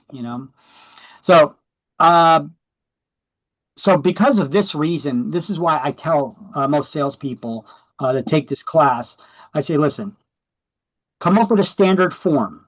Because if you have the aspirations of becoming a broker in the future, from the time you start working in the real estate business, create a standard form that basically says I, and then state your name during this time frame, and then every quarter of the year. There's 4 quarters in a year, so every 3 months, you have the broker sign off on this form that you were working full time and you did not have another job more than 25 hours per week, and they're certifying that every 3 months for you until you reach that 3-year period that you go to get your broker's license.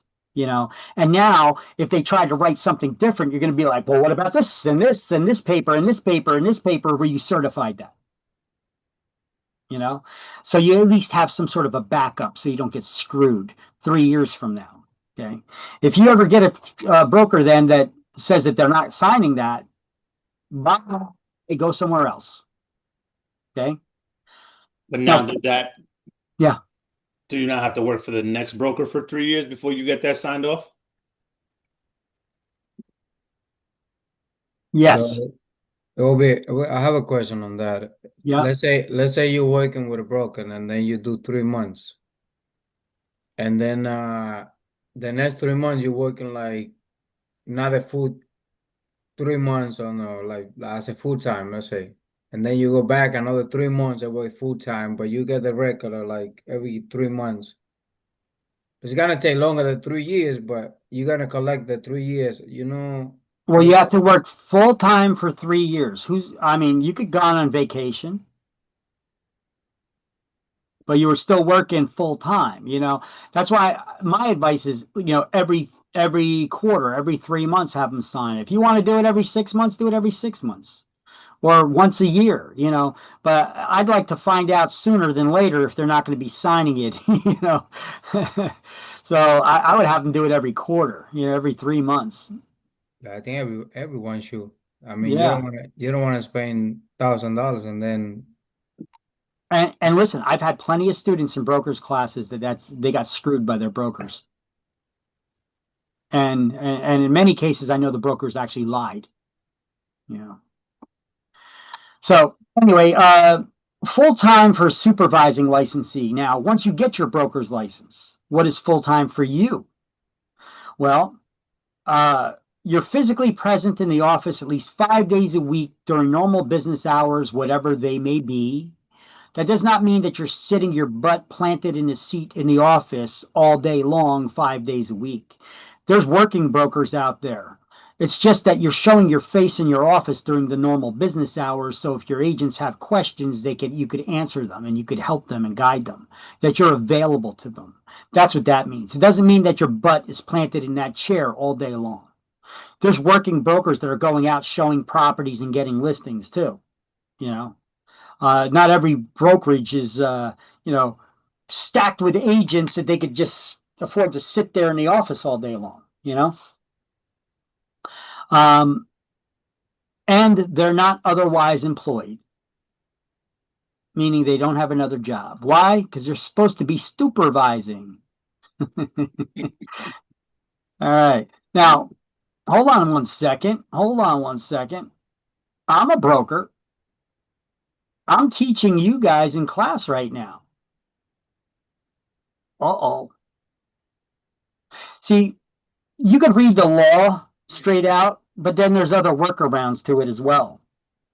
As long as somebody else is in the office running the office with a broker salesperson's license in my absence, Or if I have the office closed and nobody's working in my absence, then that's fine, right? So you have workarounds for that. A lot of it depends on what the broker says. So here, let's take a look at this experience history report. Here, let me open this up.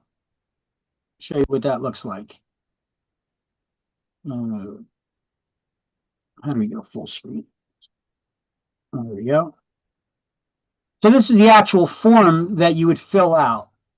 You know, $25 application fee, of course. Section 1 to be completed by the applicant. That's you that's trying to get the broker's license. You fill out your information. And then you select, how many days a week were you working, between approximately how many hours per day during the 3-year period, the last 3 years. Print your name, sign it, date it. And then your employing broker of record needs to certify this and return it. And did they or did they not work 40 hours a week between these hours? Right? What were they compensated for while they were working there? What kind of closed transactions were they working on? How many units did they close? There's no minimum performance requirement. There's nothing that could stop a bad agent from becoming a broker, So don't worry about minimum performance requirements, as long as you had some deals to show that you did some work, And then the broker fills out all this information and signs off on it. Or they could say, no, they didn't work 40 hours a week. Oh, they had another job. Oh, they didn't do any closings, Then you're kind of screwed. Now, I got my broker's license. I already had my own brokerage. How'd that happen? I hired a broker. So I opened up my own brokerage and I hired a broker to run the office, And when I went to get my broker's license, it was within that prior 3 years, I worked for another broker, and I worked for the broker that I hired to, run my company. So I worked for those two brokers. So I needed those experience history report from both of those brokers. Now, my previous broker, he went and lied and said, oh, he thinks I had another job working as a superintendent for an apartment building, and I did, but it was definitely part-time, under 25 hours a week, and all I needed to do to overcome that was get a letter from the building owner, which they certified. Yeah, he took out the garbage cans, and he shoveled the snow, and he vacuumed the hallways every now and then. That definitely was not a full-time job. We're just required to have somebody on site 24, available when there's more than 24 or 25 units in an apartment building. So I was the living representative in there. I had an apartment for free in exchange for doing a couple of chores, definitely not a full-time job.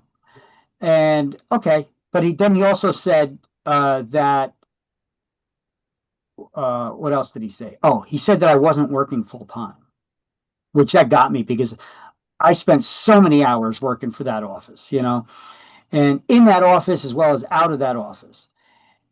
And I had a workaround for that, because at the time I was married, and I married somebody who was not a citizen.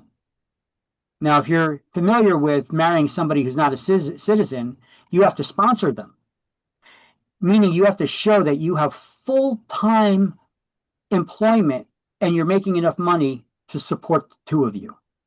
She was actually making more money than me, but we were, you have to show that you got full-time employment and you could support the two of you, which I did. And my broker, he signed off on the letter stating for immigration that I was working full-time. So I showed that to the real estate commission. I said he either lied to immigration or he lied to you. And I'm waving the two letters in front of them, you know. So either way, it ain't, you know, it ain't good, Yeah. you know. They were like, they gave me a pass on that, you know. And then the broker that I hired to run my office, she said, "Oh, I wasn't working full time. Oh, I didn't have good character or whatever." And I'm like, then why is she working for me? You know, I think that I don't know why she did that. And she didn't even respond to me. She didn't even give the letter back to me, the history report. She sent it directly to the real estate commission. The real estate commission mailed it back directly to me and said, "We don't know why she gave it to us." And in the meantime, they circled it with like a red marker.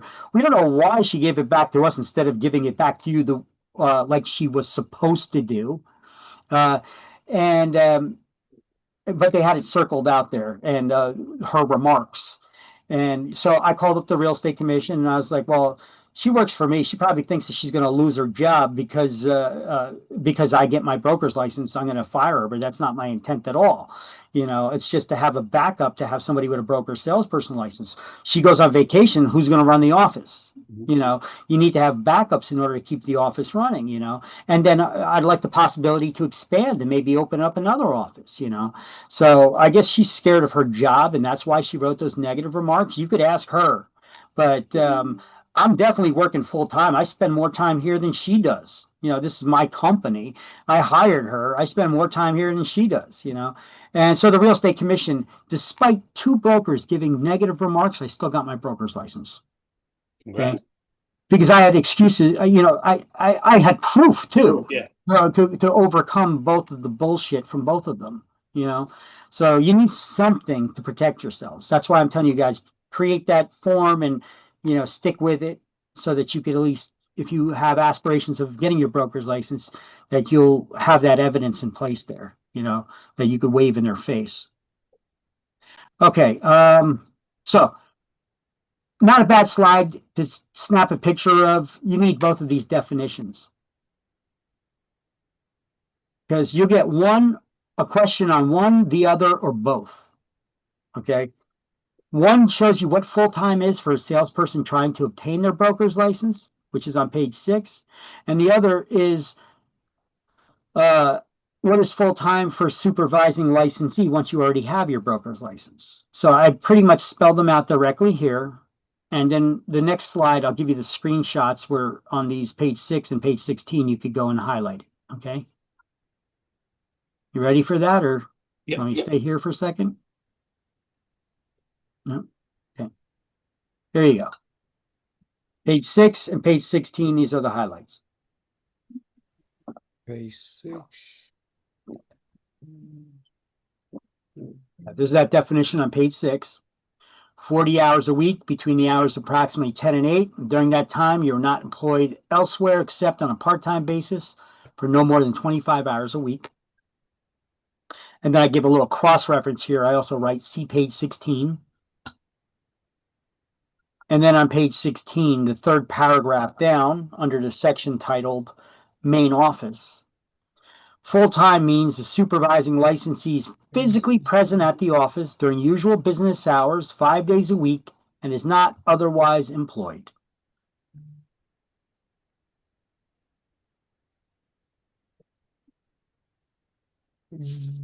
So 16 and 12.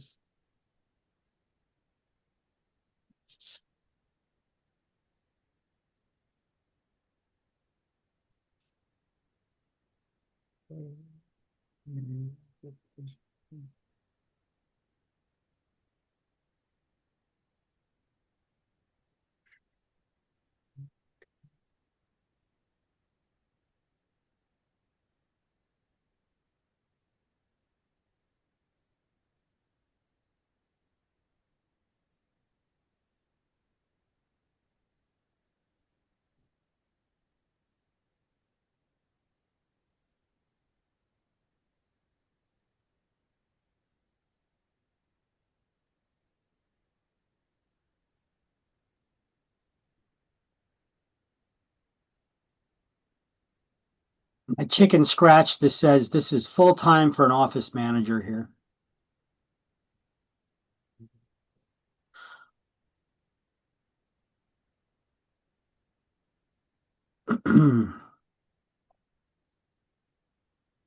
Okay. Yeah. All right, so here's some additional licensing issues. You may want to take a screenshot of this because there are quite a few exam questions based on what you see here on page. So let's go over it first, and then you can decide, I guess. So this information, I got cross references to page numbers. See 5, 16, 5, 6, 7 over here, page 6, page 24. I got cross references to everything here. So it's required experience for broker's license. 3 years, right? 3 years full time. Yep. Time limit on the application for salesperson's license? A year is a year is a year, right? From the time you pass the school exam. If you're a non-resident, you do not, in other words, you don't live in New Jersey, can you get your license in New Jersey? The answer is yes. But you need to file an irrevocable consent to service a process. In other words, a consent to be sued in the state. Real Estate Commission says we're not going to be chasing you around the country. If we're going to give you a license here, you have to agree that if you're going to be brought up on charges, that you come back to New Jersey to have them heard here in our state, not in some other state where our laws are not even on their books. Okay, so this is actually a link here to the forms page of all the different Real Estate Commission forms. And let me resume the recording here. We'll go over this slide. Actually, you know what? Before we continue, let me also just throw out the after lunch attendance poll. Get you guys on that. Ding, ding. All right. So, licensees must notify the Real Estate Commission within 30 days of any arrests, indictments, or being charged with a crime. And if they move, they have to update their address on file with the Real Estate Commission. Corporations can be granted a real estate license only if one of the officers holds a broker's license, and then they'll become the broker of record for that corporation. These are all things we're going to be highlighting on page 6 in just a moment, but some are from different places. Page 6, other pages here, 5, 16. State exam fees are paid directly to the testing company, PSI. That's why we don't include those things in our tuition. You have to pay those things directly to PSI for each state exam attempt that you make. There's no limitation on how many times you could take the New Jersey real estate exam. You just need to pay $38 for each attempt, okay? Some states, they have requirements that, you could take one attempt. You may have to sit in a class for a couple of hours before you could take a second attempt, or they have some kind of wacky rules in place for it. Maybe take 2 attempts and then retake a class. I'm not sure, but New Jersey, you don't got to do any of that. You just got to keep paying $38 to take the test again and again and again. So study before you go spending all that money over and over again. Now, if your broker dies or they lose their mental capacity, who could take over for your broker? The broker salesperson. Broker salesperson, if you have one in your office. Now, let's say nobody's in your office that has a broker salesperson license. Then who can take over for the broker? So any salesperson who meets the requirements to get their broker's license, meaning 3 years full-time employment. However, they haven't chosen to try to get their broker's license, they can request a temporary broker's license be issued within 30 days of that broker's incapacitation or death. And they'll be granted a temporary broker's license for 1 year. And within that 1 year, they have to go through the actual process by taking the class, the exam, the fingerprinting, and all that stuff to actually make it legit. All right. Failure to renew your license can your license can be reactivated within the next licensing term, which is 2 years, right? But after that, it becomes void. See, these are all things that some of these things we've already discussed, some of them not yet. If you ever decide that you start working for a broker, but you don't like where you're at and you didn't figure that out until you started working there, Well, it's your license. You could request the broker terminate your license. They're they're not terminating your license. They're just terminating the association of your license with their brokerage firm. Okay. But this is the language that they use. It sounds so harsh. Your license is being terminated. Okay. Don't get all crazy about it. It's you could request them to terminate your license, and then you go find another broker, and then that broker will pull your license into their brokerage firm. But you got to give, I think, like 24 hours for it to populate in the database that there's been a change. And you got to pay that $25 transfer fee to reissue your license under the new brokerage's name, affiliating you with that firm. So it's $25 transfer fee. Okay. So here I have a link to all the real estate commission forms, and here I have a link to the licensing fees. Okay. If you want those links, I could share them with you. Let's see, let me click on it here. It's probably easier for me to get it from the browser. There we go. These are rec forms.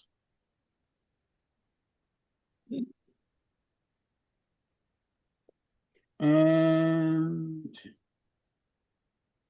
all the licensing fees for different things, from transfers to renewals to all kinds of other stuff. So let's see. Make sure you guys have all. Come on, Zoom. Rec fees. There we go.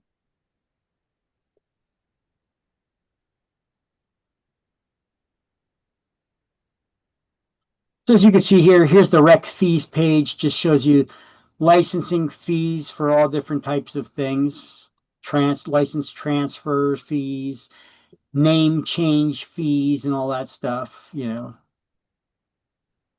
So we usually tell people, when you take your state exam, make sure your name is spelled correctly. Because if your name is spelled wrong and you already submitted it to the real estate commission and you reach out to them to fix it, oh, no, no, no, my friend, they don't make mistakes. This is what they'll tell you. We don't make mistakes. We submitted the license the way you submitted it to us, the name you submitted to us. If there was a mistake, you should have corrected it, but you didn't. So it's $50 to change your name. Okay. It's not a correction. It's a name change. Okay. So yeah, make sure your name is spelled correctly before you submit it. And if it's not, cross it out one time with a pen on the form. Don't go crazy. Cross it out one line through it, and then write the correct spelling, and then make a photocopy of your driver's license or ID that they could see how your name really is, that you're making a correction. Okay. Because it's not uncommon to happen. So that's on the paperwork you get from PSI after you pass the state exam.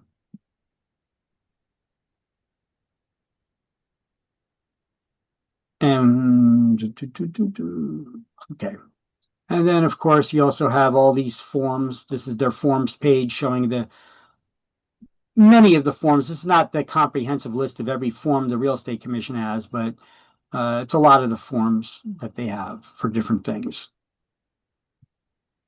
All right.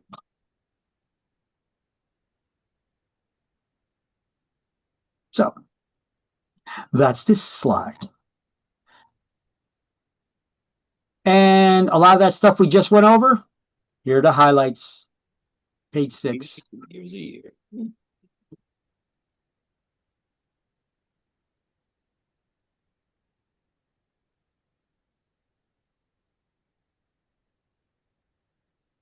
A year is a year is a year. That means not a day more.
Let me know when you guys have it all down, okay? I'm good to go. Okay.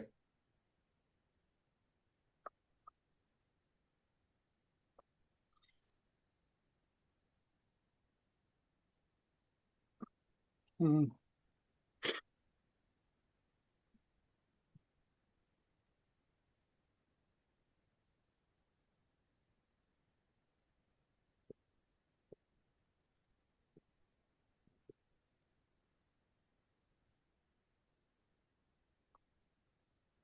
All right, so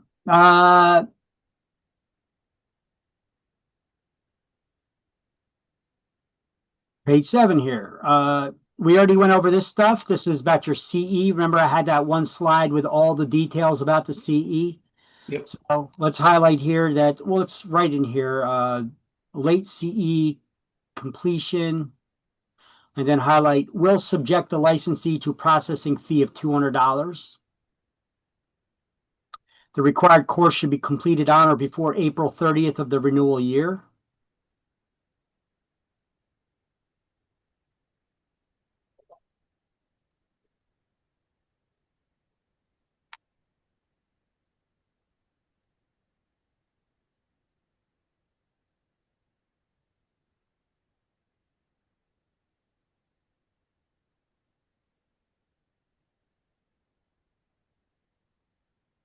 Here it says 3 hours of other core topics. You should write 2 because we're also adding in, they added in now since the publishing of this book, 1 hour of agency to the CE requirement. So change this 3 to 2 hours here.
You guys good? Yep. Oh. Uh, Just let me know because I'm just waiting for you guys. I don't know what you guys are doing over there, so just let me know when you guys are done taking notes. So say got it, and then I know I could change the slide. Okay. Got it. Okay. Kev, you uh, good? Or you still writing? I got it. Yes. Yeah. Okay. Yep. All right, and then also this is on the middle of page 7 under failure to renew. You know, if a broker or salesperson fails to renew their license for the coming licensing period, their license becomes inactive. Broker salesperson has up to 5 years to reinstate, but after 2 years, they could only do so as a salesperson.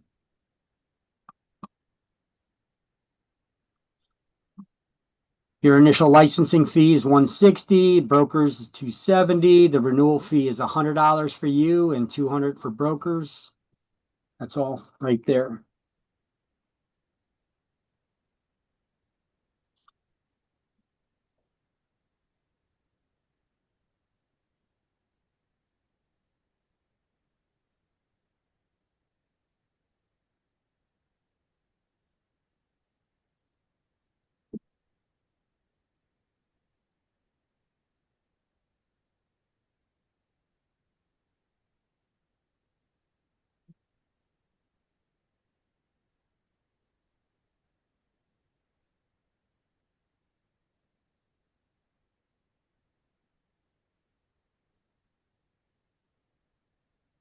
I get it.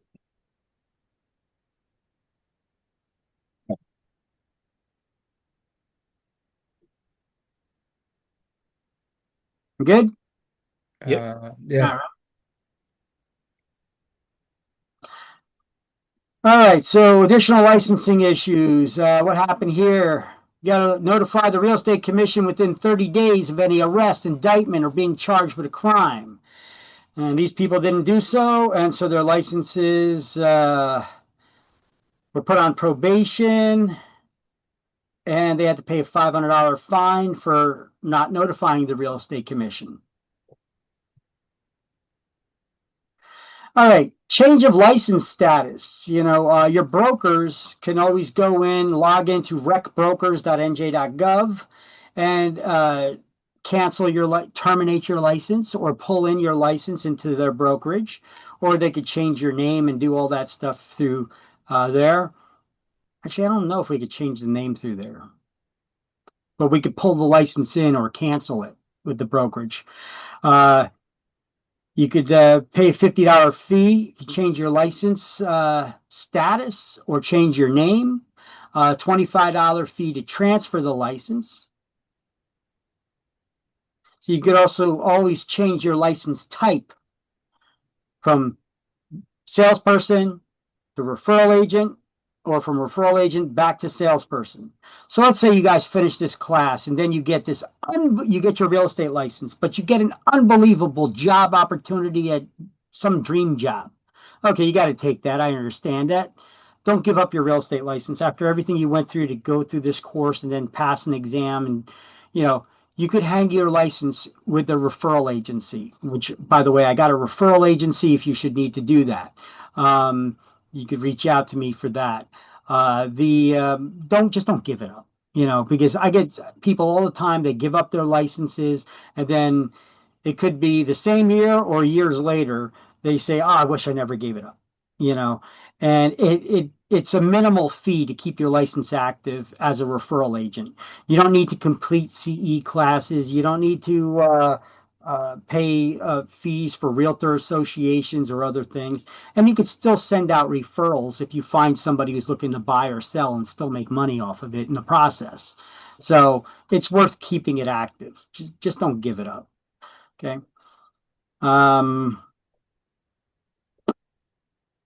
Okay, licensing procedures. Once again, you need to complete that 75-hour pre-licensing course, pass a state exam. PSI gives you the paperwork. Then you need to check off on that paperwork which license type you're applying for, whether you're applying for the salesperson or the referral agent, or it says on there SLWRERC. Don't check both off. Check off one or the other. Okay, I highly suggest salesperson. And then it needs to be signed by your sponsoring broker as well as you. You need to get fingerprinted and bring that paperwork from fingerprinting. And you submit that along with your criminal history background check, that $50 fee for that, which is included in the $160 total.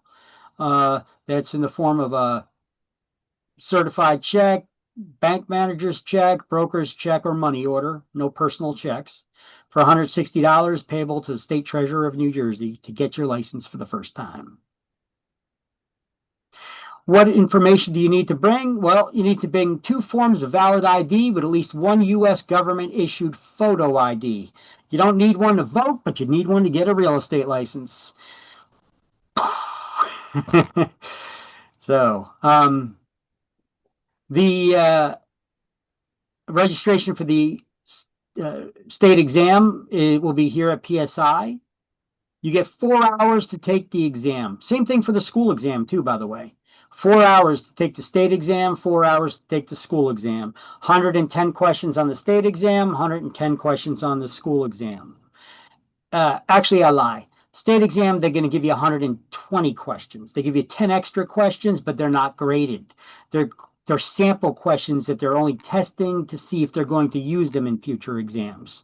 Okay, so answer all the questions that they give you, but only 110 of them are going to be graded. Okay, passing score is 70. So you got to get 77 out of 110 right. 33 questions wrong is passing with a 70. Okay. Don't worry. It's not on your public or on your license or anywhere in a public record what your score was on your exam. It's pass or fail. Okay. You can begin working as soon as your name is posted in the Real Estate Commission's database. So here I have those links. I have the first two are shortcuts. They're domain names that I bought, and I pointed to redirect them to the Real Estate Commission's website. Here's the Real Estate Commission's website link. Okay. And it is case sensitive. And it's got dashes and underscores and capital letters and lowercase letters. And if you don't type it in exactly as it is here, it won't work. So I got these shortcuts, NJ Rec license, which will, if you click on it, it takes you to the same place. Here, I'll show you. Here's the actual rec page link. Where does it take you? See, the name up here changes, but it's the same page. So I could type in here my name now. I could put in there Kaminsky, V. I'm not even putting in license type or anything, any other information. Doing a search. And you can see my name comes back as an actively licensed broker of record for 2 brokerages. Okay, these are my 2 companies, Quality Relo and Jersey Brokers.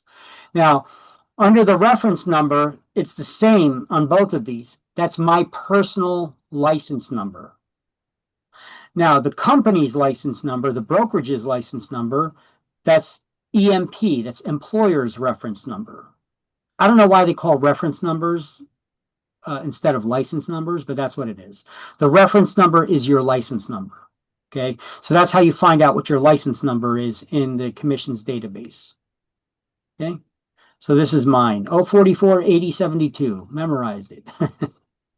These ones I have not memorized, so, but those are my brokerage licenses. Okay, so there's those links, and then this one does the same thing, goes to the same place. It's just another one. Boom. See, different name up here, goes to the same place. 1, 2, 3, all go to the same place. Here. Actually, let's go back to the slideshow. I'll copy all 3 of these and I'll share it with you.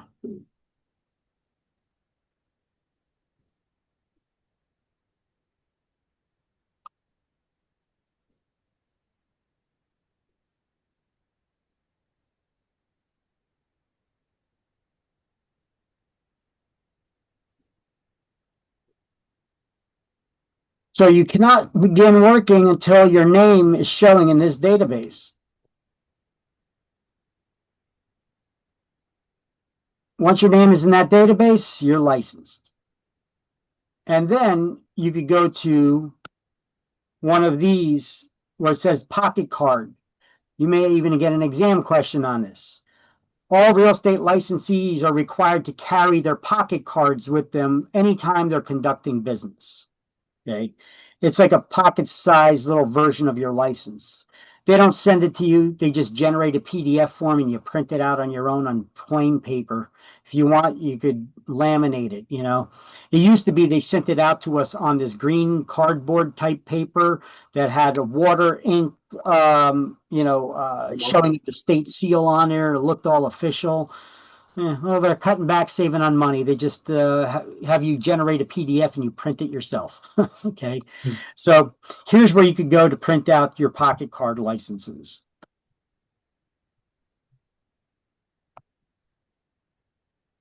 And I'll share that with you as well. And then on the next slide, I'll show you what your pocket card license looks like. Like this. See, I just printed this one out on July 14th. So whenever you print it out, that'll be the That'll be the date that's shown down here. So my license is good till June 30th, 2027. I printed this on July 14th. And this is all it looks like. Nothing too fancy. Here are the different testing location centers if you want to physically go to one of their physical testing location centers to take your state exam. You got Brick, Cherry Hill, Hamilton, New Brunswick, New Providence, North Brunswick, Northfield, Parsippany, Rochelle, and Secaucus.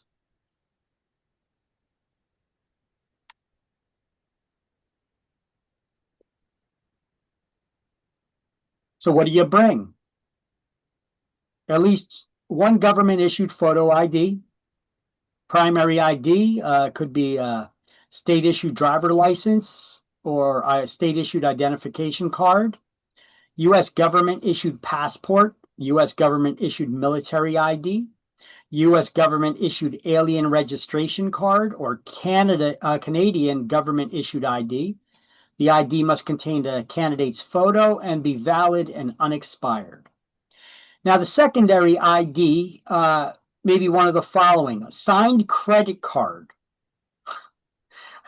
a Social Security card, United States issued birth certificate with the raised seal. Student IDs and employment IDs are not acceptable forms of identification cards. And a firearms ID actually isn't either, which is the craziest thing. The hoops you got to go through to get one in New Jersey. Yep. You got to get. I feel like I'm asking a DMV question. Can you take two items from the primary identification and be okay? So bring my driver's license and my Yeah. passport. Okay. Yep. Yep. Yeah. It's crazy though, because I showed them my firearms ID and they're like, no, we don't accept that. I'm like, dude, it's even got my fingerprint on it, for crying out loud. You know what I had to go through in order to get this? Ridiculous. Not even an option. So once again, if you want to find out what all the required IDs are, you could click here. Here, I'll take this, show it to you. This is for the fingerprinting, actually. So fingerprinting IDs. So as you can see here, I got you right to here where you select your country of citizenship, where you're a citizen. For me, it's the United States. We can't see it. Oh, sorry about that.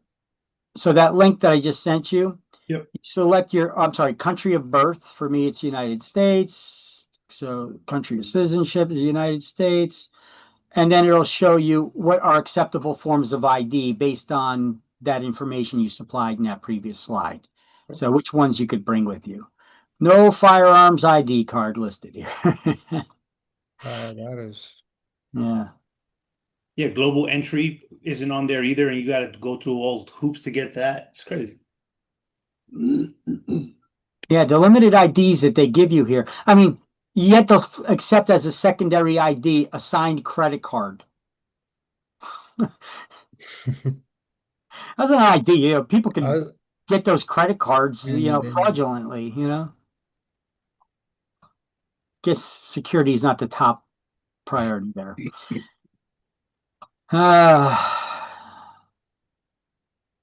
Okay, so then in the fingerprinting page, you got to remember to bring that, print out that fingerprinting form and take it to the fingerprinting center with your appointment. You make the appointment online through youenroll.identigo.com, and you got to print out that fingerprinting form and take that with you. Have them fill out that bottom portion.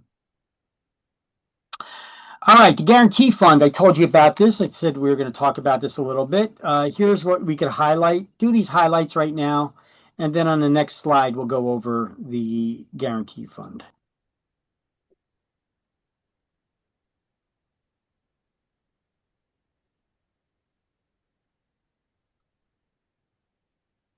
Is that page still in focus for you right now? Because I'm in the web browser right now, so I just want to make sure I'm not interfering with what you.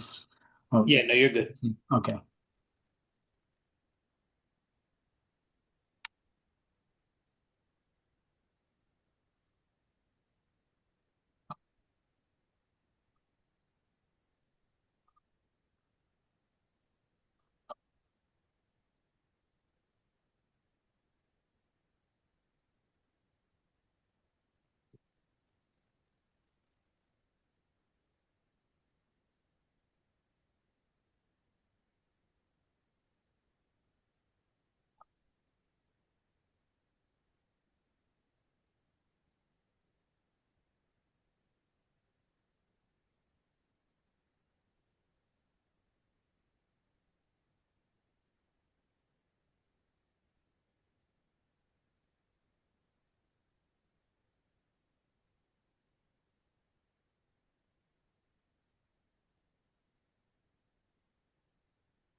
I'm good.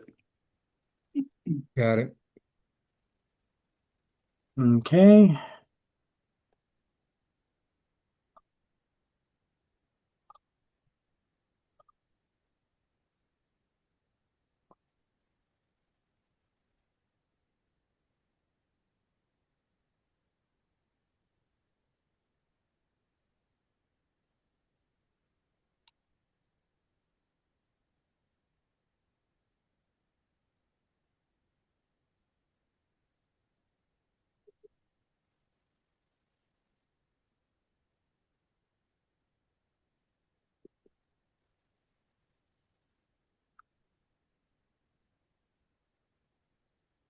All right, so what is the purpose of the guarantee fund? Well, it's to reimburse members of the public who've been wronged or robbed, and they suffered a monetary loss due to the wrongdoing in the real estate transaction by a licensed broker or one of their licensees or unlicensed employee of the broker. Okay, so how are they robbing them? Let's go back to the first one. Wrongdoing such as embezzlement, conversion, or unlawfully obtaining money or property. So each salesperson or referral agent contributes $10 into the guarantee fund, and each broker or broker salesperson contributes $20 into the guarantee fund when they get their broker's license. If the fund ever runs low, the amount can be reassessed at the time of your license renewal. That's never happened since I got my license in January of 2004, I think it was. But they could if that fund ever runs low. Has anybody ever even heard of the guarantee fund? Yeah. So basically, if your brokers rip you off or rob you or steal your money or whatever, or their agents do, and you put down that deposit money that you gave them and they used it for something else, they figured they're going to double it and they went down to AC or Parks Casino or something, and then they lost it all. You could try to get that money back by filing a complaint against them, suing that broker. The party must first sue and obtain a court judgment. The real estate commission has to also be named as a party to the suit so that they're aware that something is going on. And if they're unable to get the judgment, but they get the judgment, but they're unable to collect it, because it's one thing to be able to sue someone in court and for a judge to slam a gavel and say, you owe that person money. It's another thing to collect that money.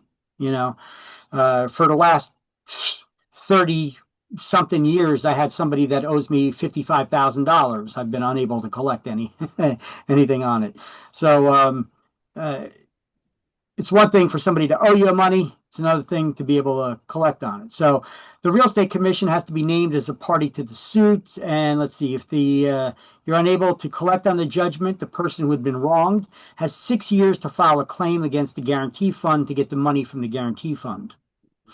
A criminal complaint has to also be filed against the offending party, the broker or their salesperson or both. The maximum payout is $20,000 per offense, so I hope you didn't give more than $20,000 deposit with your broker, because it's the maximum you could claim from the guarantee fund. And if there's a payout from the fund, what happens to the broker's license or that agent's license? Well, it is immediately revoked until that fund is reimbursed with interest. But does that mean they're going to give you your license back right away? No! What did you have to do for there to be a payout from the guarantee fund? You stole somebody's money. You didn't pay them back. They had to sue you. They got a judgment. You still didn't pay them. They had to file a criminal complaint against you and now make a claim to the guarantee fund. So you think the real estate commission is going to be like, because you were like, oh, I didn't know it was going to affect my license. So you pay it now. You think the real estate commission is giving you your license back right away? No. So what is this talking about, that until the fund is reimbursed with interest? Well, that means it may be possible to get your license again years later, at least 5 years later. If you pay it back with interest and the agent shows remorse, you changed your life, you found Jesus, all is well in your life now, they may at that time issue you that license. Okay.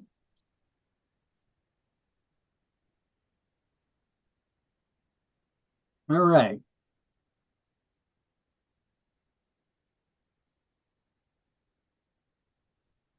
So once there's a payout, the licensee's license is revoked.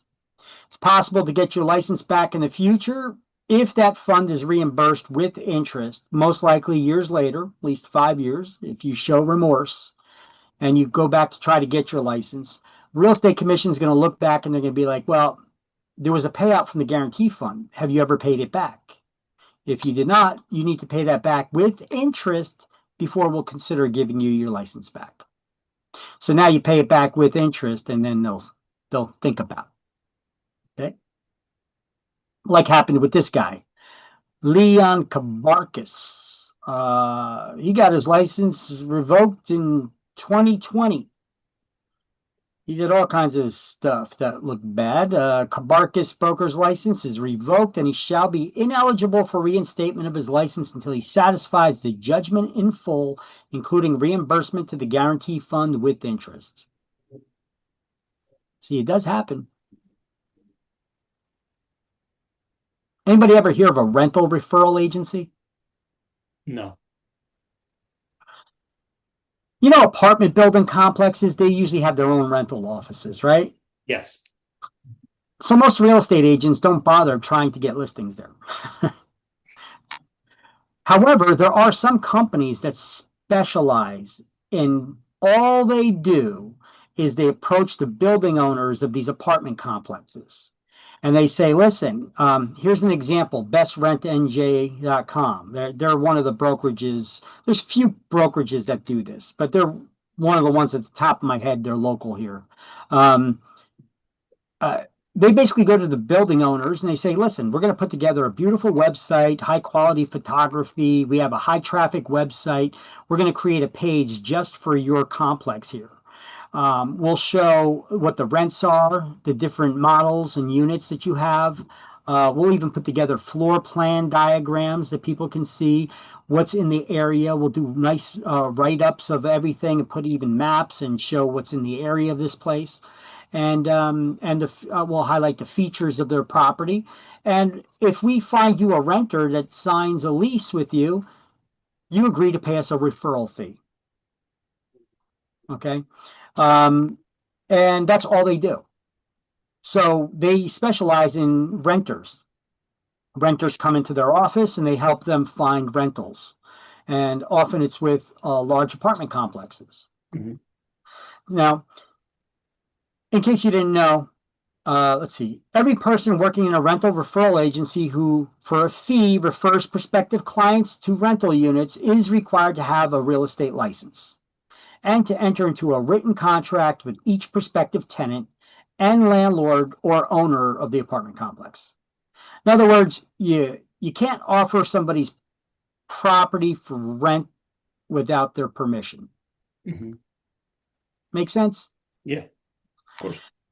And no property can be offered or commission earned without the owner's written consent. In other words, you can't offer a property for sale or rent without the owner's permission. Availability of properties has to be accurate. So since that apartment complex has their own rental office, is it possible that they could fill the vacancy themselves?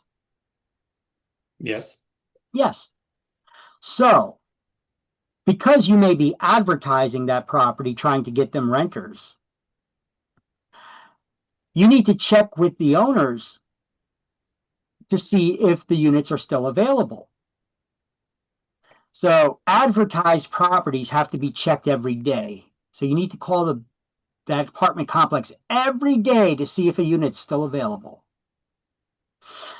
Listings not advertised must be checked every 3 days. So if you have listings for people who come in the office and you just have it in-house that you could show them that these listings are available, Mhm. but you don't advertise them, you need to check those every 3 days.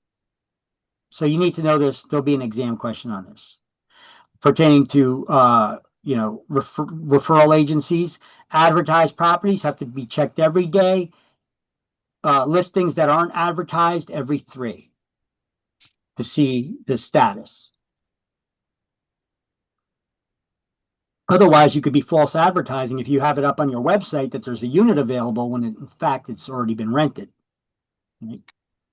Is that the same if it's multiple of the same units? As long as one unit's available still. Okay. You know, we're not talking about unit 3A or 3B. We're talking about model type units, you know.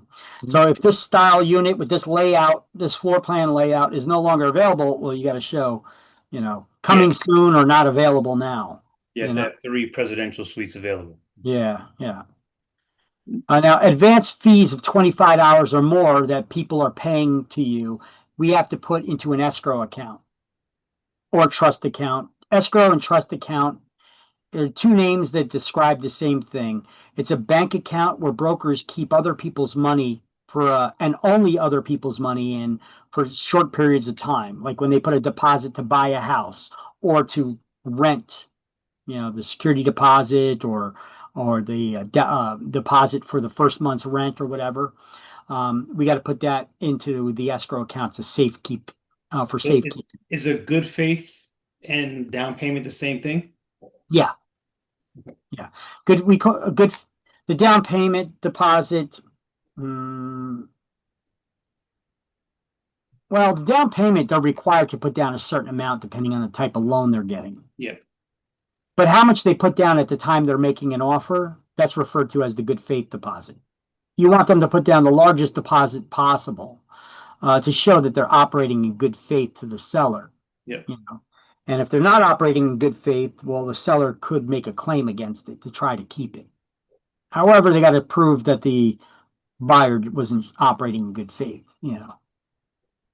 Okay. So, you know, take an example here. If we go to the Best Rent NJ's website, you know, they put together, they got 85 communities. So now they need to call 85. If these 85 are advertised on this website, they need to call 85 community managers every day to see if there's a unit still available. Okay. So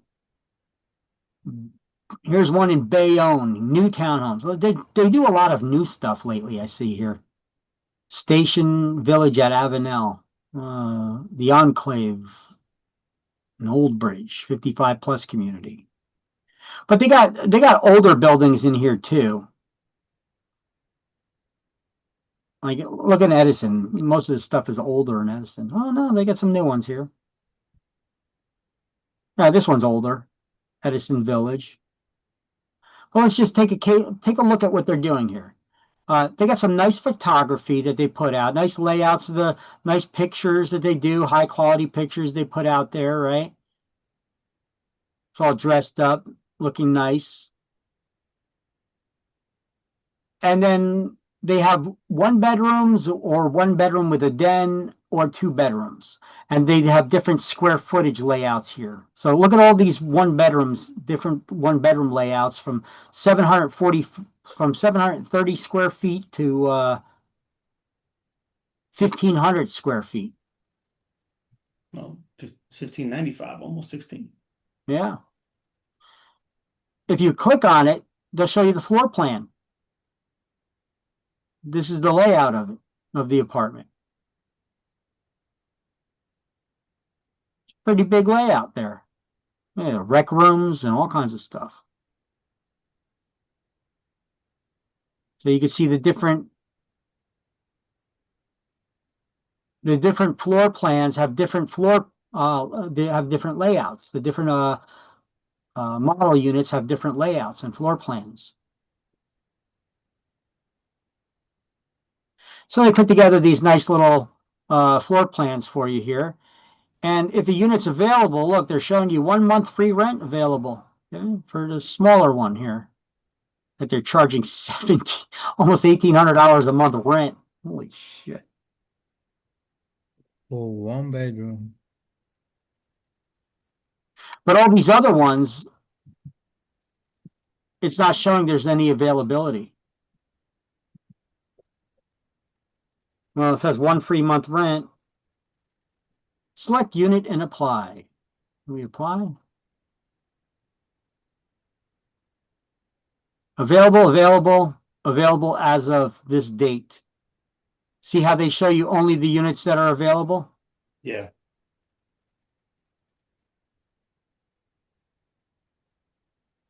$2,800 a month of rent for a 2-bedroom? Hmm.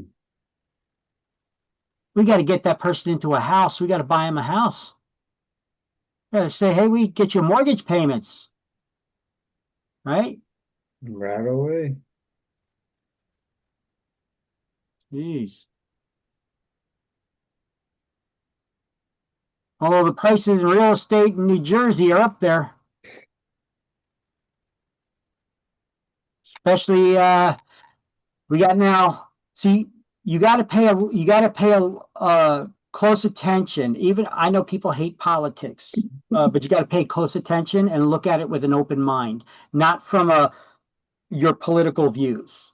You have to keep an open mind and to reality. We had this new mayor elected in New York City, Mandami. You're going to have even more of an exodus than what we've currently had. As it is, there's people flocking out of New York City because of the high crime rates, right? Because they're not prosecuting criminals because of whatever their reasons are. I don't want to get into them. Um, Politics plays a role on it, right? And they're not prosecuting criminals. So there's drug use and all kinds of criminal activity that's happening. So people, they don't want their families living in that. They move out, but maybe they still work in New York. So they just move across the river to New Jersey.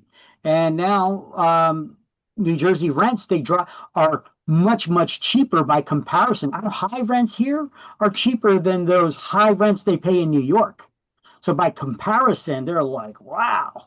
And so overpaying to buy a house here is like nothing to them compared to what they're paying in New York City for rent. So this is part of what's driving up the prices in New Jersey. There's other factors to it too. When we had the borders that were wide open and people were flooding into the United States, we have to provide housing for them somewhere. And of course, the government is offering to pay the rents, at least temporarily, to get people into the housing. And is the government known for its thrifty shopping ability? No, they're notorious for overpaying for things.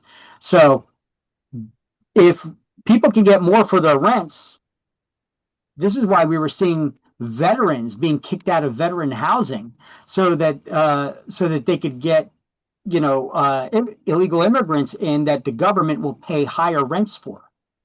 That's another thing that contributed.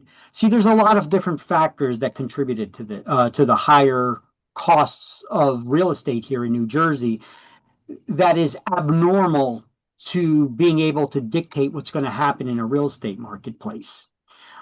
These other factors where you have hedge funds that are buying up entire neighborhoods of real estate so that they could then knowingly rent them out and have the government pay higher rents for them.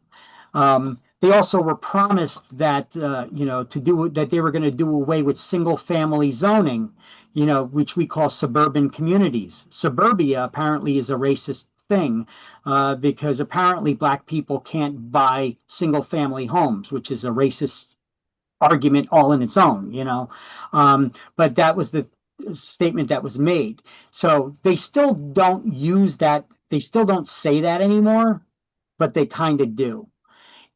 In my town, I live in Linden, now they're blaming the state or enforcing their low income and affordable housing requirements.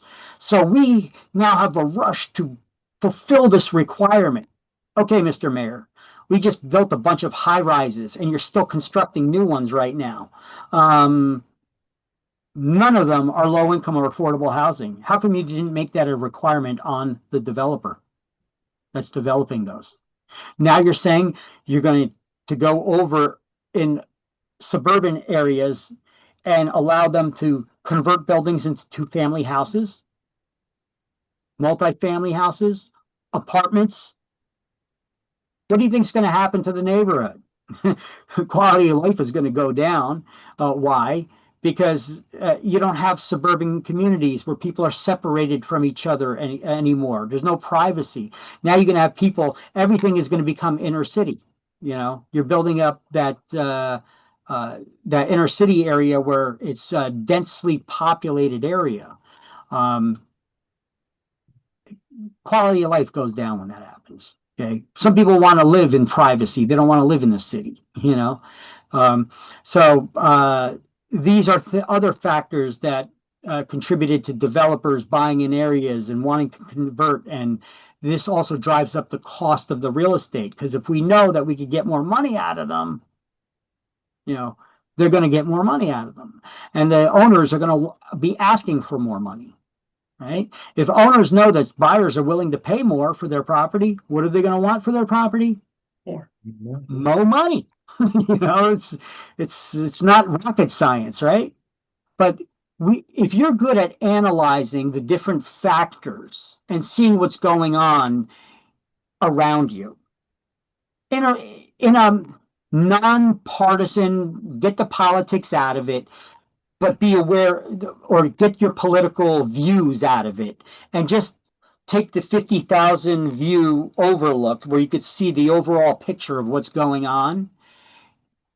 You'll be able to judge your real estate, what's going on in the real estate market better, and adapt your business better so that you could be more successful. If you can't do that in changing market times, you may have a tough time staying in this business for the long haul. You know, when I got in this business, it was easy. I mean, we had people calling us up knowing what house they want to buy, and they wanted to put a contract in on it already. I'm like, whoa, I got to show you the house before we could put a contract in on it, you know? So it was really easy. But what happened when the market flipped and the bubble burst? The prices on properties dropped where they were half of what they were previously. Real estate agents were dropping out of the business like flies. They didn't know how to adapt their business. However, those that knew how to, we know that people are losing their houses. They're getting foreclosed on. So how do you make money in such a market as a real estate agent? Sell them.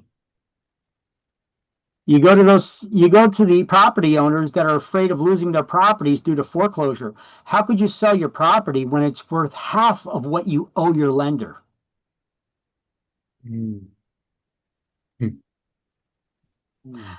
get a real estate agent that knows what they're doing. Basically, that real estate agent says, listen, let's see what you're saying. Do you have a scheduled sheriff's auction on your property right now? No? Okay, then what we do is this. We could price your property currently according to whatever the current market rates are, you know, what the properties are currently going for. And I know it's less than half of what you owe on the property, but that's okay. Because if a bank forecloses on you, what are they going to do? List your property with a real estate agent. They're still going to have to pay a commission. They're going to sell the property for whatever the going rates are. Plus, they're probably going to have to take you to court, go through foreclosure, which is a long, drawn-out, and costly process. So if you list your property for sale with me, I could do what's called a short sale. Basically, I will negotiate. I'll put your property on the market and find us a buyer at the current rate, subject to third-party approval, being your bank. So I'm going to negotiate. When an offer comes in, I'm going to submit it to your lender. And I'm going to negotiate with your lender to accept whatever going current prices are, because they're not going to do any better on their own. And we'll be able to help save them money in the long run, as well as time. And time is money to banks as well, where they could be relending that money out to someone else, right? So I can negotiate with your lender to accept the lower price and help save your credit. Beyond what it is now, may already be kind of destroyed already, but I could help save you from any further damage, prevent a foreclosure on your credit record by doing a short sale. And And I know you don't have the money to pay my commission, but you know what? I'll negotiate with your lender to pay my commission. How does that sound? If I can negotiate with your lender to pay my commission, are you good with that? Yeah, of course. Well, then don't argue with me what I charge you. Hmm. I would talk to people just like that. You know, don't argue with me what I'm going to charge you because you're not paying the commission. Your lender is. Okay. So, what if I also told you that I could get your lender to pay for an attorney because you're going to need an attorney in this transaction, right? So, what if I could get your lender to pay your attorney's fees? Would you find that of value too? Absolutely. Okay. So I could do that. I could negotiate with your lender to pay my commission. I could negotiate with your lender to pay for your attorney fee. I could negotiate with your lender to accept that lesser amount than what you currently owe and then call it paid settled, less than full amount owed. That's the way it'll look on your credit report. And what if I would also say, depending on where the funding came from, where your lender got the money from to lend to you, I may be able to negotiate with them to give you a couple $1,000s to move out when the time comes. Would you find that of value? I mean, because currently you put your head in the sand. You didn't think you could sell your property. You're just waiting to get foreclosed on and kicked out by the bank, right? So if I could do all these things, would you find that of value? And I could do all these things.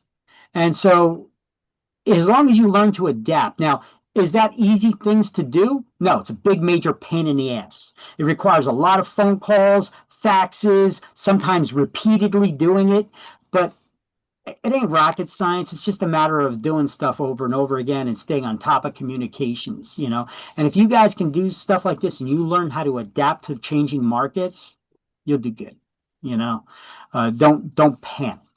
So if you could just take a look and see where this real estate market is headed. Are we heading for a bubble? I think we are at some point.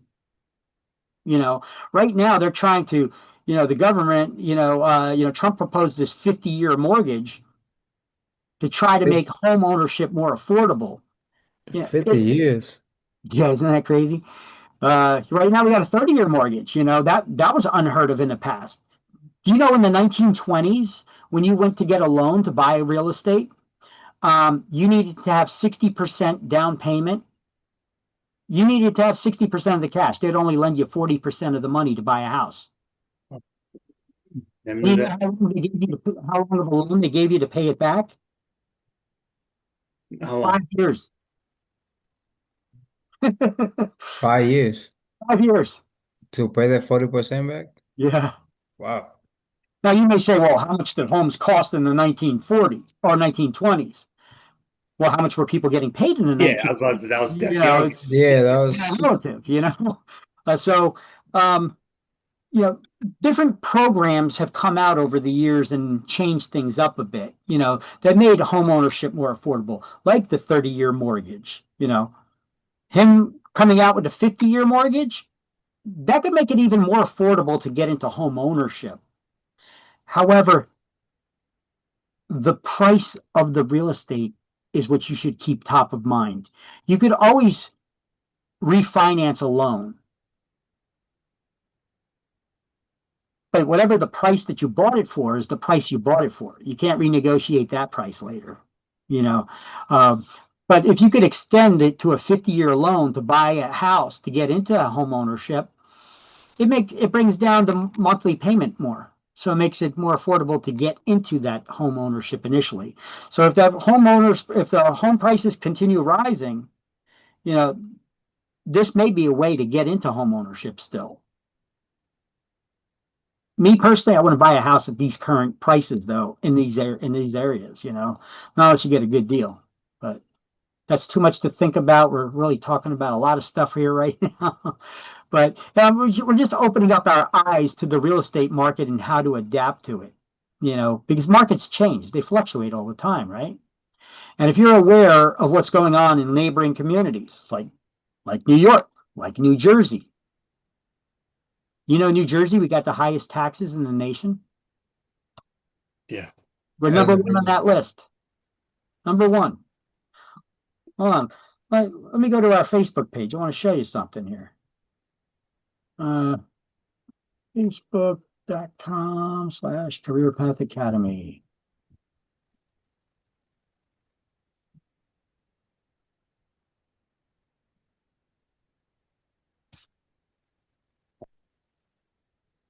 And let's go to our Facebook page here.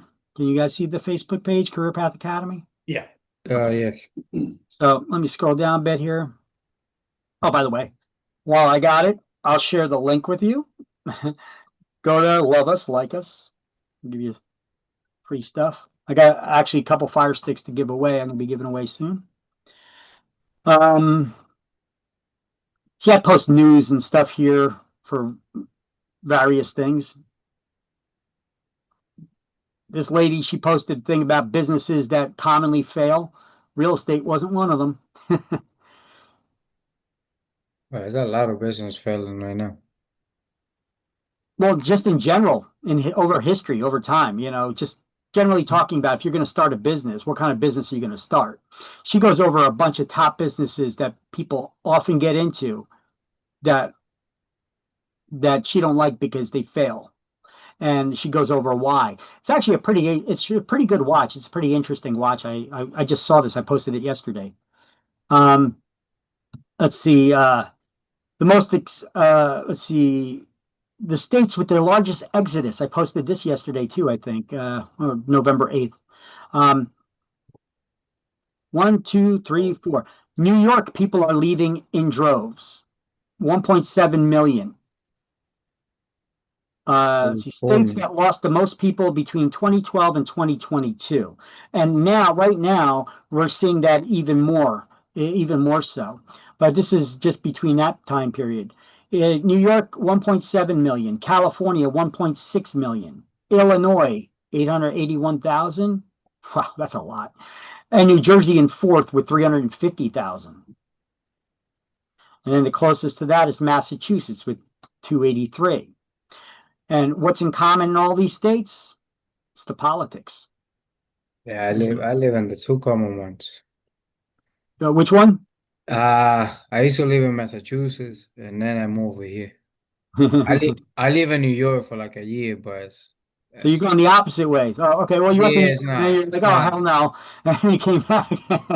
New York is not for me though. Yeah, New York's rough. It's a place to visit, right? But It's I fun want with to live. it is fun when you visit and all that, but to leave, oof, Yeah, it's expensive. It's it's expensive. expensive, and beside that, it's just It's people. going to hell with the crime rates, the filth. Yeah, the cost of everything. Yeah, The cost of living is really high out there. yeah, yeah. So, I mean, with all the businesses saying that they're going to be leaving New York City now, um, hey, the workers are going to follow. You look at JP, what's it, Chase, uh, Chase Bank. Yeah, They just built a brand new building in New York City, spent hundreds of millions of dollars on it. Yet they're going to be moving more of their operations and more of their employees to Texas. Wonder what's going on there. Okay, this is interesting. I also posted this one about New Jersey has similar laws to this one. This is not New Jersey, but New Jersey has similar laws. They're tenant protection laws. Um, Interesting videos. You guys may want to go to our Facebook page and check some of this stuff out. Let me see. Little South Park episodes. I try to post some funny stuff here too. This guy's a great person with financial stuff. Let me see. Your lowball offer with contingencies being discussed. All right. What was I getting at? Housing too expensive, blaming investors, materials, and rent hikes.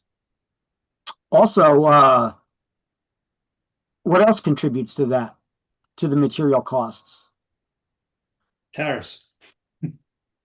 What's one of the major things that contribute to the rising cost of real estate when we're talking about just the materials to build the houses?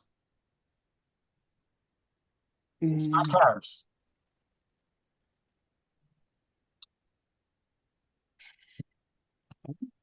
Gas. Gas, you said? Gas. Fuel prices. Fuel. Fuel Oh, fuel. prices. You know, truckers got to truck in all of that, all of those materials, whether it's lumber or whatever the other materials are to the stores, and those costs have risen tremendously. The cost of diesel, it's come down quite a bit, but it's still up there, Yeah, it's still there. I'm a Um, truck driver as well. yeah, yeah, the And price of it's diesel. Yeah, and like about a year ago it was it was incredibly. How do you make money? Trucking businesses have been going out of business. They've been getting eaten up. Look at Estes. Estes Trucking just bought up New England Motor Freight, right? Um, it's no business no more. I yeah, mean, trucking business is hard when the gas prices are up or diesel prices. even now that is a little lower, yes. Yeah, it's still up there. It's still tough business. Yeah. Um, what about environmental protection laws? Those well-meaning intended laws. Well, you know what the road to hell is paved with, right? Good intentions. So the cost of lumber and where you can cut down trees and all that stuff has contributed to it as well. The taxes on those things and the transport of it, those things all play a role. And then labor, cost of labor, especially you get with the demand for housing and building of new homes, uh, supply and demand comes into play, right? So we need more labor. The cost of labor goes up, especially once government starts raising minimum wages. So the people who are making those the wall outlets for the electrical outlets and the covers and the decorative stuff, people who normally may be getting paid a minimum wage, when their minimum wage goes up, the cost of those items go up. It all contributes to the overall cost of the real estate. New Jersey, we put taxes in place that if you buy $1 million home, we call it a mansion tax. Maximum tax, yeah. If you buy $1 million home, you have to pay 1% of the cost of that property. I shouldn't say $1 million home. I should say $1 million property. They call it a mansion tax. However, did you know that developers often buy large pieces of land that they build many houses on them? Mm-hmm. They spend more than $1 million buying that land. You think they're going to eat the loss of that mansion tax? Because that raw land is over $1 million. Whether it's developed or not, they got to pay the mansion tax. Yep. Right? They just pass that cost on to the consumer. Now, our governor, he's on his way out. He's throwing up dynamite sticks behind him on the way out for everything, And one of the things that he did was he actually raised the mansion tax from 1% to 3.5%. However, he switched it on the buyer paying it to the seller paying it. Oh my God. So now it's not even the matter of the developer having to eat those costs. Now it's the matter of the homeowner. You want to move out of New Jersey, you're going to have to, to recoup that money, you're going to have to pay up to 3.5%, depending on the value of the home. It's called a graduated tax now. But anyway, why did I come to the Facebook page here? What the hell was I looking for about the taxes?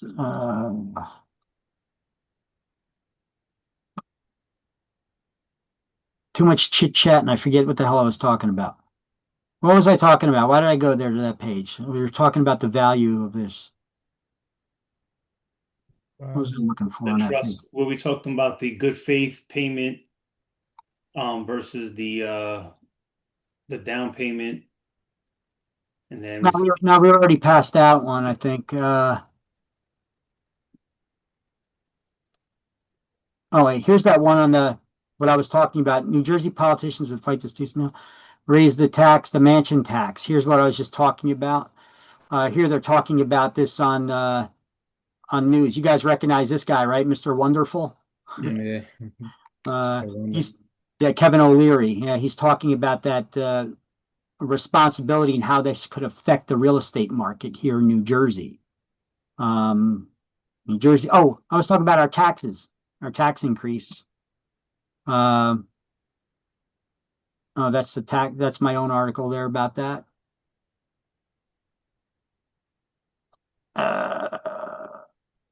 Here's a great attorney that talks about all kinds of real estate issues.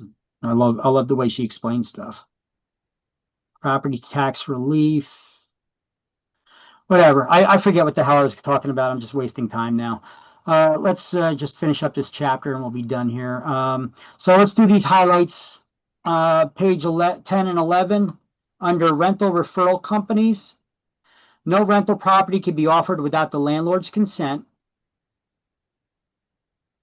And then on page 11, at the top of the page, this is there. I know it's all from the previous version book where it was all on one page. Here, this is from this part down, that's page 11. This part is page 10.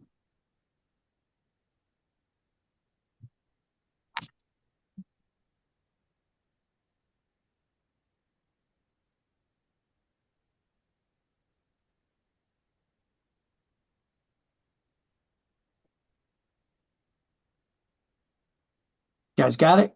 Yep.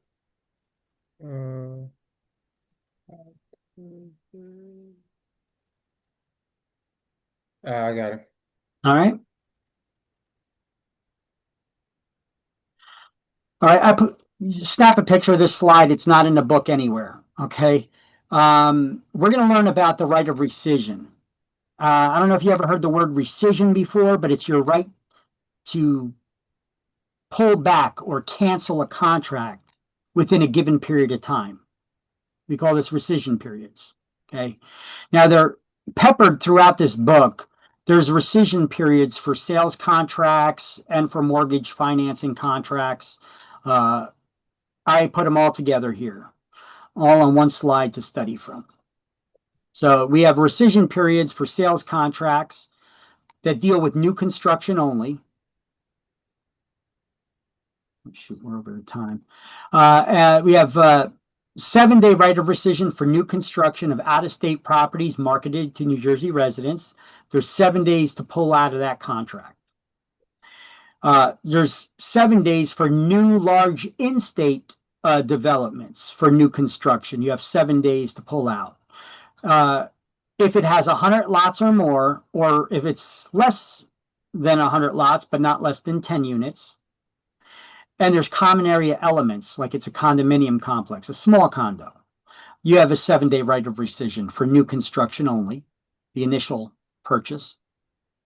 And there's a 5-day right of this rescission for the discovery of off-site conditions that only deal with new construction, once again. But if there's something that's not on the property, that's in the area, you have 5 days to back out of the contract for off-site conditions that could affect you wanting to purchase. And there's a 3-day right of rescission for new construction as well as resale of existing properties. This is basically the attorney review period. Okay. Then for lending, the mortgage financing, there's a 3-day right of rescission for refinancing property you already own. So what is refinancing? It's getting a new loan to pay off your existing one. And we would usually do that to get maybe lower interest rates or to take some cash out, some of the equity out. We do cash out refinancing as well. There is 0 right of rescission, no right of rescission for purchase money mortgages. What is a purchase money mortgage? Read it backwards. Mortgage, money to purchase. So any loan used to buy real estate is a purchase money mortgage. That includes seller financing. Okay. Once that money gets paid out, it's hard to grab those commissions that were paid to the real estate agents, the money that was paid to pay off the seller's loan on their house and everything. You're not clawing that money back. So once you signed on that dotted line, you bought it. It's your loan. So there's no right of rescission on those loans. Okay. So we could study all these rights of rescission in one place now. You guys got a screenshot if you wanted one, or can I change the slide? I got one. We'll watch this slide tomorrow. Here's a little thing about understanding commissions. This is Ryan Serhant. You guys may or may not have heard of him. He was on $1 Million Listing Agent for years on Bravo TV, that program. Anyway, I'll show you this video tomorrow. I saw. And then we could do a couple of math calculations. We'll do them in the morning because I know we're already past our time here for today. So let me see if there's a slide I could get to, if there's any important slides we need to finish today or not. No, okay. So we'll finish these slides tomorrow. We'll watch that video and we'll do that math. But otherwise, we're done with this chapter. And anytime that I finish chapter, we're going to do key terms to review. So let's do the key terms to review, and then we'll do the math of this, these additional math things and these tips. We'll do that tomorrow morning, separate from the chapter. So go to page 12. We got 11 key terms to go over, and then we're done for the day. The way it works is like this. By the way, there's key terms here and there's chapter review questions. They refer to chapters as units. The answers to these can be found on page 617 if you want to write that down somewhere, or put a sticky note in your book like I got on mine. See, I put that pink sticky note there for all the answers for all the chapter review questions, the answer key. That's on page 617. Okay, so what I do is you can do the review questions on your own if you want or not. It's up to you to do your study. Let's go over the key terms to review.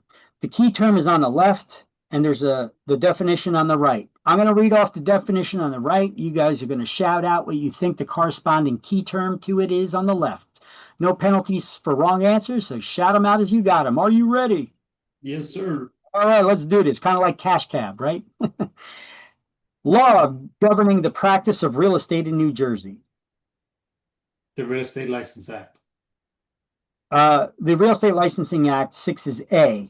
In other words, you could also pencil in above that New Jersey NJ statutes 45:15.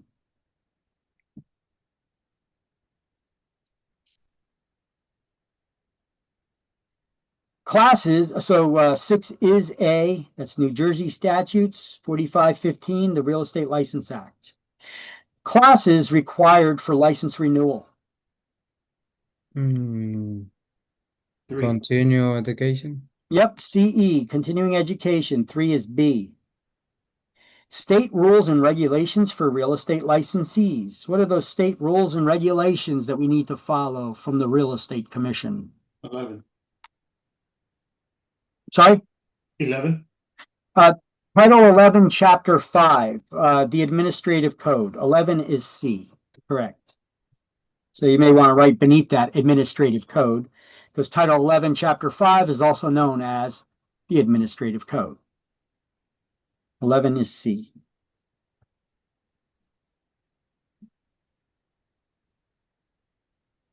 Administrator of Real Estate Licenses. 5. The Real Estate Commission. 5 is D. Member of a private real estate trade organization. Who is the member? What do we call the member? The broker.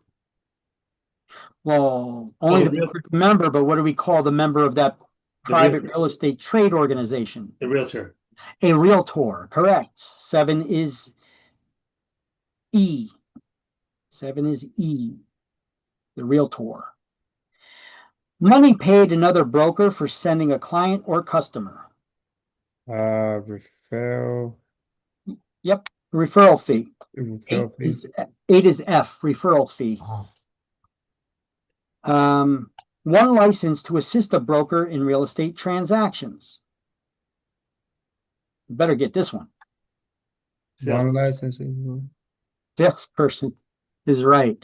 9 is G, the salesperson.